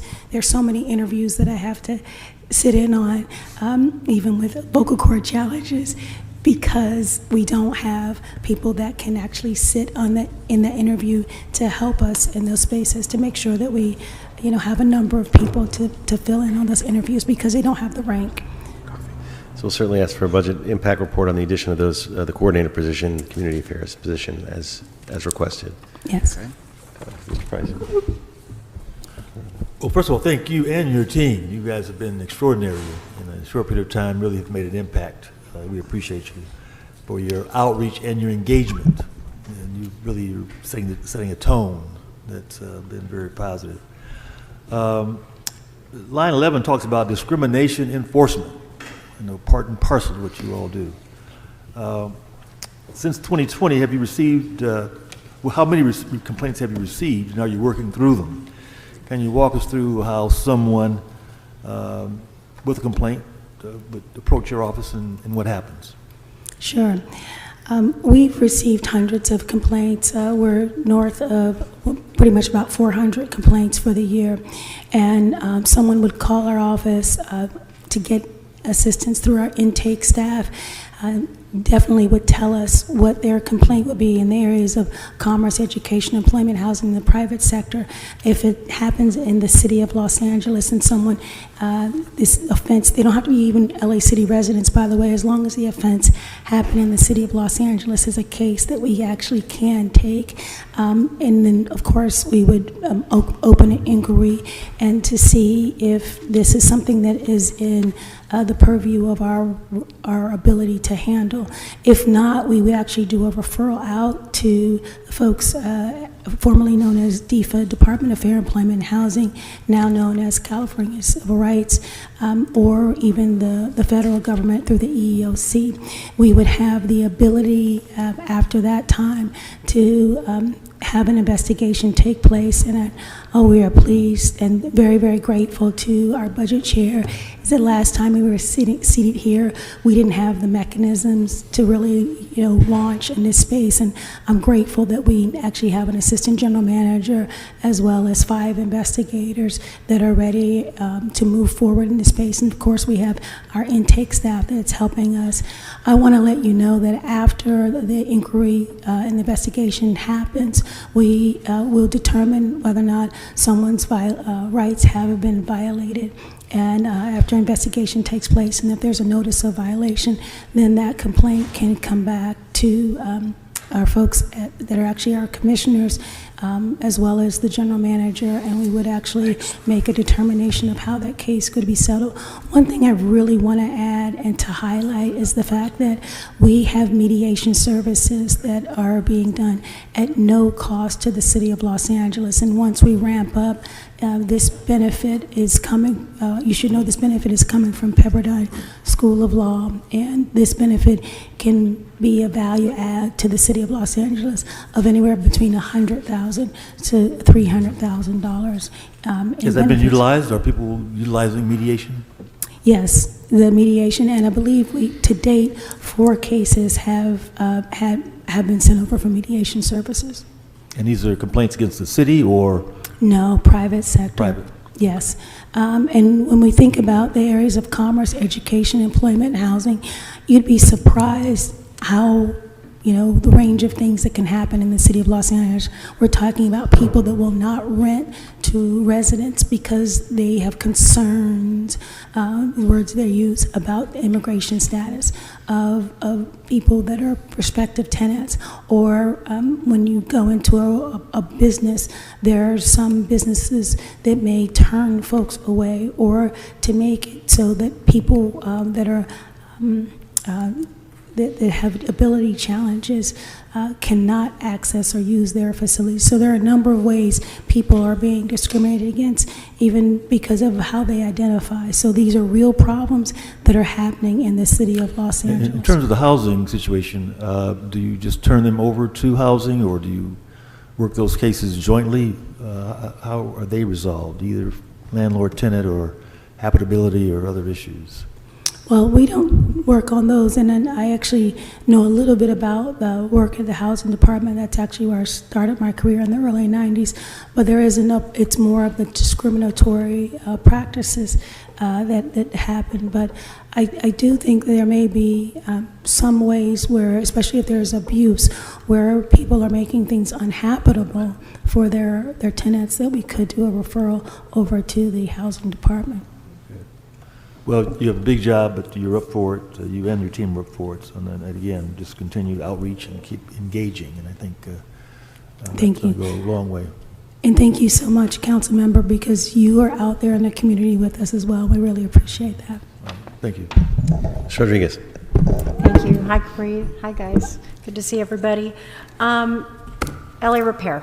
So how are you, I know we've got an ongoing effort right now in the North Hills and the Northeast region. How are you evaluating the success of that program and assuring through their allocations that we're not, that there's no duplicative efforts to what's already being funded and provided by the city? And I ask this question as someone who used to manage, I think, one of the original participatory budgeting programs, which was the Targeted Neighborhood Initiative. And so, we measured the efficacy of that effort through the lens of, again, community engagement, capacity building, but also working to deliver actual projects utilizing CDBG funds. In this effort, how do you measure success? How are you assuring that there's no duplicative efforts to programs and services that the city is already providing? Right, I'll start the answer and then I'll defer to David Price, who's actually Director of Equity with us, to fill in anything that I may have left out. But of course, as you remember, I was a community development block grant analyst before I went to law school. So the thought of people supplanting funds is something that is a major concern and a major red flag when you're talking about using government resources in these spaces. And so first of all, one of the great protections that we have in this space is the community participatory budgeting actually allows the community to vote on the projects that they want. And usually they're programs that aren't being done in that community, and but there may be the ability for the community-based organizations to actually do this additional work. And so we have a consultant firm, the folks that will be doing the evaluation for us on participatory budgeting are Harder & Co. It's the operation that will be doing, that one of our consultants that will actually be doing the research to determine how the funds are spent and how efficiently those funds are being spent. And of course, new programming is what we're paying for. We are not using city dollars to fund existing programs, but I do think it's a force multiplier to help the people that are helping the people in the community-based organizations. And I'll let David add anything he may wish to the answer. Just to add a little bit there, I think it's a question that we contend with continuously, because particularly in the Valley, for example, there are just so few organizations that are doing the work. Mm-hmm. And so our question really is, are you doing anything that's additional, and or are you reaching people who you aren't already reaching? Mm-hmm. And so in thinking about the duplicative efforts, it's like, really looking into who's coming. Are you adding any new and additional people? Because the work is good, right? And we're not pressing up against that. But the question is your outreach and your engagement. And so we really do take that into high consideration, particularly when evaluating the capacity of an organization to even be voted upon before you can even get on the ballot. Yeah, and thank you for acknowledging the fact that, to your point, and you know this because of the work that's happening, is that the bandwidth of there aren't a lot of organizations and not a lot of nonprofits. Every community is struggling with a very different set of dynamics, but oftentimes, again, it's perpetuated by a cycle, as you indicated earlier, that many of the inequities started around this horseshoe in buildings like this. And so our job together is to help lead a transformative shift on how we align these resources, how we do capacity building in communities like the one that I'm so privileged to represent, that recognize that there are over-concentrations of resources in certain areas than in others, and it's leveraged by and large by the socioeconomic conditions or whatever the historic nature of those communities, whatever they've endured. And so, I applaud the work. I'm a huge supporter of it. I want to make sure that we're successful, but I want to make sure that we're really looking at how do we drill down, what does success look like? What are we growing in this effort and investing? What additional capacity are we building out of this? And what data are we collecting? Because I think the bottom line here is that, getting the foundations and some of the external kind of force multipliers that can be helpful to building our capacity need to look at the communities that we're doing this work in so that these neighborhoods can actually leverage and get more resources invested in them. These are the same struggles. It's a historic tale that we've told too many times in other parts of Los Angeles, but certain communities continue to be overlooked. And so I just want to make sure that we are working collaboratively to help build kind of that story and that ability for us to leverage additional resources outside of the city's, investments to make sure that we can help build the capacity in those neighborhoods. So I thank you for that. I look forward to seeing the results of some of the work that we're doing in my district and the neighboring parts of the San Fernando Valley. And then separately, I wanted to talk about the contractual services that you identified in your letter with respect to technology support. I'm always warning everybody about, are you working with ITA? Are we making sure we're not breaking out into our own system so that everyone's got their own branding, their own look and feel? We are one city. We are one city, and I want to make sure that we're working within the confines of ITA. For the contractual services that you identified, is there coordination and support and collaboration with ITA with respect to the needs that you have with contractual services and technology support? Yes. Just to let you know that working with ITA has always been a joy, and I appreciate the leadership of my fellow general manager, Ted Ross.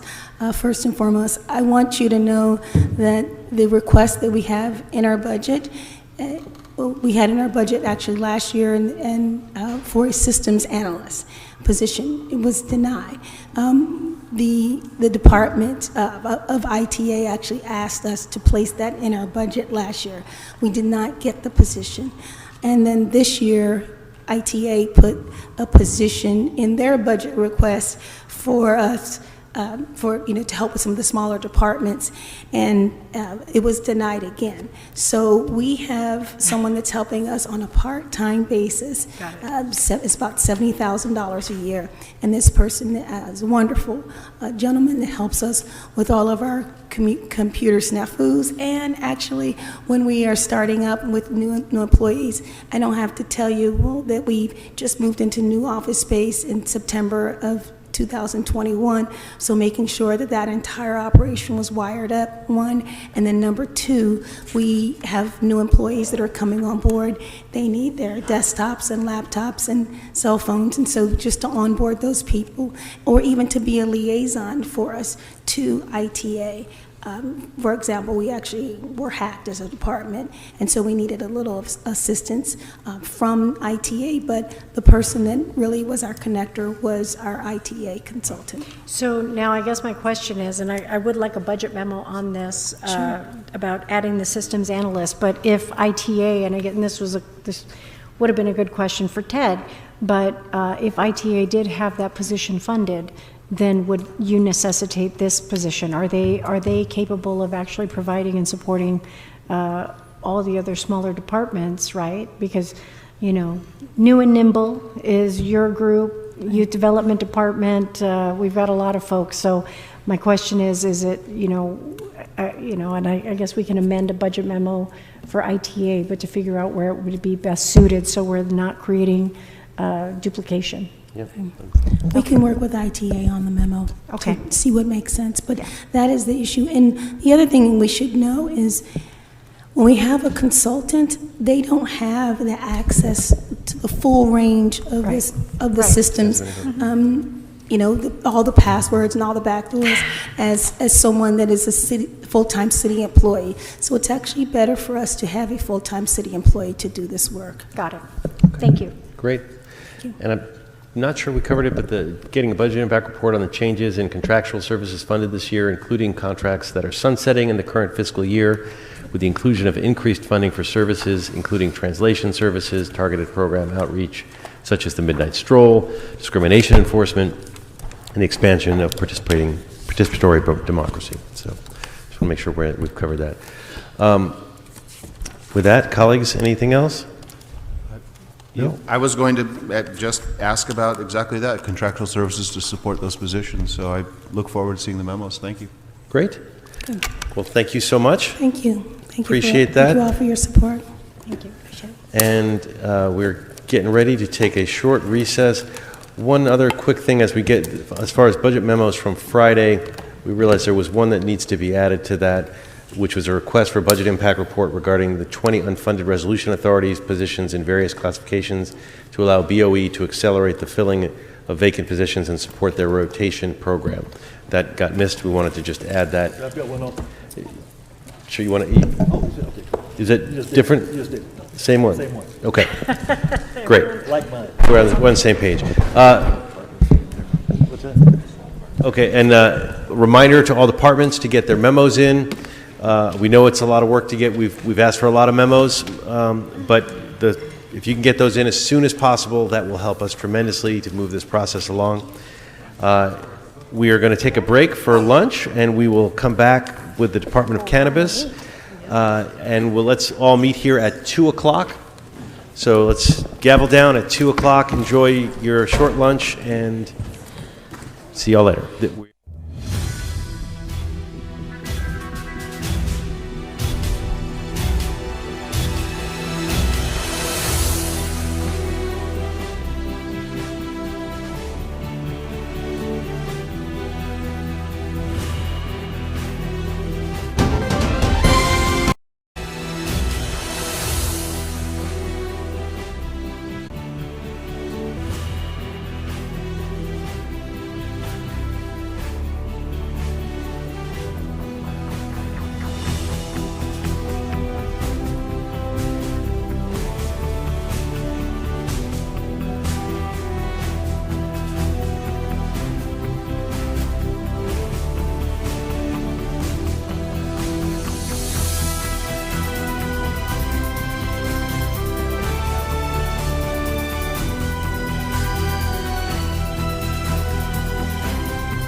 record, I was here too, ready to gavel down, but I get it. People need to eat lunch. So, our first department, welcome back, everybody. Reminder to the public about that we are now up on YouTube. There's lots of ways to engage with us, both in person, like tomorrow, and through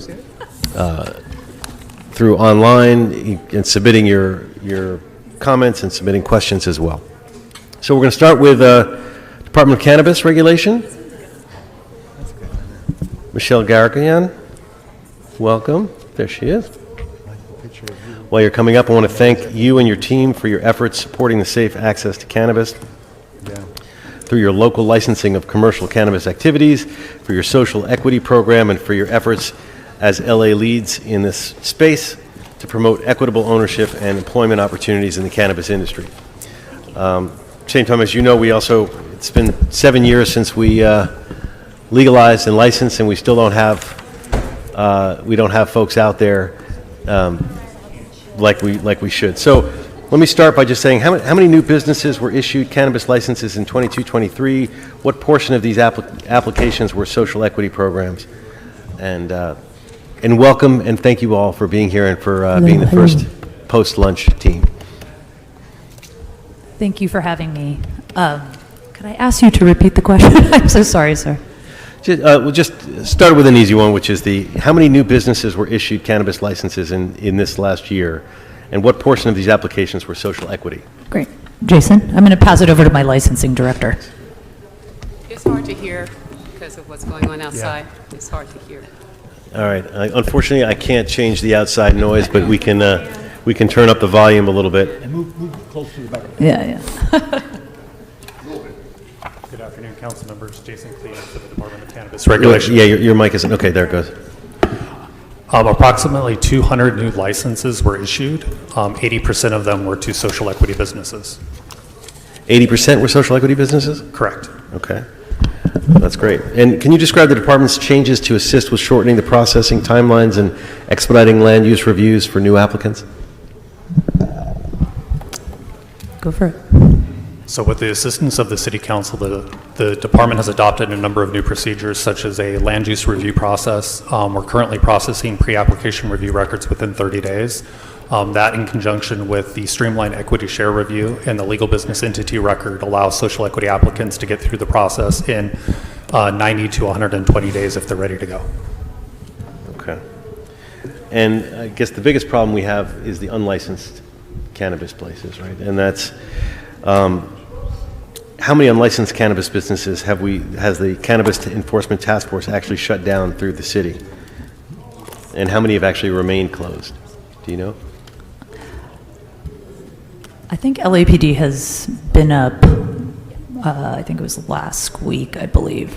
It is a game of whack-a-mole, I would say, definitely in the city. Rocky, what is the current numbers? Good afternoon, council members. Rocky Wiles. Based on the numbers that LAPD has shared with us, I believe that it's somewhere in the vicinity of less than 100 is what they've told us as far as the unauthorized retailers. But we don't, council member, we don't have any jurisdiction over the unlicensed market, so we rely on LAPD to give us those numbers. Right. Yeah. No, and I get that, and I kind of want the public to understand that too, because DCR, so people are always looking to you to shut them down. That's not what we can legally use the fees for. Mm-hmm. You know, we have to use tax revenues for that, but we can't use cannabis fees for doing the shutdown. And yet that is probably would contribute the greatest to both collecting more tax revenue and regularizing this market so that it's, we don't have this complete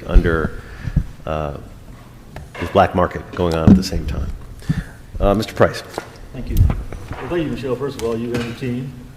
You guys are really out there in the front line. I was excited to know. You said we have about 30% social equity? About 30% social equity now, did you say? Total of all licensees, correct, sir. Yeah, I know our goal is to have 50% equity applicants by 2025. Yes, sir. What do you see as the biggest impediments to achieving that goal?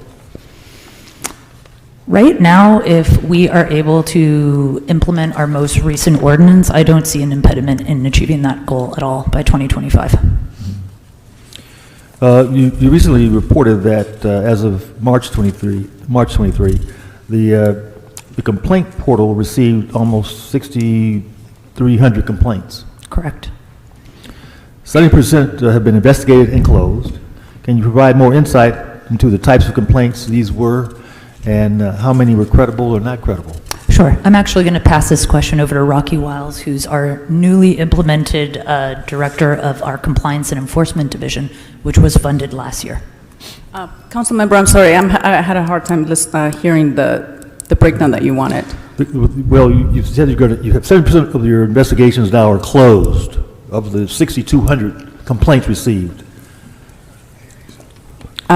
We did. 70% are closed. My question was, what kinds of complaints were they? Give us a little more insight into the kinds of complaints. How many were credible or not credible? Or Thank you. Yes, give me a chance to shine here because, at the end of last year, we actually used a lot of overtime pay so that we could triage and close a lot of the complaints that were open since 2018. Most of the complaints that we did close were because there were duplicates or they weren't related to commercial cannabis activity. We got complaints like, folks smoking in the car or fireworks. So a lot of the people a lot of the folks that used our complaint portal maybe didn't know that this was just specifically for cannabis. what kind of cannabis complaints did you receive most frequently? Most frequently, we have, it's a lot about loitering, a lot about, the parking, a little too much noise. A lot of the times, it's a lot of people congregating in parking lots. If maybe no security personnel on site, folks not wearing badges, their employee badges.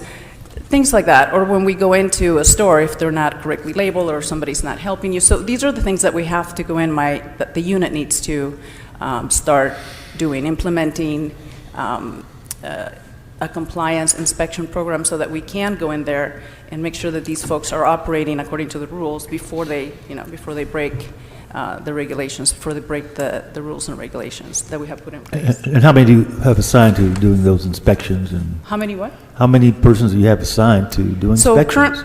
Yes, thank you. Currently, we have only one special investigator. One? One, and that person is not allocated, that staff position is not allocated to our department, it's allocated to the personnel department. And that in itself, there's another challenge there.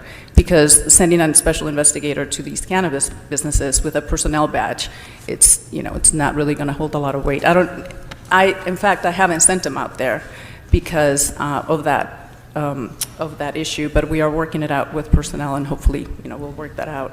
What are you working out? Well, I'm hoping that we can issue a different badge to our special investigators, or really what we would like is to have these positions allocated to our department so that they can just be DCR employees, not personnel employees. So the inspections are taking place by the personnel Yes. employees and by police? Or does the police get involved in the inspections, or? they No, just- LAPD does not get involved in our inspections. So it's solely personnel? It's personnel, yes. So the goal, or what we would like to have, is to have teams paired up, a special investigator with a management analyst, and send them out in groups, groups of 2, groups of 3, depending on the size of the business. That's why we had asked for 2 more special investigators in the budget, because currently we only have one that is working with us, and we are in the process of hiring the second one. Hopefully in the next week or 2, we will hold those interviews, so we'll have 2. So just succinctly, we have 2 position authority for 2 special investigators, and those position authorities are classifications through personnel. You have the positions already, you just need to hire Yes, them? we do. So we have one hired, and we're in the process hiring the other one. We did ask for position authorities for 2 additional special investigators. It wasn't allocated in the mayor's budget, but that's okay. Was that in your letter? I don't see it. No, it's not in the letter. It was in the original budget letter, not in the response letter. I'm not sure what you mean. We only get one letter. Oh, okay, I'm sorry. It was in the mayor's budget letter, not your letter. Okay, so you're Yeah, not it's asking not. us, you're not asking us for it? No, I'm Got not. it, I got it, okay. I'm not asking. And so the assistants you have, somebody from personnel, not from the police, nothing from the fire department? Do you have any inspectors coming out of the fire department? No. So it's just the 1 or 2 personnel? Yes, that is what we have for compliance. Yes. And you don't think that's enough? I do not think that is enough, no. Currently, we have 277 authorized retailer businesses in the city, potentially up to 500, and these are just the retailers that we will need to perform compliance inspections for. So, yeah, 2 special investigators is not enough, Well, but I'd we like are to see- starting I'd like to the see program. I'd like to see a budget memo, seeing how we increase that number to maybe 4, what the impact would be, and how it could be utilized for inspection purposes. Great. But now these inspectors, they wouldn't go after the unlicensed one. You're just talking about folks who are going to the licensed facility. That is correct, yeah. Yeah. And what is more important to you? If you had a certain amount of money, would you rather people go to the unlicensed ones or to the licensed ones? The licensed. So that's more important than going after the unlicensed? Well, We don't facilitate enforcement against unlicensed businesses. No, We I never- get, yeah. I get that. I just meant, well, we as a city and as a budget, we have to decide overall resources. So if our goal is to maximize legal cannabis and to maximize revenue and to have a well-regulated system, and if we had, if somebody found $500,000 under the couch, where would it be better spent? On enforcement of non-licensed or adding folks in to go after the licensed? I would say, to be honest, non-licensed. Yeah, if you guys were having to make a decision today, I would. No, and I know that's a hard question to ask Of because you're course. looking from your department lens, Right. but we have to step back and look at I it think from this a bigger lens, broader- and all of us share the same goal in terms of wanting cannabis to succeed, and so that's important. So I hear you. You're asking for, well, it's not in the letter, but you're asking outside of the letter for additional positions. But you're also saying that in theory, those positions, if we could, would be better off going after the unlicensed. And that's kind of how I understood it too, but I wanted to better understand that. In parallel, so the positions that DCR would be requesting through our report back to audits is to address compliance at the licensed locations. So our I fee revenue understand, and yeah. the I get it. renewal fees would pay for that. So if there was general fund money, it would be better spent on enforcement activities. Got it. Excuse me, good afternoon.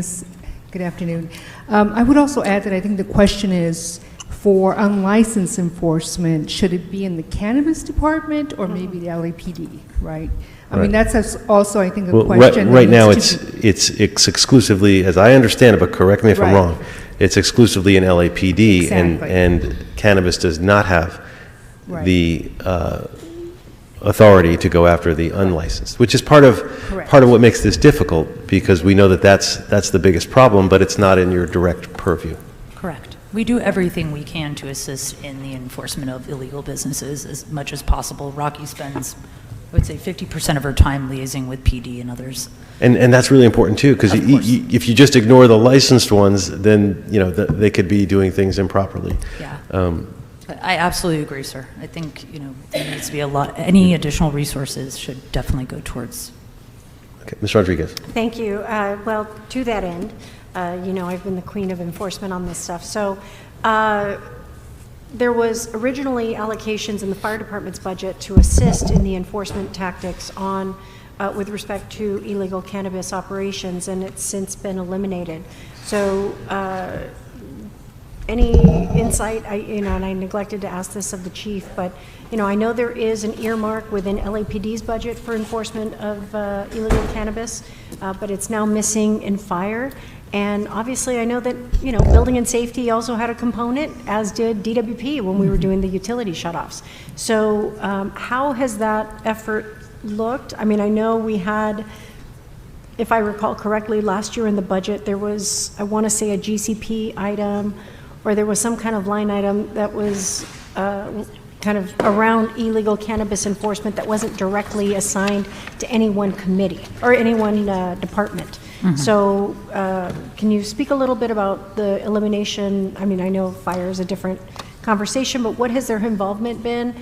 Is it beneficial to have them continue to be a partner in this effort on illegal cannabis? Sure. I'll speak about it in both the legal and illegal enforcement aspect. So for the legal enforcement aspect, I'm going to turn it over to Rocky to explain what fire's role is in our... Got it. Good afternoon, Councilwoman. It's not just enforcement, it's also entitlement, inspection, et cetera. So they play a larger role. Yeah, so we work with fire department mainly up to now within our licensing program. So yeah, the impact of not having these inspectors, there's not going to be a direct impact because we're using these inspectors in our temporary approval licensing process, and perhaps Jason can speak more to that, but we are phasing out that process. So we won't be, these inspections will still be occurring, but they will be occurring through the permitting process, through building and safety. So those life safety inspections will still occur, and they're going to be paid for through the permitting process. Got it. So that's recoverable from that side, so it doesn't need to be allocated. Yes. Got it. Okay. And then separately, I know we're, Mr. McCosker, we're going to be talking about kind of the ACE citations and the roles that potentially plays as well with respect to all of these efforts. So, I just want to make sure that the supporting departments that are critical to helping to incent the very licensed legal activity, because if we don't have some arm of enforcement, what's the point? So that's why I want to make sure that we continue to do that. So while I know you're not involved, you are involved to the extent that you provide verification whether or not there was a license issued to that business at that location. And that is, again, that is the one fundamental role that you play in this process as it relates to kind of discovery, if you will, of what is an illegal, either legitimate business or, unauthorized activity. Okay. All right. Thank you. Thank you, Councilwoman. Mr. McCosker. Thank you. Just going to your vacancy rate, you were at 50%, you brought it down to about 14. Yeah. Can you share with us that accomplishment and how you intend to close the rest of the gap? Sure. Thank you, sir. Yeah, as of this time last year, we were at approximately 50% vacancy. And by the end of last month, we're about approximately 14%. It took a lot of time and energy. We essentially made it our jobs. We would probably allocate, I would say, 20 hours every week to interviews, to selection memos, to reviewing resumes. We also relied very heavily on the Bridge and TLH program. And very fundamentally, the way that we looked at our vacancy rate was that if we had a 50% vacancy rate, we were doing a 50% job to support the services for our constituents and our applicants. So that was my number one goal coming in as interim, was staff the department, because if we are able to staff the department, we are going to be able to provide better service, better customer service to our applicants and licensees. So really it's just drilling down and agreeing to get into the interviews, scheduling the interviews. I also want to give props to Dana and her team. We have a wonderful personnel analyst who just stuck with us the whole time. We have weekly personnel calls where we go through every single vacancy. What's the next step? What's the plan? over and over. So we treat it as if it's another function of our department to hire. And we're almost there. I think by the end of the year, we'll be at 10%. Great, thank you. Thank you very much. I just want to be clear, you do not have in your budget request the 2 additional investigators, but clearly you thought about that earlier in the process. Tell me, what's the impact of not filling those in this coming budget year? Can I take that? Yeah, sure. Thank you, Councilman. As I mentioned earlier, if we're just talking about our retailers, which is basically what the community sees, right? That is what has the biggest impact out there. We're looking at 500 businesses. It basically means not having the resources to go out there and make sure that these folks are operating. But it's not just the compliance for the sake of finding a violation. It's more for, we want to build relationships with our operators. We want to be able to educate, outreach, teach them. We want to be able to make sure that before they commit violations, right, that they are compliant. So what it means is that we won't be able to do that. And so you might be receiving more phone calls from your constituents.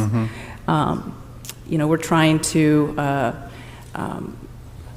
make sure that they know as policy changes and our regulations change, which, we often are in front of this body seeking to change things. And so we want to be able to do some outreach and, make sure that our folks know what's going on with our department, our rules, and abide by them. So if we don't have these special investigators, we won't be able to not only do the compliance inspections, but also triage and address all the complaints that we get. So there are 2 parts, to our program. Mm-hmm. It's the outreach, the compliance portion, and then there's, of course, being the reactive, right, and answering all the complaints that we get.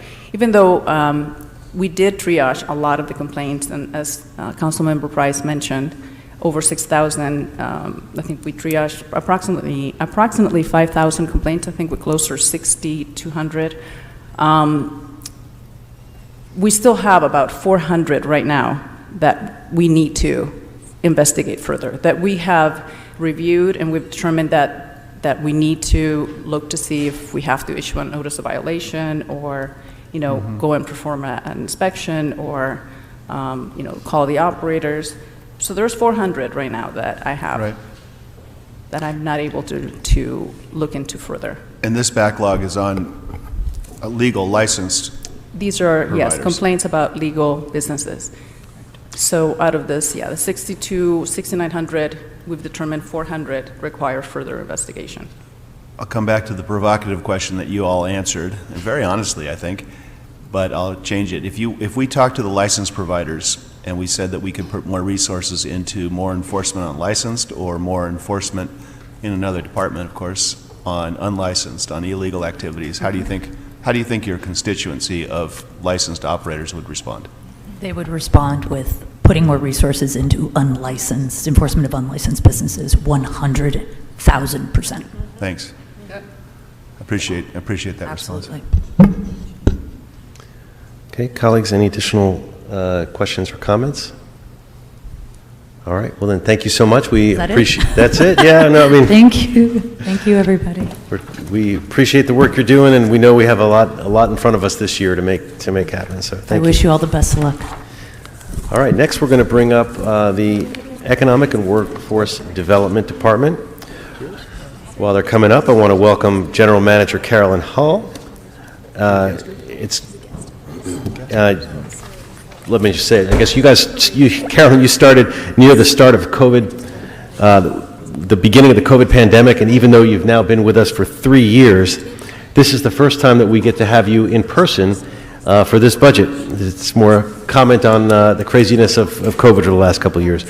This committee, we focus on general fund and other council-controlled spending, so although your budget here looks like it's about $26 million, the work your department does is actually funded at a much higher level.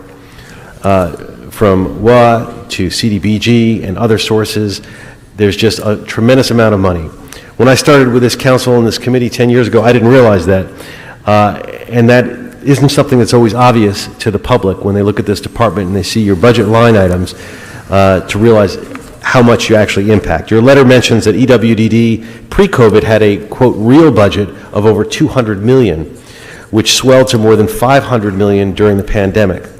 So just to help everyone understand, if you could start by giving us a 1-minute high-level overview of the sources of funds that we don't see in this budget. And in other contexts, are we dealing with the end of the federal pandemic related to funding? And what do you see your not just what's in this budget, but what do you see your total spending to be in fiscal year 23-24?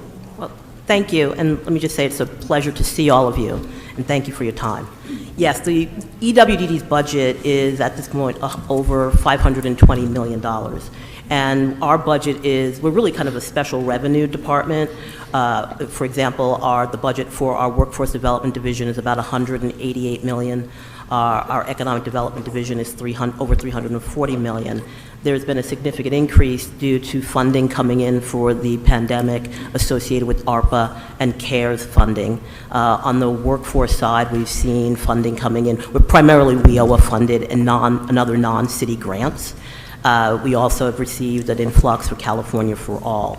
So essentially our budget, while the pandemic-related funding is definitely going to dwindle over the next couple of years, we are very well positioned actually to take advantage of the federal funding that's coming down the pike that's going to deal with the expansion and the recovery. Specifically, there's funding being put in place by EDA for tech centers, for SURF, for infrastructure, the infrastructure bill, the CHIPS Act, and our department is dedicated to working collaboratively with the county and other partners to go after grant funding. So in terms of our funding or spending for the rest of the year, really it's hard to answer that because we're going to peel through our WIOA dollars, our CARES money. We've spent over $100 million on our pandemic-related funding. And thank you for that. And it's important for the public to hear that as well. One other quick one, and then I'll move to my colleagues, and I'll come back with some additional questions. But your vacancy rate. Tell us a little bit about that. And in particular, I know you have some areas that are more impacted than others, like financial management has a 50%. And so tell us overall and how you're dealing with the vacancy rates. Thank you for that question. Our overall vacancy rate in the department at the moment is about 26.5%, 44 vacant positions, but that's not distributed evenly throughout the department. Our financial management division, as you indicated, has a 50% vacancy rate at the moment, and specifically we are having real challenges retaining talent for accountants, auditors, and management analysts. Essentially. And particularly, our department, because we're so heavily grant funded, having an accountant without grant management background is really, really challenging. So those are the areas that we've been working to work with Dana and her team. Dana's been fantastic. I just want to say thank you for all that she has done and her team to help us get through this very specialized needs that the department has. Yeah. Challenging and potentially costly. In that, you don't have the right folks there, we're going to miss out on grant opportunities. Not only will we miss out on grant opportunities, we have a fiduciary responsibility to make sure that we are auditing our providers. And without having a full complement, we are challenged in missing out and also being held accountable. Yeah. Or potentially even one of the things that kills me, and I've seen the city do this too many times, is we end up turning money back.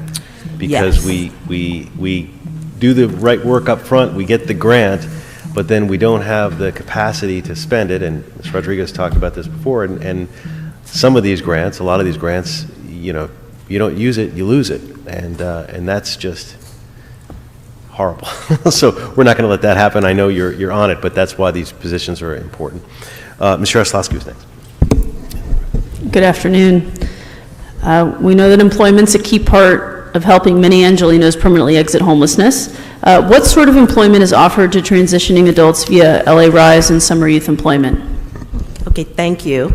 I didn't actually introduce the individuals around the table, and it's important because of your question, I'm going to punt it to some of them. So I'm joined by Gerardo Rubalcaba, our Assistant General Manager for Workforce Development. Fred Jackson, the Assistant General Manager for the Economic Development Division, and Anthony Sanchez, our Budget Director. And Gerardo, I want you to talk a little bit about LA Rise. Sure. Good afternoon, council members. Again, Gerardo Rubalcaba with EWDD. So in terms of your question, so one of the key elements of LA Rise is to provide paid work experience to individuals, many of whom have been out of the workforce for decades in some cases. So participants are placed into entry-level positions with partner social enterprises such as Chrysalis, Homeboy Industries, Goodwill Industries, some of the more renowned organizations, where they are provided between 300 and 600 hours of paid employment. During this period, they're also partnered with our city's workforce systems, our adult work source centers and youth source centers, where they're supplemented that work experience through other career services with the goal of ultimately helping them transition into competitive employment. Similarly, on our youth side, Summer Youth Employment really focuses on providing participants with up to between 120 and 200 hours of paid work experience. Now, this program does vary depending on the age, because through this program we serve 16 to 24-year-olds. And so, the program does vary by youth. Younger youth, like a 16-year-old that doesn't have work experience, it focuses really that first work experience where they're introduced to the workforce. Older youth that may be a community college student or someone engaged in a four-year institution, the focus would be more around different career pathways and exposing them to different opportunities with different growing sectors within the LA region.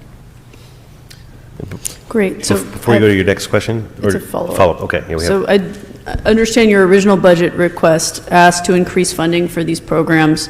I'd like to request a special study for a work plan to scale this program up over the next 1 to 5 years, including the number of individuals you could expect to engage with additional funding, please.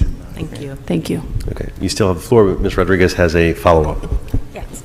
And thank you, Ms. Yaroslavsky. I think one of the pieces, and good to see you, Carolyn. Good to see you. It's been a while. One of the critical pieces that we have now that we didn't have before is the Youth Development Department that has now done an assessment, taken the insights of young people across this city, and we need to really start measuring whether or not we're designing the programs that are actually relevant to the needs that they've addressed that they wanted to see. So with respect to scaling up in the special study, I would like to also be worked in with, in partnership with the Youth Development Department, so that we can actually measure in terms of where the interests are, in terms of the programmatic interests, if they're meeting the needs of what young people are saying that they actually want. Because the whole purpose of it, we can design programs every day thinking, well, you know what, this is going to be good for youth. Well, you know what, we got them telling us what they like. Yeah. And so we got to tap into that resource and making sure that we are informing the expansion of programs based on the very things that they say they need. We absolutely agree with you. And in fact, we work really closely with the Youth Development Department. We have regular standing meetings and lots of informal meetings. And Gerardo, you want to add to that? Yeah, no, definitely. And you did reference a youth study or outreach that was done to youth. So we, again, through our ongoing partnerships with YDD, there's a number of initiatives that we are focused on developing that really, I think, address some of, what we're hearing from youth. So as, Lisa has shared with me is that, regardless of the part of the city, the primary goal or services that youth request are workforce development and mental health services. So, again, we've partnered with, the Youth Development Department to really look at our programming to ensure that it is better serving youth. We're now looking to develop a pilot program that is specifically focused on mental health services across our youth source system. And we're also working with YDD to pilot a youth council that is directly impacting and providing input on the youth workforce system.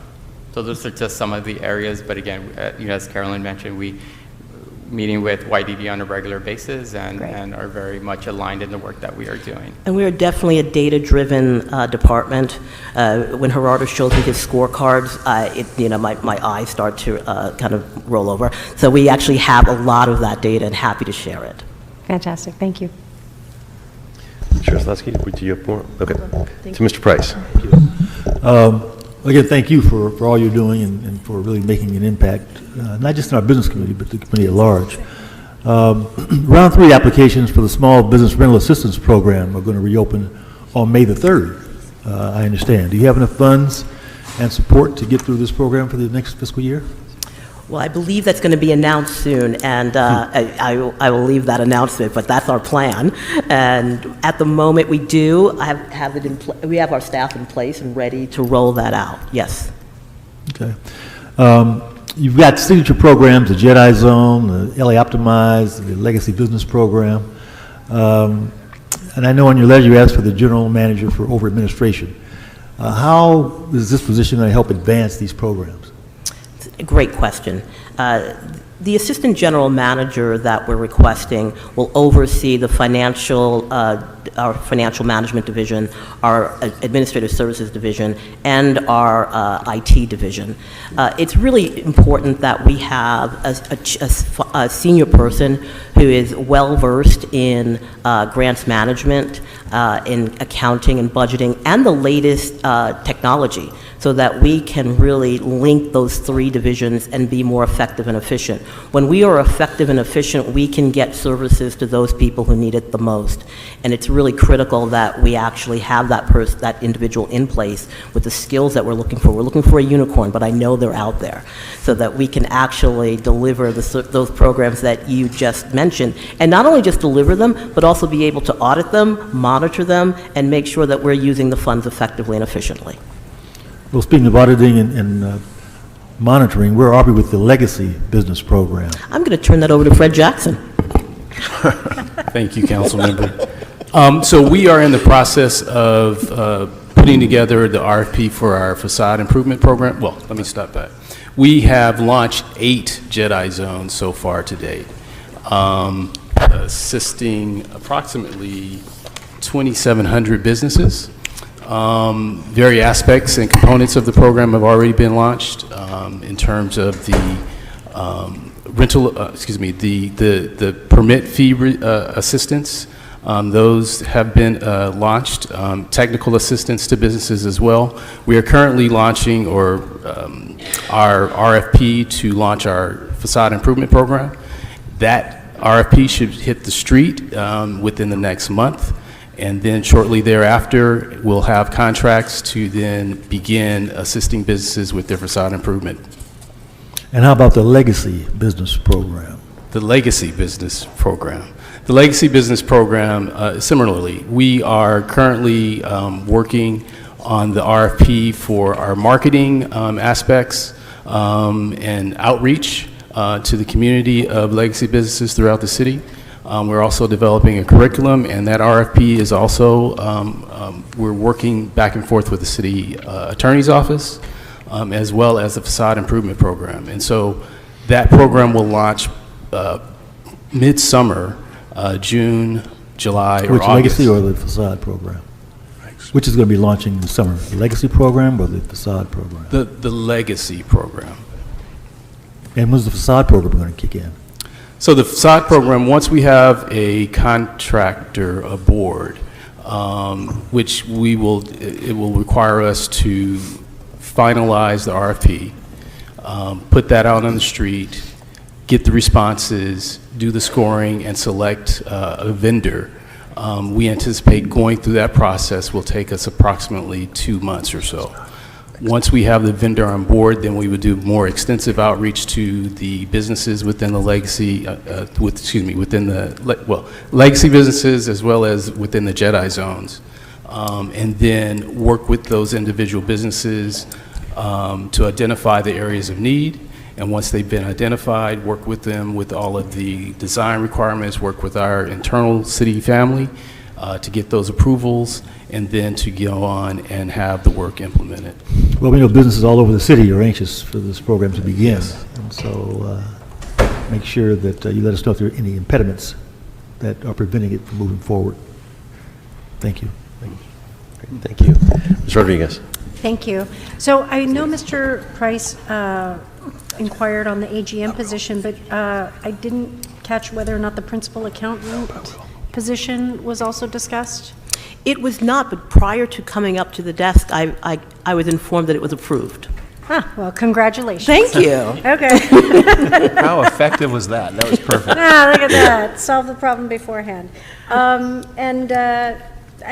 think the only other thing, and I know we'll talk about it, we're trying to do with some of the reallocated dollars that we did in my district to create the sidewalk repair program to create employment opportunities. And so I just look forward to working and collaborating with you all to find all the mechanisms to put into alignment those opportunities for job training that would benefit young people in the district and as well as the residents. So I just look forward to our continued work to help fulfill that objective. Looking forward to it. Thank you. Mr. McCosker. Thank you. I wanted to ask about the gang injunction curfew settlement. So is the number of dollars in that program, and there's a pending motion, not yet approved, a pending motion to extend that period of time. I believe you have in the current budget position filled, not just the authority, but position filled for the execution of the distribution of the settlement dollars. If that gets extended, as I hope it does, you do not have that position authority in the ongoing budget. What would be your plan? That's correct. Do we have If council does approve the extension, our request would be to extend the authority for that position for the duration of that extension period. And so you will wait until Budget and Finance takes that action to provide the formal extension and then make the request outside budget? How will that work? Actually, Councilmember, the request is in the department's letter. So Okay. if you're interested in that, we could provide a budget memo. I'll ask for a, thank you very much. Yeah, I'll ask for a budget memo on that position, which I think is important, and I'm going to predict that I think the extension is likely. Mr. McCosker, may I follow up with that? I'm going to go in the same direction, and so I want to, in addition to that, as part of the budget impact report, also providing additional funding consistent with the fiscal year 22-23 minimum commitment to allow the program to continue in its current form beyond June 30th, and also options for additional funding to be placed in the UB pending additional policy development. So to give us a report back on what Mr. McCosker just said, the position, as well as what funding is needed to enable that program to continue. Sorry, Mr. McCosker, the floor is still yours. I was just adding on to your... Thank you very much. I want to ask about day labor centers. I have one in Harbor City, and I know we have a number across the city, and we have 3, I believe, contracted providers. What is the plan, if there is a plan, for extending and amplifying those efforts and creating opportunities? I think in the current economy, it's going to be more and more important to make sure that folks have opportunities for this type of work, and that it's done in a way where we can manage, make sure folks are treated fairly. Well, as you indicated, that we have several day labor centers, and they work really closely with an administrative services department. And do we have we have a provider, correct? Yes, we have, I believe, 3 different contracts for the sites across the city. Any plans to expand the program? Great question. So we've not developed a plan to expand the program. I know in the past we have put together plans and requested funding that I think has not been approved. But definitely, I would say that the day labor program, at least in terms of the programs that we operate in the workforce development side, is probably the most underfunded program. We have populations that, are very high barriered and need extensive resources. And but because it's been primarily general fund, we have not secured additional funds on the workforce side. Yeah. I have a sense that while the programs while the centers are important in and of themselves, I also have a sense that they may be underutilized, not just by the number of workers, but also by the services that could be provided. For example, an opportunity to do ESL for folks that don't get work that day. To create something that is positive and helpful for that day, or other services. So I would ask for a special study to tell us how we could expand the coverage or the effect of these centers, and how we might even expand some of the services that are provided. We will. Thanks.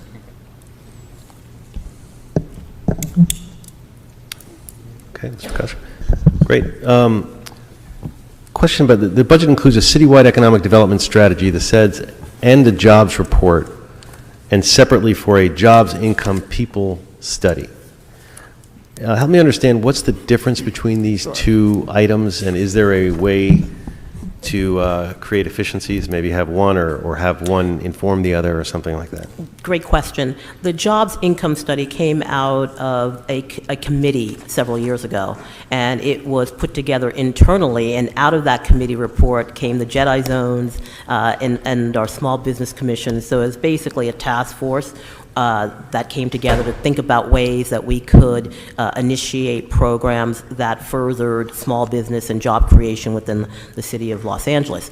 As the economy has changed, we want to take a look at updating that study, but given our limited resources, we would like to actually combine that with the CEDS study. The CEDS is really important that we update it every 5 years, and there is an opportunity for efficiencies to combine the two. But one's more internally looking at what does the city have, what's been effective and efficient, what should we scale up, and the other is a strategy, a comprehensive economic development strategy that is needed for EDA grants. So if we get a budget memo on, and you wanted to increase funding for both the CEDS and the jobs report, want to see what that would take, but also what would it take to do it efficiently, or is there a way to get it done, do more for less? Yes. We want to do all the things that everyone wants. We don't have unlimited money, and these are important, but maybe we can, and especially because you can leverage grant funds as well, so that may be a way. The CEDS is actually a really important tool for us as we have our grant-funded strategy going forward. Yep. Mr. Price. And that CEDS is a citywide strategy, isn't it? The CEDS is a citywide strategy. It is a citywide comprehensive economic development strategy. Okay, great. Just to follow up, Mr. Chair, to our previous discussion, I'd like to get a budget memo on one assistant general manager over administration, financial management, and technology. I don't think that was asked for. Okay. Also, according to the World Bank and many local advocates, foreign direct investment and trade can be an effective tool in the fight against poverty because it enhances startups and small business development, which contributes, of course, to higher economic growth. The question is, does EWDD currently have an FDI strategy? If not, what resources would you need to develop one? It's a great question. Currently, the department does not have an FDI strategy or an implementation plan for one, but it's really a good time for us to consider it. It could yield significant economic growth, as you just indicated. I think a recent study indicated that there are over 1,700 foreign-owned enterprises within the city of LA, concentrated in several key sectors, such as finance and insurance and advanced manufacturing. And since the region will be hosting the Olympics, the Paralympics, the World Cup, and several other high-profile sporting events, we're going to be on the world stage. And what better time to determine how we can have a foreign direct investment strategy that is citywide, and looking at ways that we can engage those businesses in our underserved communities, as well as potentially taking a sector approach as well. So if provided funding, the department could work on and expand upon studies that have been recently done to promote an FDI strategy that balances a business-friendly approach along with a strategy that delivers community benefits.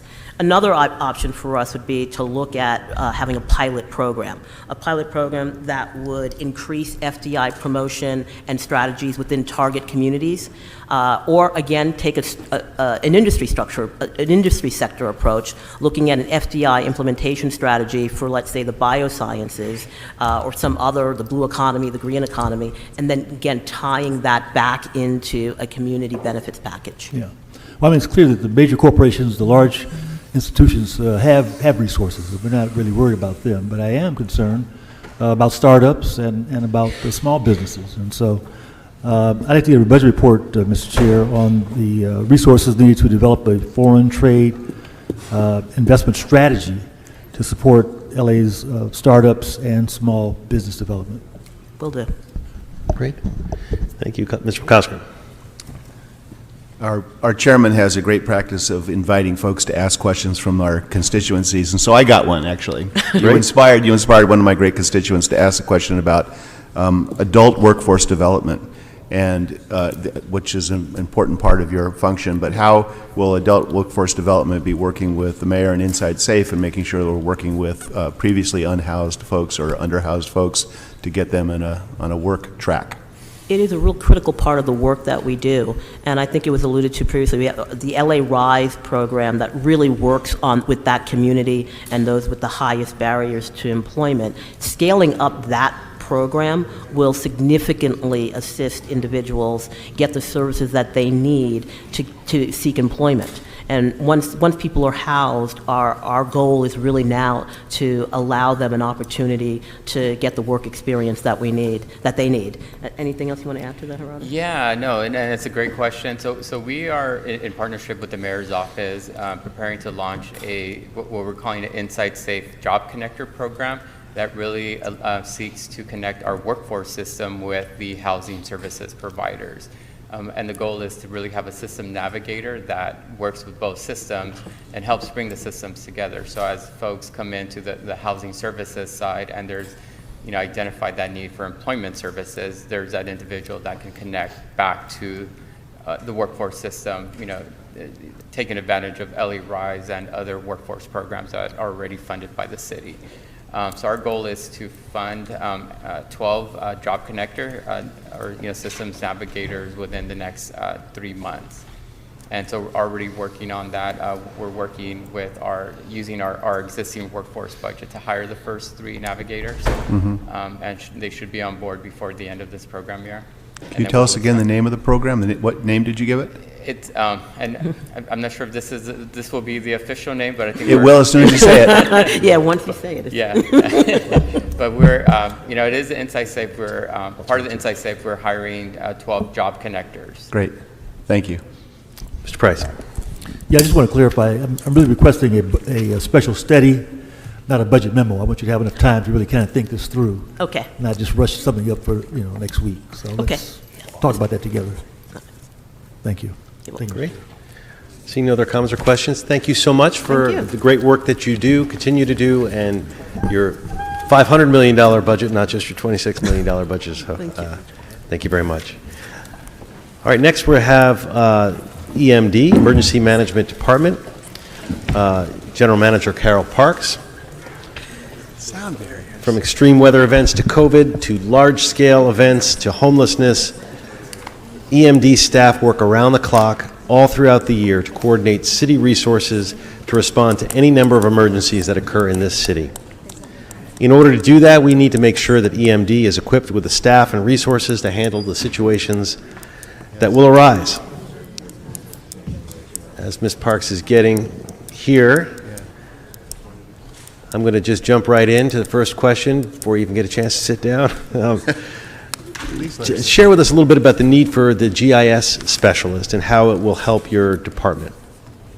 Good afternoon and thank you. The Emergency Management Department, as we are all aware, is a department that manages a lot of different things, be it natural disasters or those no-notice events. And it's very important that we really do understand our city. I mean, we are 4 million by night during the day, perhaps 6 million. And we really need to know where the areas of our city where we have critical hazards. We need to understand not only our residential, but our business and our industrial communities. We need to know about our critical infrastructure. So in order to do our job adequately for planning and preparing for any eventuality that could happen, it's important that we have that GIS expertise to help us with all of our plans. Currently, we have over 40 different emergency plans that we have to keep up to date. And in order to keep those plans, whether they're hazard-specific or functional plans, we need that GIS specialist to help us with the studies that we do. And then when something happens, Angelinos want to know what's going on. What has happened, how the city is responding, and what we expect them to do about it. So we need to have a digital platform readily available, a dashboard, where they can go and get this critical information, whether it's where the emergency shelters are, or the cooling centers, or whatever resources that we're providing. We currently don't have that expertise. So we've been relying on our other city departments who have that job specification in their department to help us. But when something happens, we can't wait. We have to ramp up very quickly. A perfect example are the recent atmospheric river events. From January through March, relentless rain. And we, worked very, very quickly to put up a web page, but had we had a GIS specialist, that expertise in the office would have been allowed us to be able to ramp something up very quickly, put it out there on all of the social media platforms so that Angelenos could be well informed. You mean the maps and the pictures and? Yes. Yeah. And which makes a lot of sense. What would this person do then in between all of that? Help us with our emergency plans. A typical plan could be 100 pages of text, but we need graphics.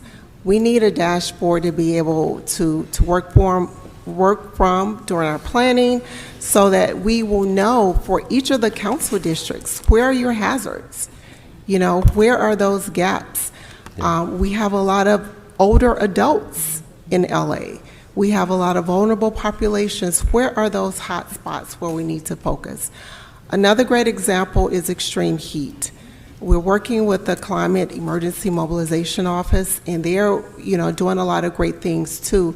But not only for extreme heat or rain events or earthquakes or whatever the hazard may be, having that person with the necessary knowledge to show us where our gaps are and what we could be doing better to plan as a city. We're talking about hazards, but we have special events. Our department is called upon for every major event that happens here in LA. So in order to plan for it, whether it's SoFi Stadium, which we support not in the city, but most of the tourists are in LA. So we need to know where these events are. We work a lot with our down at crypto.com to make sure that any events happening in and around that area that Councilmember Price knows very, very well. If it's Summit of America, some major sporting event, we need to know how to prepare residents. Great. So I'll ask for budget memo for the funding for the GIS specialist Thank to you. enhance the EOC operations. Ms. Rodriguez. Thank you, Mr. Chair. Carol, good to see you. Pleasure to see you as well. So I understand that there are 3 positions in your department that are in association with homelessness preparedness and response.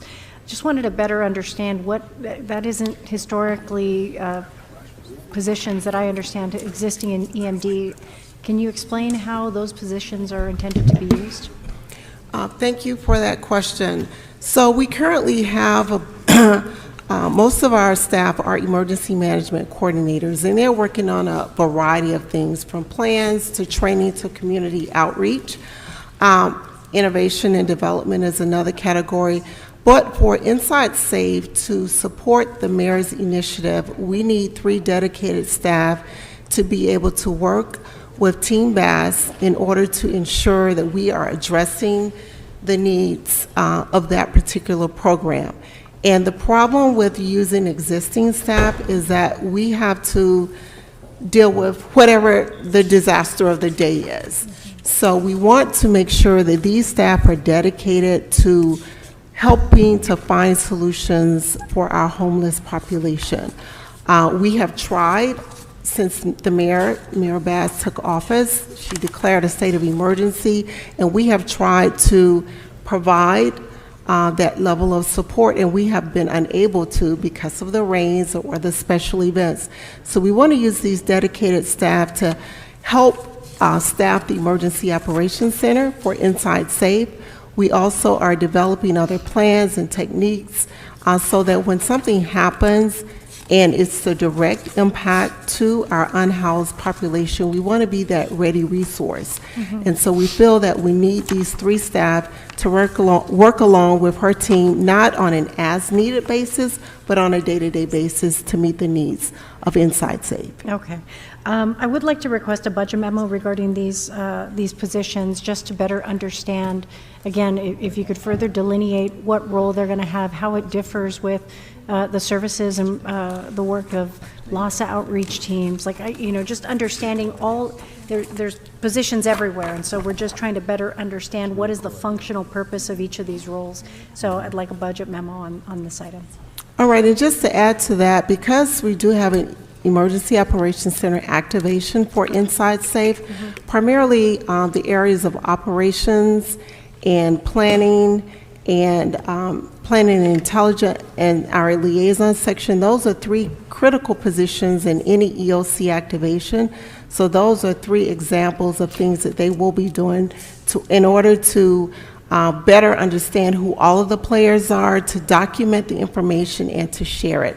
That's the big purpose of any emergency operations center, is to coordinate all of those players. So historically, when there's an emergency activation, EOC is involved in the deployment given the state of emergency in each area, correct? Correct. Helping to kind of coordinate all of those resources. But my understanding that function is going to be in the mayor's office. So I think that's why it's critically important that we understand what is the functional purpose of these positions in EMD, so that we can better, because if you're involved in are you going to be directing where the next operation is, or is that going to be coming out of the mayor's office? So I think we just need to better delineate and understand what the functional roles are going to be as it relates to all of these different positions. Certainly, we can provide that Thank you. information.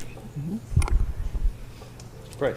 Well, Carol, first of all, thank you for your service. Your department stepped up to the plate for us in a big way with the disaster that occurred on 27th Street with the neighbors that were impacted by the fireworks explosion. So I just want to thank you for your ongoing support, making sure that families were taken care of, the city family was responsive, and that resources were available. So we just want to say thank you. Line 9 in your budget, ready your LA neighborhood. You asked for some translation expenses for translation costs. If you receive the funding for the translation, I'm assuming it's for emergency alerts. What languages are going to be included? Crisanta Gonzalez is here from our Ready Your LA neighborhood program. She's out in the community quite a bit.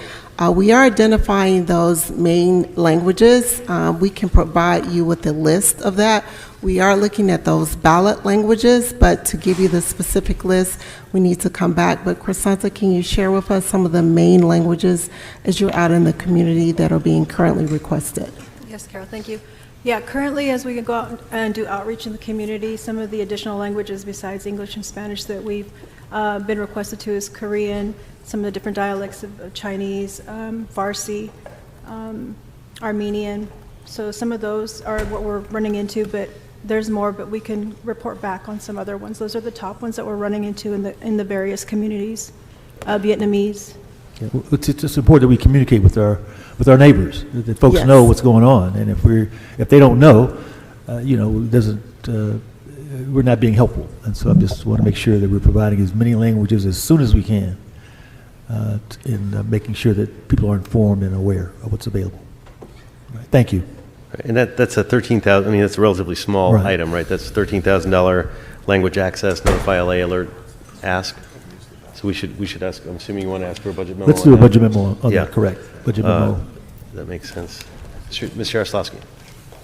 Thank you. Good afternoon.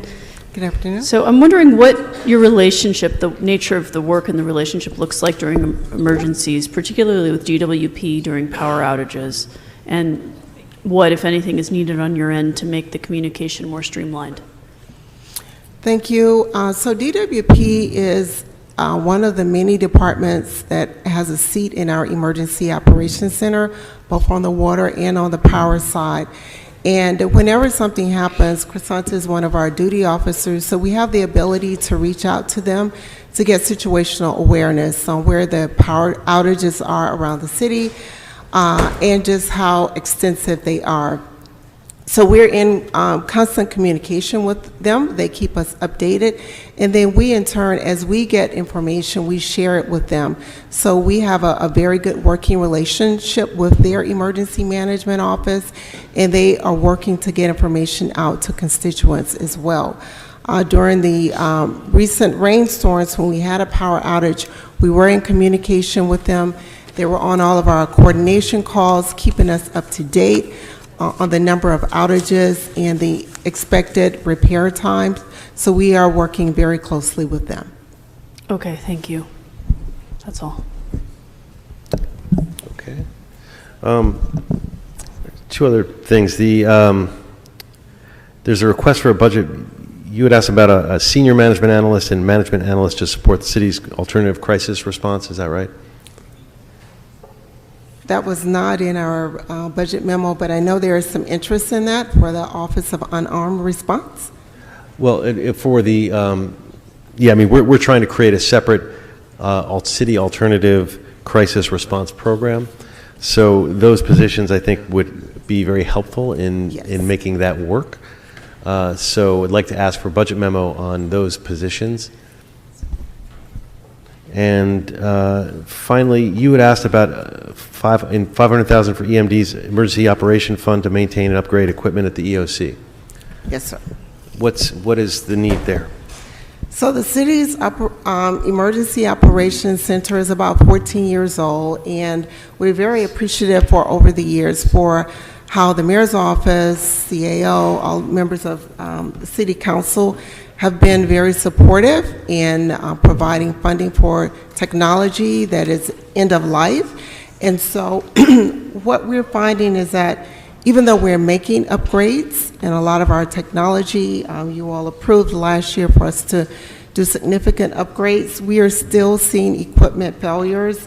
And more recently, we were informed of our security system that is near end of life. A small percentage of our cameras are operational now, which does not allow us to get, or the security there, to get full access or full visibility of the entire EOC complex.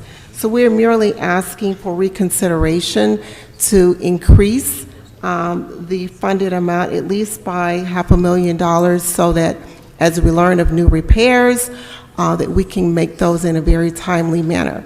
The EOC not only houses the Emergency Management Department, but LAFD's Fire Communications Center and LAPD's Department Operations Center. So we have a lot of staff there on a 24/7 basis, and it's very important that the complex remains secure. We have international visitors, other employees, so we are very concerned that without having a cushion or a reserve, we will not be able to make timely repairs. Okay. We'll get a report back on that as well. And I think that concludes. Thank you so much. I don't see any other comments or questions. We really appreciate it and appreciate all the great work you do, keeping us ready, prepared, and safe. Thank you. Thank you.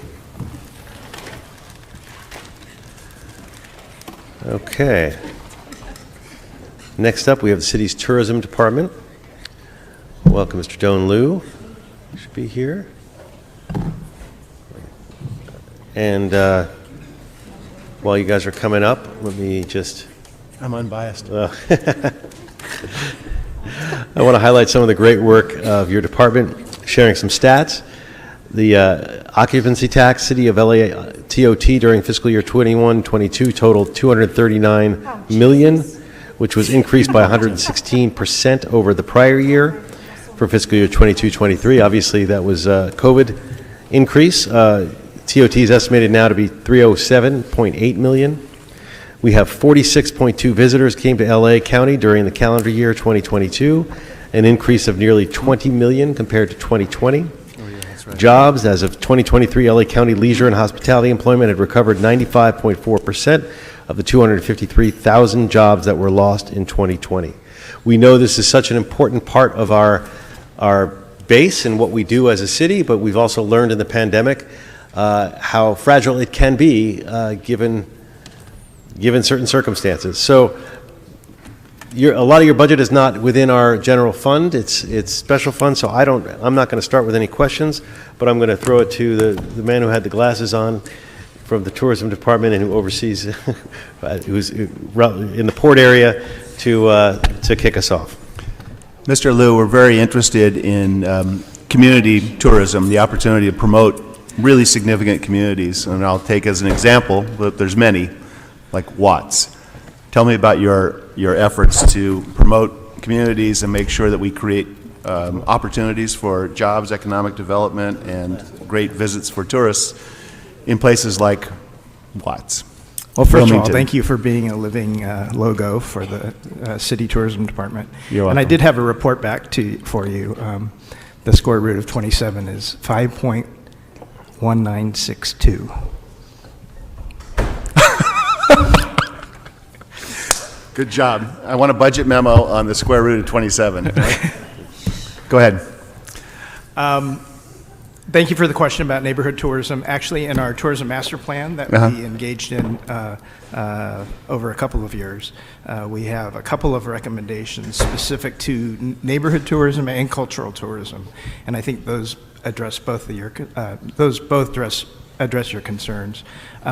We're currently working with a new contractor that we've just entered into a contract with to develop a web app that would highlight all of the city tourism assets. So the private attractions throughout the city do a really good job at marketing themselves. And I would say that the city could do a better job. And so what we're planning on doing is putting them all under the umbrella of a digital passport, if you will, and allow all of the departments, and we've been working with folks like Rec and Parks and Cultural Affairs and even El Pueblo to start gathering all of the city's cultural assets and neighborhood assets so that it would be easier to find. I should say that our destination marketing organization that's under contract to us, LA Tourism, on their website they do have a number of curated, what do we call them? Itineraries for people that are interested in certain neighborhoods and certain types of activities. And so they do a pretty good job, but we think we can help highlight the city-owned assets. That would be great. And maybe bundling together different neighborhood experiences that are adjacent to each other. When I was active with the LA Chamber South, it's more than just the city of Los Angeles, but it's basically, the communities in South Bay and throughout South LA. And they had a real sense, those communities have a real sense that they get left out of the sort of the larger Los Angeles tourism promotion. And so, I mean, as you're thinking of the city of LA, I would just think about the opportunities, especially in the south part of LA, and creating opportunities for our visitors to see something they may not have known was here. Absolutely. Thanks. Mr. Price. Thank you, Dom. There's a lot of discussion going on around expansion of our convention center. I know it's been a discussion for the last couple of years. Talk about what's at stake if we don't take some action to expand or to modernize or to have a different footprint of our convention center in time for a variety of activities coming up, not the least of which are World Cup, Olympics, et cetera, et cetera. Yeah. Well, thank you for that question. It's something that I go to sleep thinking about every night and wake up thinking about every morning. That's why I asked. And have been for about the last 5 years when I was brought in to run the department. It's critical. The convention center is over 50 years old. We have a lot of deferred maintenance, but most importantly, we are not able to compete for the top 10% of conventions that are out there. We're actually considered a tier 2 city for convention locations. And so we miss out on a lot of great business, mostly because of the amount of contiguous exhibition space that we have at the convention center. Currently, the largest single contiguous amount of space is about 350,000 square feet. Conventions that are larger than that would have to be split into 2 halls, and it's not ideal. And so we lose a lot of business to cities like Chicago, Orlando, Las Vegas, but even to San Diego and sometimes Anaheim. So it has been a priority of ours. In fact, we were scheduled to come to council on May 20th, 2020, I believe, and we were asked to hold for a couple of weeks until this pandemic was over. But we do have a P3 proposal to do a design, build, finance, operate, and maintain partnership. The numbers need to be refreshed. I think what I would recommend the city do is extend the exclusive negotiating agreement with our partners at AAG and the Plenary Group.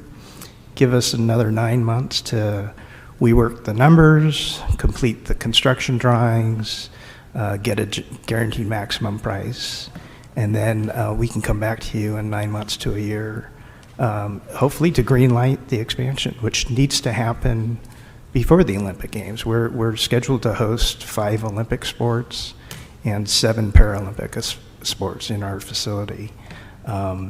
If we don't get started, if we don't complete construction before the Olympic Games, well, let's put it this way, we don't want to be under construction during the Olympic Games. So it would be critical for us to do that project. Probably start sometime next year. In addition to the convention center expansion, do we have enough hotel rooms, do you think? I'm sorry, the hotels? Do you have enough hotel rooms? Yes, do you Yeah. have enough hotel rooms? That's true. In the inventory? Will we have enough by that time? The folks at AEG have proposed and have completed their land use entitlement process to expand the JW Marriott to add another 1,000 rooms. Well, I'm not just talking about adjacent. AEG's hotels, but others in the area as well. Yeah, absolutely. And that's really the second category that prevents us from getting the large conventions, is the number of hotel rooms within walking distance. Ms. Rodriguez. Thank you. And thank you, Mr. Price, for that line of question. Mr. Liu, what is the minimum number of hotel rooms that would make us competitive? Notwithstanding, of course, even our convention space, to the point that you mentioned. In my previous role, in one of my previous jobs, we did a lot of conventioneering with large-scale events, but we would go to San Jose, San Diego, Anaheim, and Sacramento, because you had the proximity of the rooms and the number of rooms needed, even Palm Desert, along with the convention space that you needed in order to accommodate everything that you needed. So based on, I know what we need to do is invest in the reconfiguration of our convention space, but where are we in terms of the room threshold that would make us a more competitive conventioneering city? Yeah, thank you for that question, too. I should say, we measure number of hotel rooms within walking distance of the convention center. We arbitrarily call that 3/4 of a mile because we wanted to include the Intercontinental when it was built. We were 2,500 rooms within walking distance 10 years ago. We're now about 6,000 rooms now that the AC and Moxie opened up last week. So we're just under 6,000 hotel rooms within walking distance. We set a goal 10 years ago to get to 8,000, but frankly, that's not enough either. San Francisco has 23,000 hotel rooms within walking distance, and more like a much more densely, half mile. Anaheim has 13,000 hotel rooms within walking distance, and San Diego has 15,000 hotel rooms practically attached to their convention center. It's a challenge for our sellers to bring in conventions. We've got one right now, the National Council of Mental Wellbeing, and they have about 5,000 attendees. But to house that many attendees, they're in 14 hotels. Right. As far away as the Omni and the Biltmore, which aren't within walking distance, so they have to have shuttle buses. So it's a real challenge. Those are our two challenges, the amount of contiguous space in the convention center and then the number of hotel rooms within walking distance. So now I know the collaboration to kind of reconfigure and do all this work with respect to the convention center is a conversation that's been ongoing for the last, 5, 6 or 7 years or more. What precipitated the delay? Is it just all pandemic related that it just kind of ceased, or what were the circumstances around that? Yeah, it's a sad story, actually, that has 3 chapters. The first being, this is our 3rd attempt at expansion Right. in the last 15 years, I'd say. The first attempt was when Farmers Field was proposed to host the NFL team.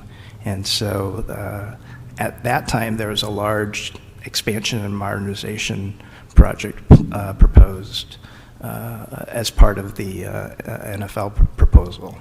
When that fell through, the department did an RFP, design competition, a design Right. competition, and had another attempt at expansion. That fell through as well for a number of reasons, mostly to do with hotel location. And then this is the 3rd attempt, which was abruptly stopped in 2020, but we're hoping to restart very quickly. Okay. Well, I know Mr. McCosker asked questions about, some of the cultural tourism opportunities that can be celebrated in other parts of the city, but there's this place called the San Fernando Valley. And we have a number of opportunities that could be celebrated as part of the, features of what tourism in Los Angeles looks like and part of the itinerary. So I look forward to having an opportunity to having my team work with your team to pull out some of the wonderful amenities like the San Fernando Mission or some of these other great places, all the art that we have featured, public art that's on display in the San Fernando Valley, so that every part of our city is represented in the things that we celebrate. I do know for a fact that I've been on a number of sales missions, and we've had great participation from the Garland Hotel, and it's become a very popular destination for the smaller meetings Right. that can be self-contained in that hotel, and it's become one of the top hotels for self-contained meetings in Los Angeles. Great. Thank you. Thank you. Okay, Joan, thank you so much. Appreciate you being here. Thank you very much. All right, next we are not done, but we are going to hear from the Department of Neighborhood Empowerment. Welcome, Ms. Serrano and team. Thank you for your work supporting the 99 neighborhood councils in our great city. Your department has really stepped up, especially when it comes to online trainings and working with data. Neighborhood council elections are underway, and I want to give you an opportunity to talk about that. And so why don't we just jump right into it, and thank you for the work that you do, and tell us a little bit about the neighborhood council elections and if you're resourced to handle those coming up. Sure. I think, thank you, council members. My name is Vanessa Serrano, Interim General Manager for the department, and I want to thank you for the opportunity to promote neighborhood council elections. Right now, neighborhood councils have elections every 2 years, and it's about a 6-month cycle that all of our neighborhood councils go through regionally. We just currently had elections, I believe, for the Hollywood area over this last weekend. And although it might be too late for anyone to run for their neighborhood council seat, there's still opportunities for people to get involved after July 1st by filling vacancies. That's some of the things that we are preparing for, to transition from election outreach to the opportunity to engage the public in filling those vacant positions. And I'll be Anne Marie Holman, our Director of Communications, who's joining me here on the table, was able to create a very quick link that I want to say in case anyone's listening and wants to join. You can visit 99ncs.com to find a way of how to get involved with your neighborhood council. If it's too late to join for a seat through elections, which it will be in most cases, you're still able to join a committee or fill a vacancy in the future. Great. Colleagues, any questions? Ms. Rodriguez. Sure. Thank you very much. So one of the observations that I've made is that there appears to be some difficulty. I know there's a role for young people to play in the neighborhood council system, but I think based on when the meetings occur, it doesn't appear to be conducive to a young person, availing a young person to actually participate. What work has the department engaged in to help assure that there is a diversity of voices that are engaged in the neighborhood council system that ensures that there is, the enablement of young people and, frankly, the diversity in these neighborhood councils, that there's representation, that there's equity, all of those things, that the diversity is within these environments. What efforts has the department engaged in to help assure that the participation is reflective of the community that it serves? Thank you for that question, Councilwoman. Not every neighborhood council has a youth seat on their neighborhood council. A youth seat is an optional seat for neighborhood councils, and that has to do with an ordinance that set the requirement age for participation, but also the option for a youth seat. Neighborhood councils who currently don't have a youth seat do have the option to change their board composition during the election amendment process, and that's opening up again after election season. That's an option that a board member can take. Our department is currently, we've administered youth programs in the past through the Ignite LA program and also Civic University, which is a summer program that we've had to try to engage more young people in becoming involved with their neighborhood council and having an understanding of what it means to be a board member. But we also understand and recognize that sometimes it's very difficult to retain some of those board members because sometimes we do have some join the board, but they don't really participate. They don't engage in the meeting too much. One of the barriers is that these meetings do happen in the afternoon, late in the evenings, and sometimes, people have young kids, the youth will have homework and have to go back home, and not be able to join and fully participate. But the same is true for working families that need to, again, it's like, how do we create an environment that assures that the very same communities that are being affected by some of the decisions and to enable the engagement and the participation, if these meetings are happening at times, I understand, they can identify and create these opportunities when their board decides, but at what point does the department evaluate whether or not these are opportunities that are actually encouraging participation, that is reflective of the community, that has the diversity, but more importantly is open and inclusive rather than exclusive and prohibitive? Because if you give people the option to not have a youth seat, which one are they going to exercise? And so my question is, how do we assure young people?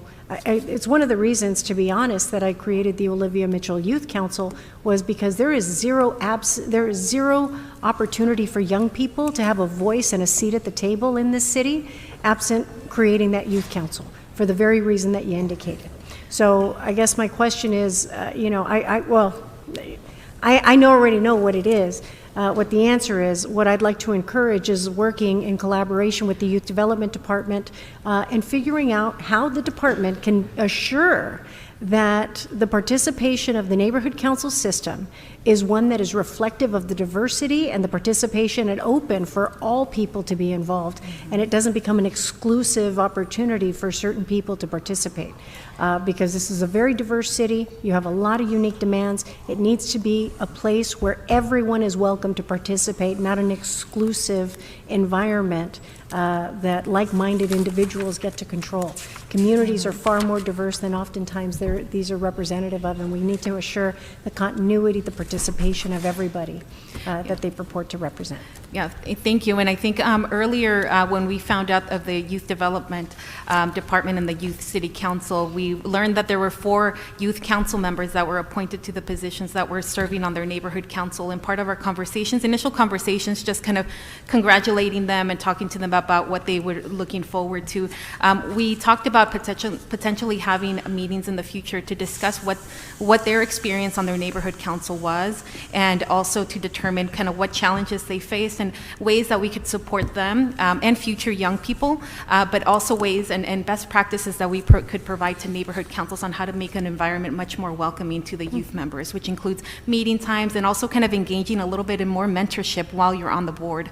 I think part of that is also kind of preparing our staff to, now that neighborhood councils are back to in person and we're out in the community, we're getting to meet more people, really understand what are the issues that they are really passionate about, and find a way to plug it into the neighborhood councils that they are kind of attending meetings for.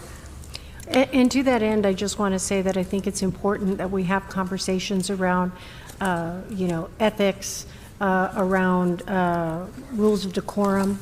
I think all of those things are either going to create an environment that is conducive and inclusive for a diversity of participants to come to be a part of the neighborhood council system, or it's going to be a deterrent. Yeah. So I think there is a role for this department to emulate that and set the expectation for the kind of environment that we want to have in the neighborhood council system. And I know that's easier said than done, but I think it's important to assure that we have a system that is representative, that is inclusive, and that invites people from every part of the community to be a part of. Agree. Thank you. Yes. Colleagues, any other questions? Mr. Price. I know at one point neighborhood councils were meeting online. Are they still online, or is it a hybrid system now, or? No, right now In-person or what? they went back to in-person beginning March 30th. Most of them, some deferred their meeting to later on the month, I think, to try to see which neighborhood council, how they were doing it, but they're back to in-person in their communities. Some of their meeting locations may have changed over the last couple of years, and that's what our department is currently working on, to update our website to make sure that information is reflective. All right, well, thank you. Thank you. Great. I think we're done. Thank you so much. Really appreciate it. Great work. And we'll next bring up the City Youth Department. So thank you so much again. All right, we'll bring up Ms. Salazar. You know, the work that you're leading, engaging with our youth in the city, showcases our investment, and we look forward to the exciting programs and initiatives coming out of the Youth Development Department. This year, your department has conducted a citywide youth development strategic planning process that included the voices of over 2,000 youth, 26 departments, and all 15 council offices, including the mayor's office, 7 LA County youth serving departments, and 3 Board of Supervisors office, local businesses, LAUSD, LACCD, and numerous philanthropic partners.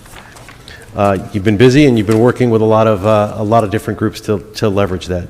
Through your work, let's just start with what are you hearing from the youth in our city? What is, if you had to characterize what you're hearing from them, what would that be? Yes, thank you. Thank you for the opportunity, council members, to be here today to talk about our department. I'd also like to take a moment to thank Mayor Bass and the CAO for their continued support as we go through this process.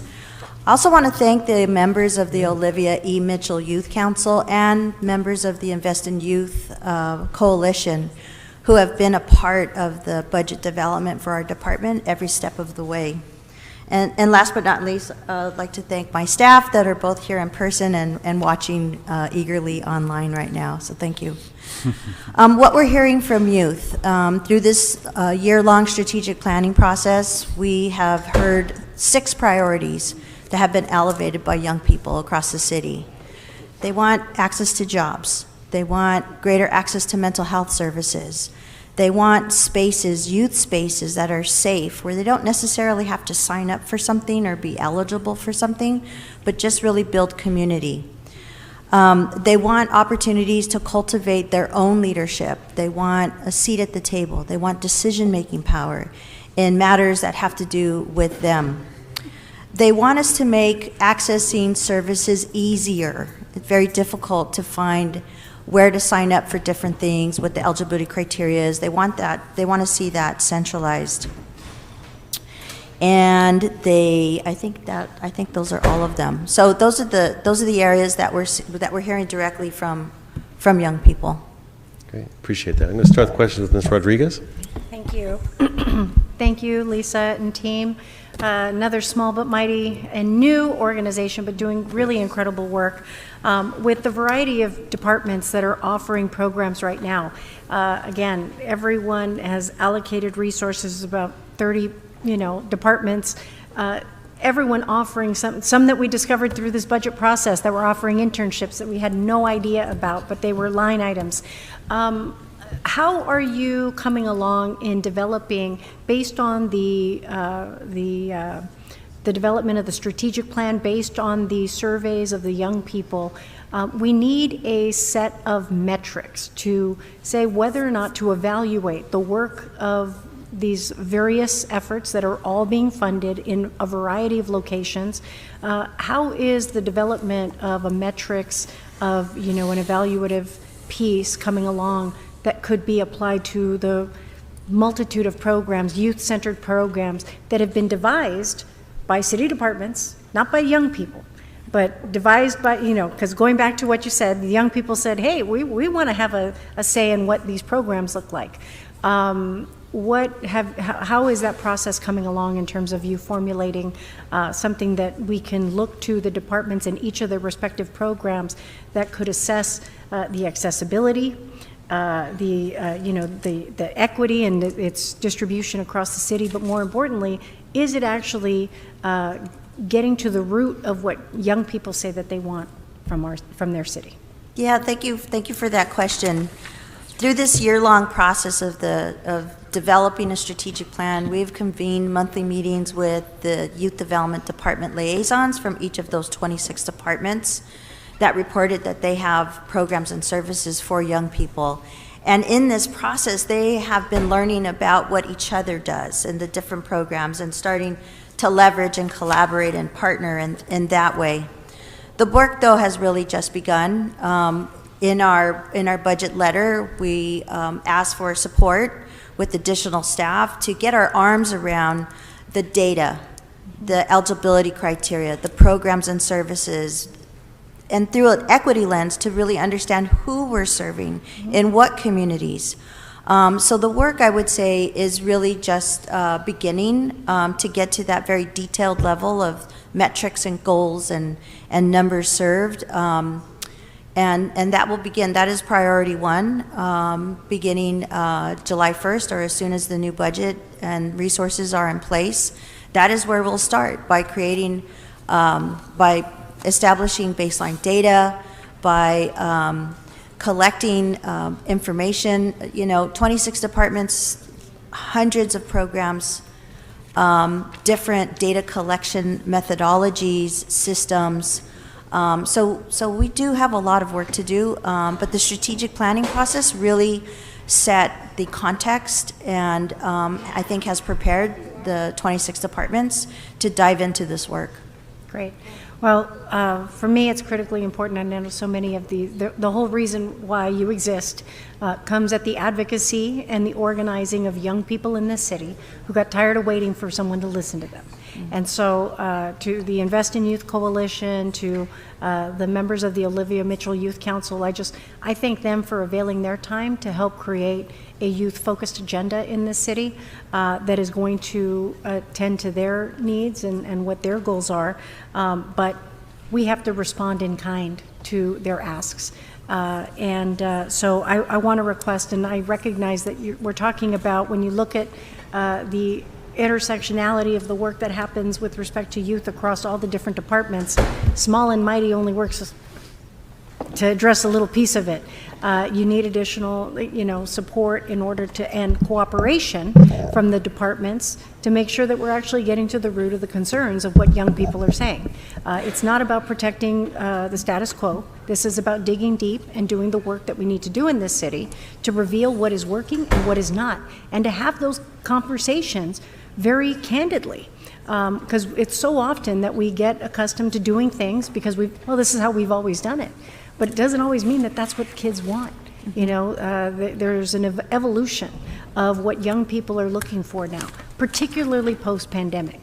And, you've identified that even as part of some of the areas of concern that were raised. But it's our responsibility to do so in a very thoughtful, fiscally prudent manner that doesn't have duplication, but actually makes the greatest amount of resources available for investment in youth. And so I want to request a special study with the assistance of the Personnel Department, the CAO, and other city departments on the student and youth worker programs being implemented throughout all the various departments. That includes internships, CAO. And with a comprehensive inventory on the number of as-needed positions typically filled by students and young people. identification of any duplication of city youth worker programs. Just, again, it's even by issue area, right? There are a number of programs that we want to make sure that we identify them. What are the investments associated with those programs? And recommendations for standardizing training and access to assure that underrepresented youth have pathways into city employment. So I know there is so much work to do, and we are already way behind on this. So I'm going to continue to push this very nimble and able-bodied group to continue to identify opportunities to do that. But the support and training that we could provide by getting our arms around that, even just this year with the 30 youth council members, we already have one who has gained full-time employment with the city. Great. Today is her first day on the job. We have another who is going through the background process for LAPD. Awesome. And, these are young people that are invested. Now that they understand how the city operates, what the structure is, they are really invested. So I think we're building a pipeline of future workforce with some real, what I would call stick factor on retention. So, yes. Great. Look forward to that. I'd also, Mr. Chair, very quickly, I'd also like to request a budget memo providing options to allocate $140,000 to the Youth Development Department for contractual services, and also a budget memo on allocating $196,000 for one senior management analyst and one management assistant and one TLH administrative clerk to coordinate the implementation of the citywide youth development strategic plan. And that wraps it for me. Thank you. Okay, colleagues, any additional comments or questions? Ms. Rodriguez asked all of our questions for us because she. Sorry, I stole everyone's thunder. Thank The you. interactive, we got to keep it rolling. But I think you covered it all, and ably, as this has been a good focus of yours, and so we're happy to have you do it. But I think she covered it all for all of us. So thank you so much. Thank you. Thank you. Thank you.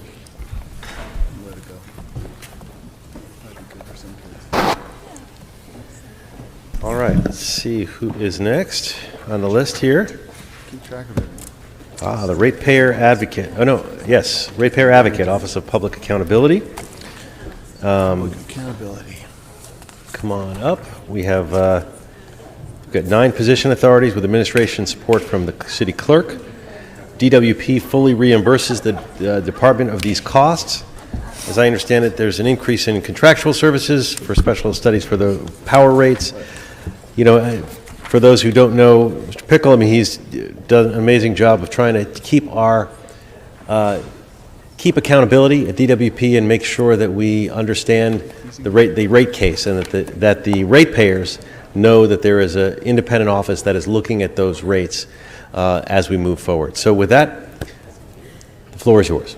And well, actually, let me see if we'll just jump into questions. I guess we're not doing opening remarks, but I'll say what's the top priority for your department at this point?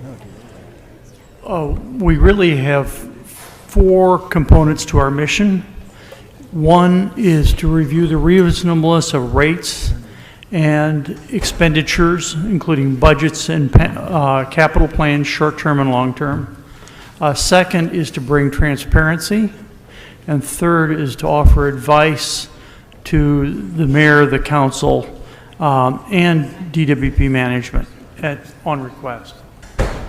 And the biggest thing that's overdue is having a rate review. Rate reviews ideally should be every 2 years. By agreement and staff in the 2016 rate review, it was planned for every 4 years. Well, 2020, it was not a good time, and it hasn't been a good time since. And it's not likely to be a good time this year. And we're really approaching a possible negligent delay in having a review. And who determines when it's reviewed? Pardon me? Is that a decision that we here make, or is that a decision that the commission makes? The commission and the DWP test the waters with the mayor and council, And so far, it's not a good time. But then again, it's never a good time to have a rate review. But for proper management, it should be every 2 to 4 years. Okay, well, certainly, and was the last time was 2016? Yes, correct. And for perspective as to the scale of the issues, DWP's water and power combined revenue is $6.2 billion a year in the last fiscal year. The capital and operating budget for the next fiscal year is $8 to $9 billion, and this is on $35 billion of assets. And the capital plans for major programs, reducing carbon, creating more local water supply, those capital plans are over $100 billion over the next 20 years. So there's really a lot to be managed here. It makes a lot of sense to me. Now, this wouldn't be a budget impact because the budget is paid out of, it's not paid out of the general fund, it's paid out of the DWP, but we could ask for a special study in terms of the pros and cons of the ratepayer of doing it. You said it's not a good time, but what makes it a good time? When is a good time? And what needs to go into that? So if we could get a special study on initiating a ratepayer review, yeah, that would be great. Colleagues, any comments or questions? There's one administrative matter coming up in the next year. My term ends December 12th. Since, given my age and the fact that I've been in this position for, will be at that time almost 12 years, I think it's a good time to retire. So a search is being started according to the charter process for appointing the executive director of the Office of Public Accountability. Well, we hate to see you even think about leaving because you've been doing a great job for us, but that's good to know, and so that'll certainly impact us as we move forward. And another thought in terms of the ratepayer review or the review is that we haven't done the review since we've done LA 100, and that's we have a lot of investments that we need to make in the distribution system entirely to decarb the buildings, transportation, and all of that is going to cost money and is going to be a factor of any ratepayer review that we do. Colleagues? We are completing a review of the last long-term strategic resource plan, and we will have that released later this month. But it does have a significant impact on rates. Thank you. Mr. Kosker. Thank you very much. So the commission approved the Powerhouse pilot program, which is a program where DWP would in the future not be requiring full reimbursement for infrastructure for low-income, 100% low-income projects. Are you familiar with this? We've been, in the 2016 rate case, we raised the question that low-income rates had not been adjusted since 2008. Not rates. I'm talking about the infrastructure costs for development projects. Yes, we didn't dive into the details of that particular program. We know it was released. Okay, I'll hold my questions then. Thank you. If you'd like follow-up on that, I'd be happy to. Yeah, why don't you take a look at the Powerhouse, the Project Powerhouse pilot project, and its components, and I'd like a special study on your office's role on ensuring compliance with the requirements of the project. It'll go a long way, I hope, in encouraging affordable projects. Thank you. Great. Thank you very much. Appreciate you being here. Thank you. There is one request. What's the request? From 2011, shortly after I arrived, until February of 21, we had an executive administrative assistant level 3. Last year at this time, the budget committee changed the budget to allow the budget for an executive admin level 3. It was an $7,000 increase versus the base budget. The CAO Employee Relations Division felt that my department was not defined as fits that. I think the scale of our and scope of our analysis and overview of DWP makes that appropriate. Also, since I'm leaving this year, that position is the sole civil service position. All other positions are exempt. So it's the place of institutional knowledge. I would really like to hire such a person on short order. Can I follow up on that? Great. I think Mr. Follow up. Go ahead. I thought the funding was approved, but you need an amendment to the personnel ordinance, correct? The funding also needs to be changed in this budget. It was changed last year. Okay, from- so we changed the funding last year. I'll ask for a budget memo on changing the funding this year, and then a report back on the required amendment to the personnel ordinance. Yes. Thank you. Great. Great. Happy to you. honor that, and thank you very much. All right, we have one more department, small but mighty. Come on up.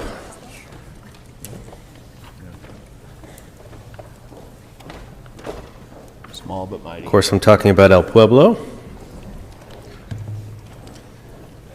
They showcase the city's famous historical landmarks, sites from Olvera Street, where all the district integrates retail and museums. You guys promote safeguards, preserve the city's birthplace, culturally diverse heritage by effectively managing our commercial and historical resources and events. Welcome. Thank you, members, budget members. Appreciate your time on this. We've been here early, so we saw you going through all these motions here, so I commend you for your perseverance.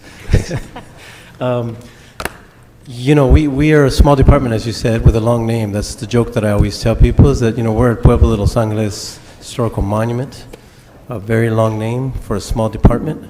We only have 11 full-time employees, and at this point, we're still short 2. We recently were close to having all of our employees, but an accountant that we had hired recently, 7 months ago, actually took a transfer, or took a job somewhere else with Office of Finance, which was actually a bump for him, and just, we're happy for him. We're sad because we just lost him. We're pretty much satisfied with the mayor's budget and the CAO's work on this, with the exception of one thing. And what we had requested was that we wanted to see if we can have a curator position for the department. The department does not have a curator and has not had one since 2013. There are a couple of things that should be noted in the curator position, and that is that, you know, we have over 30 buildings. We have the museum, the Chinese American Museum, we have the Italian American Museum, we have the Avila House, and we have a whole warehouse in East LA with various types of documents, as well as artifacts that are being stored there. The curators that we had before did a great job of putting together things, and right now we're kind of filling that in with some of us as trying to be curators also. But this would create a situation where we would be able to have much more flexibility for the people that are on our staff, and as also concentrate on what's going on. The last 2 women that were actually curators did an excellent job. Jean Price Poole and Sue Ellen Chang were the last 2 curators. They did a great job. Well, personally, me, I don't know what we have in terms of all the stuff that we have there, because we don't have a curator that's been there for, you know, since, like I said, almost 10 years now. And what we need is somebody that's going to be able to give us a better understanding of the amount of artifacts, manuscripts, as well as what's housed in all these museums. Because, you know, everybody has their own idea of what's going on. Who keeps track of it now? I mean, we have a part-time person, and we have our assistant general manager who's done a lot of work on preservation, Edgar Garcia, who's actually doing that now. and you don't, it's crazy to me that you don't have any curator. I mean, you had a curator. What happened to the curator position that you had? It was taken out some time ago, like I said, since 2013, and there was never another curator position put into the department. In fact, there was only a management assistant that was put in instead, and they were using some of that for a while. I mean, like I said, we've only been there a short time, but one of the problems that we're having is we feel that that's an important position to have, especially for the city of Los Angeles. And this is special fund, right? So this is just, you don't need general fund money, you just need the authority to have this position, is that right? Yeah, we're a special fund, so one of the problems, we're a three-legged stool, like I tell people, right? Our revenue comes from the merchants' rent, the parking, and events and filming. Right. One of the problems that we've had, as you know, is that the merchants were given 15 months of assistance, 9 months of free rent, another 6 months of 40% of their rent. So, we're in the process now. We're luckily last week or 2 weeks ago, we were able to get some assistance by getting a payment plan back, and we're going to have some of that money coming back into the department as things get better and as we start moving forward. But the position you're asking for is not you're not asking for a general funded position, you're asking for a special funded position. We would be able to do that at this point if we start collecting some of this money. Yeah. I got you. Okay, so I'm happy to ask for a budget report back on a special fund position for a curator. Okay. Ms. Rodriguez. Thank you. Thank you, Arturo. Can you report back? I know we had, Mr. De Leon had put allocated resources, $350,000 for a master plan, an updated master plan for El Pueblo. Yeah, last year we got actually $350,000 for a master plan. Mm-hmm. The last plan that was done at El Pueblo was in 1981. It was a general plan. We've had a lot of changes happen since then. Not only that, that was when the transition happened between the city taking over El Pueblo instead of the county and the state.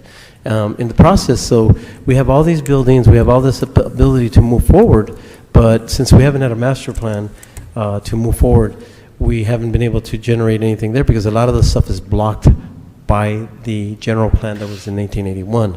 So we did get the master plan funding.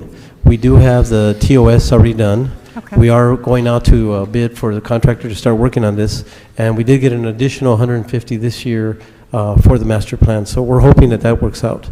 Let me just go back one more thing on the curator. The Getty, was with us for 20 years to help with the America Tropical Interpretive Center. Mm-hmm. Those 20 years are as of 2012, and that elapsed last year. They've been very generous in terms of helping us out, but that's another big issue that we have, right? We need to continue and preserve the mural that the Getty was helping us with. They've trained some of our museum guides in terms of cleanup. I mean, to the point where we had to clean up the mural because when they did the roofing, they put tar on the mural, on the top. So we had to do this, and we had to do really, extensive work on that before. So that's another reason that, we're now going to be responsible as a city for the mural. And we want to make sure that we don't mess it up. So, we can do that. So is there any opportunity for us to re-engage with the Getty for the continued preservation of the mural? I mean, we love the Getty. They've been helping us out a lot in terms of, they didn't leave immediately after the 20 years. They helped us out and came back and are still working with us on things. But no, they don't appear to want to come back. And Edgar was talking to them for a while, so you might want to answer that. The Getty has been helping the city with the Siqueiros mural since 1988. Mm-hmm. And so it is their philosophy that they have to build capacity with the host organizations. In this case, it's El Pueblo. So they have trained us sufficiently to preserve the mural, keep an eye on it, and really bring the support that it needs. Mm-hmm. But we're really lacking the leadership of someone that can really oversee all of that work. And we really believe that really a curator is the right person to do that. So the curator will help with that. Well, then that underscores the value of that. And I think until you have such a position fulfilled, have we even engaged with LACMA to see if there's any support that they could also provide? They are heavily, heavily public funded and supported by the County of Los Angeles, and it would seem to me to be appropriate to make sure that they remember that these are taxpayer dollars as well. So it would strike me as an opportunity for us to leverage the fact that they are the larger recipients of public funds. And they provide tremendous support to the watchtowers, as we are well aware. Also keep in mind that we are very much looking forward to the 1871 memorial for the Chinese massacre that project will be located at El Pueblo. And we also have now a cultural easement with our Native American indigenous community with the renaming of Sarah Park to Yangno Park. So we bear tremendous responsibility to that community because we're not really telling the story of the settlement of Los Angeles without really telling the story Right. of our Tongva brothers and sisters. Well, it's an important history that has affected, obviously, indigenous populations. We have to respect and honor that work and not overlook the critical investments that need to be made in order to preserve that history and tell the factual story of the origins of our city and all of Los Angeles. That's very true. Thank you. Alex, any additional comments or questions? No? No. Mr. Price? Toro, again, congratulations on the work that you and your team are doing. It's an important resource that you're working to preserve and to promote. How successful has El Pueblo been in doing outreach to get commercial filming or performances or? I'm sorry, Councilman, I can't really hear you there. I'm sorry. I was just thanking you for your service, you and the team, Thank you. and asking how has El Pueblo been conducting outreach to get commercial filming or performances or conferences or activities there in El Pueblo. Any success in? We have an events person that helps us with getting and booking filming as well as events. We have 2 events coming up this weekend, Cinco de Mayo. So we have Friday Cinco de Mayo. We have Sunday Cinco de Mayo. It's a combination of a health fair as well as presentations and celebrations. We do some filming. If you look at HBO Max, you could see Perry Mason. Pueblo's right there, as well as City Hall. We just did an EDM concert, electronic dance music concert, that happened Saturday. So we're generating as much as we can in terms of bringing that in. In fact, during the pandemic, our events person was able, because filming could not leave the state, we're able to get a lot of the filming coming in and helping us out with the revenue at that point, and that kind of salvaged and saved us for that period of time. And so we were able to kind of make things make ends meet, as they say. So yeah, we're going out and doing that. We're trying to get out and do more in terms of recognizing the space and allowing people to utilize the space as much as possible, and also, because we rent it. We're currently looking at a couple of things in the future. You might like this, a lowrider show. We're looking at that pretty soon. We're bringing in the high school mariachi bands that are going to be coming in, because I joke with people is that means each kid's going to bring in at least 2 to 4 parents, and that'll bring in, and plus along their godparents and everybody else, so that'll be great. So we have Garfield High School, we have Hamilton High School coming in. When is that happening? That's happening in the 21st. I think it's the 21st of this month. So Hamilton High is coming in with a dance group. So we're trying to do that. We're trying to bring Roosevelt in, because we figured that we want to showcase the young talent and also have their families come in and visit the location. So it's good. So it's happy situation for everybody there, and a good time guaranteed for all, as they say. All right. Well, continued success. I wanted to add, I've got some great folklorico, and we've got young banda out of Silmar. We've got young mariachi groups out of Pacoima as well. So feel free to cast your net wide. I know the affinity of the east side, but we've got some great talent in the San Fernando Valley as well. I agree. And happy to provide the buses and the support to bring them out to feature them. That should be with regularity. This should be a venue that features them in the kiosco and is part of the amenities that everyone who's visiting El Pueblo gets to enjoy.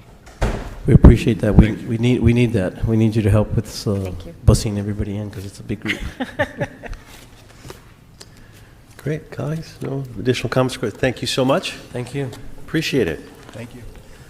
All right, colleagues. Well, that is the last department we are considering today. We made some really good time. Everybody's getting another, 2 hours, 40 minutes back of their lives in terms of this council. But I'm hoping that the departments will take this time, that they're going to not have to pay attention to this hearing and really focus on your budget memos. I want to remind all departments to work with the CAO so we can get all the budget memos requested since last Friday in by today.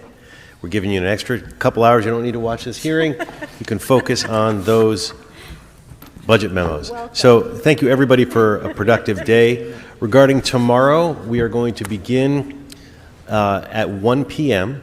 with public comment, in-person public comment. Then we're going to go to some important issues around the CAO and our funding.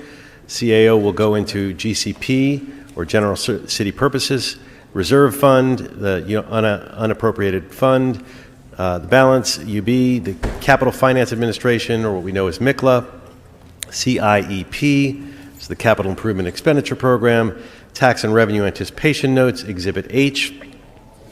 And if that weren't enough, we're going to continue with Los Angeles City Employee Retirement System, or otherwise known as LACERS, then LA Fire and Police Pensions. Then we're going to have Neighborhood Council Budget Advocacy. And then lastly, we're going to have a Civilian Labor Partners. Then we'll be in recess on Wednesday. And then on a big day of reviewing our memos and calling any general managers back to the table to discuss those memos will happen on Thursday. So, colleagues, we're going to go into recess for a little less than 21 hours. And in between this recess, you'll get to go home, and then we'll have a city council meeting in the morning, and then we'll reconvene at 1 p.m. So with that, this meeting stands in temporary recess.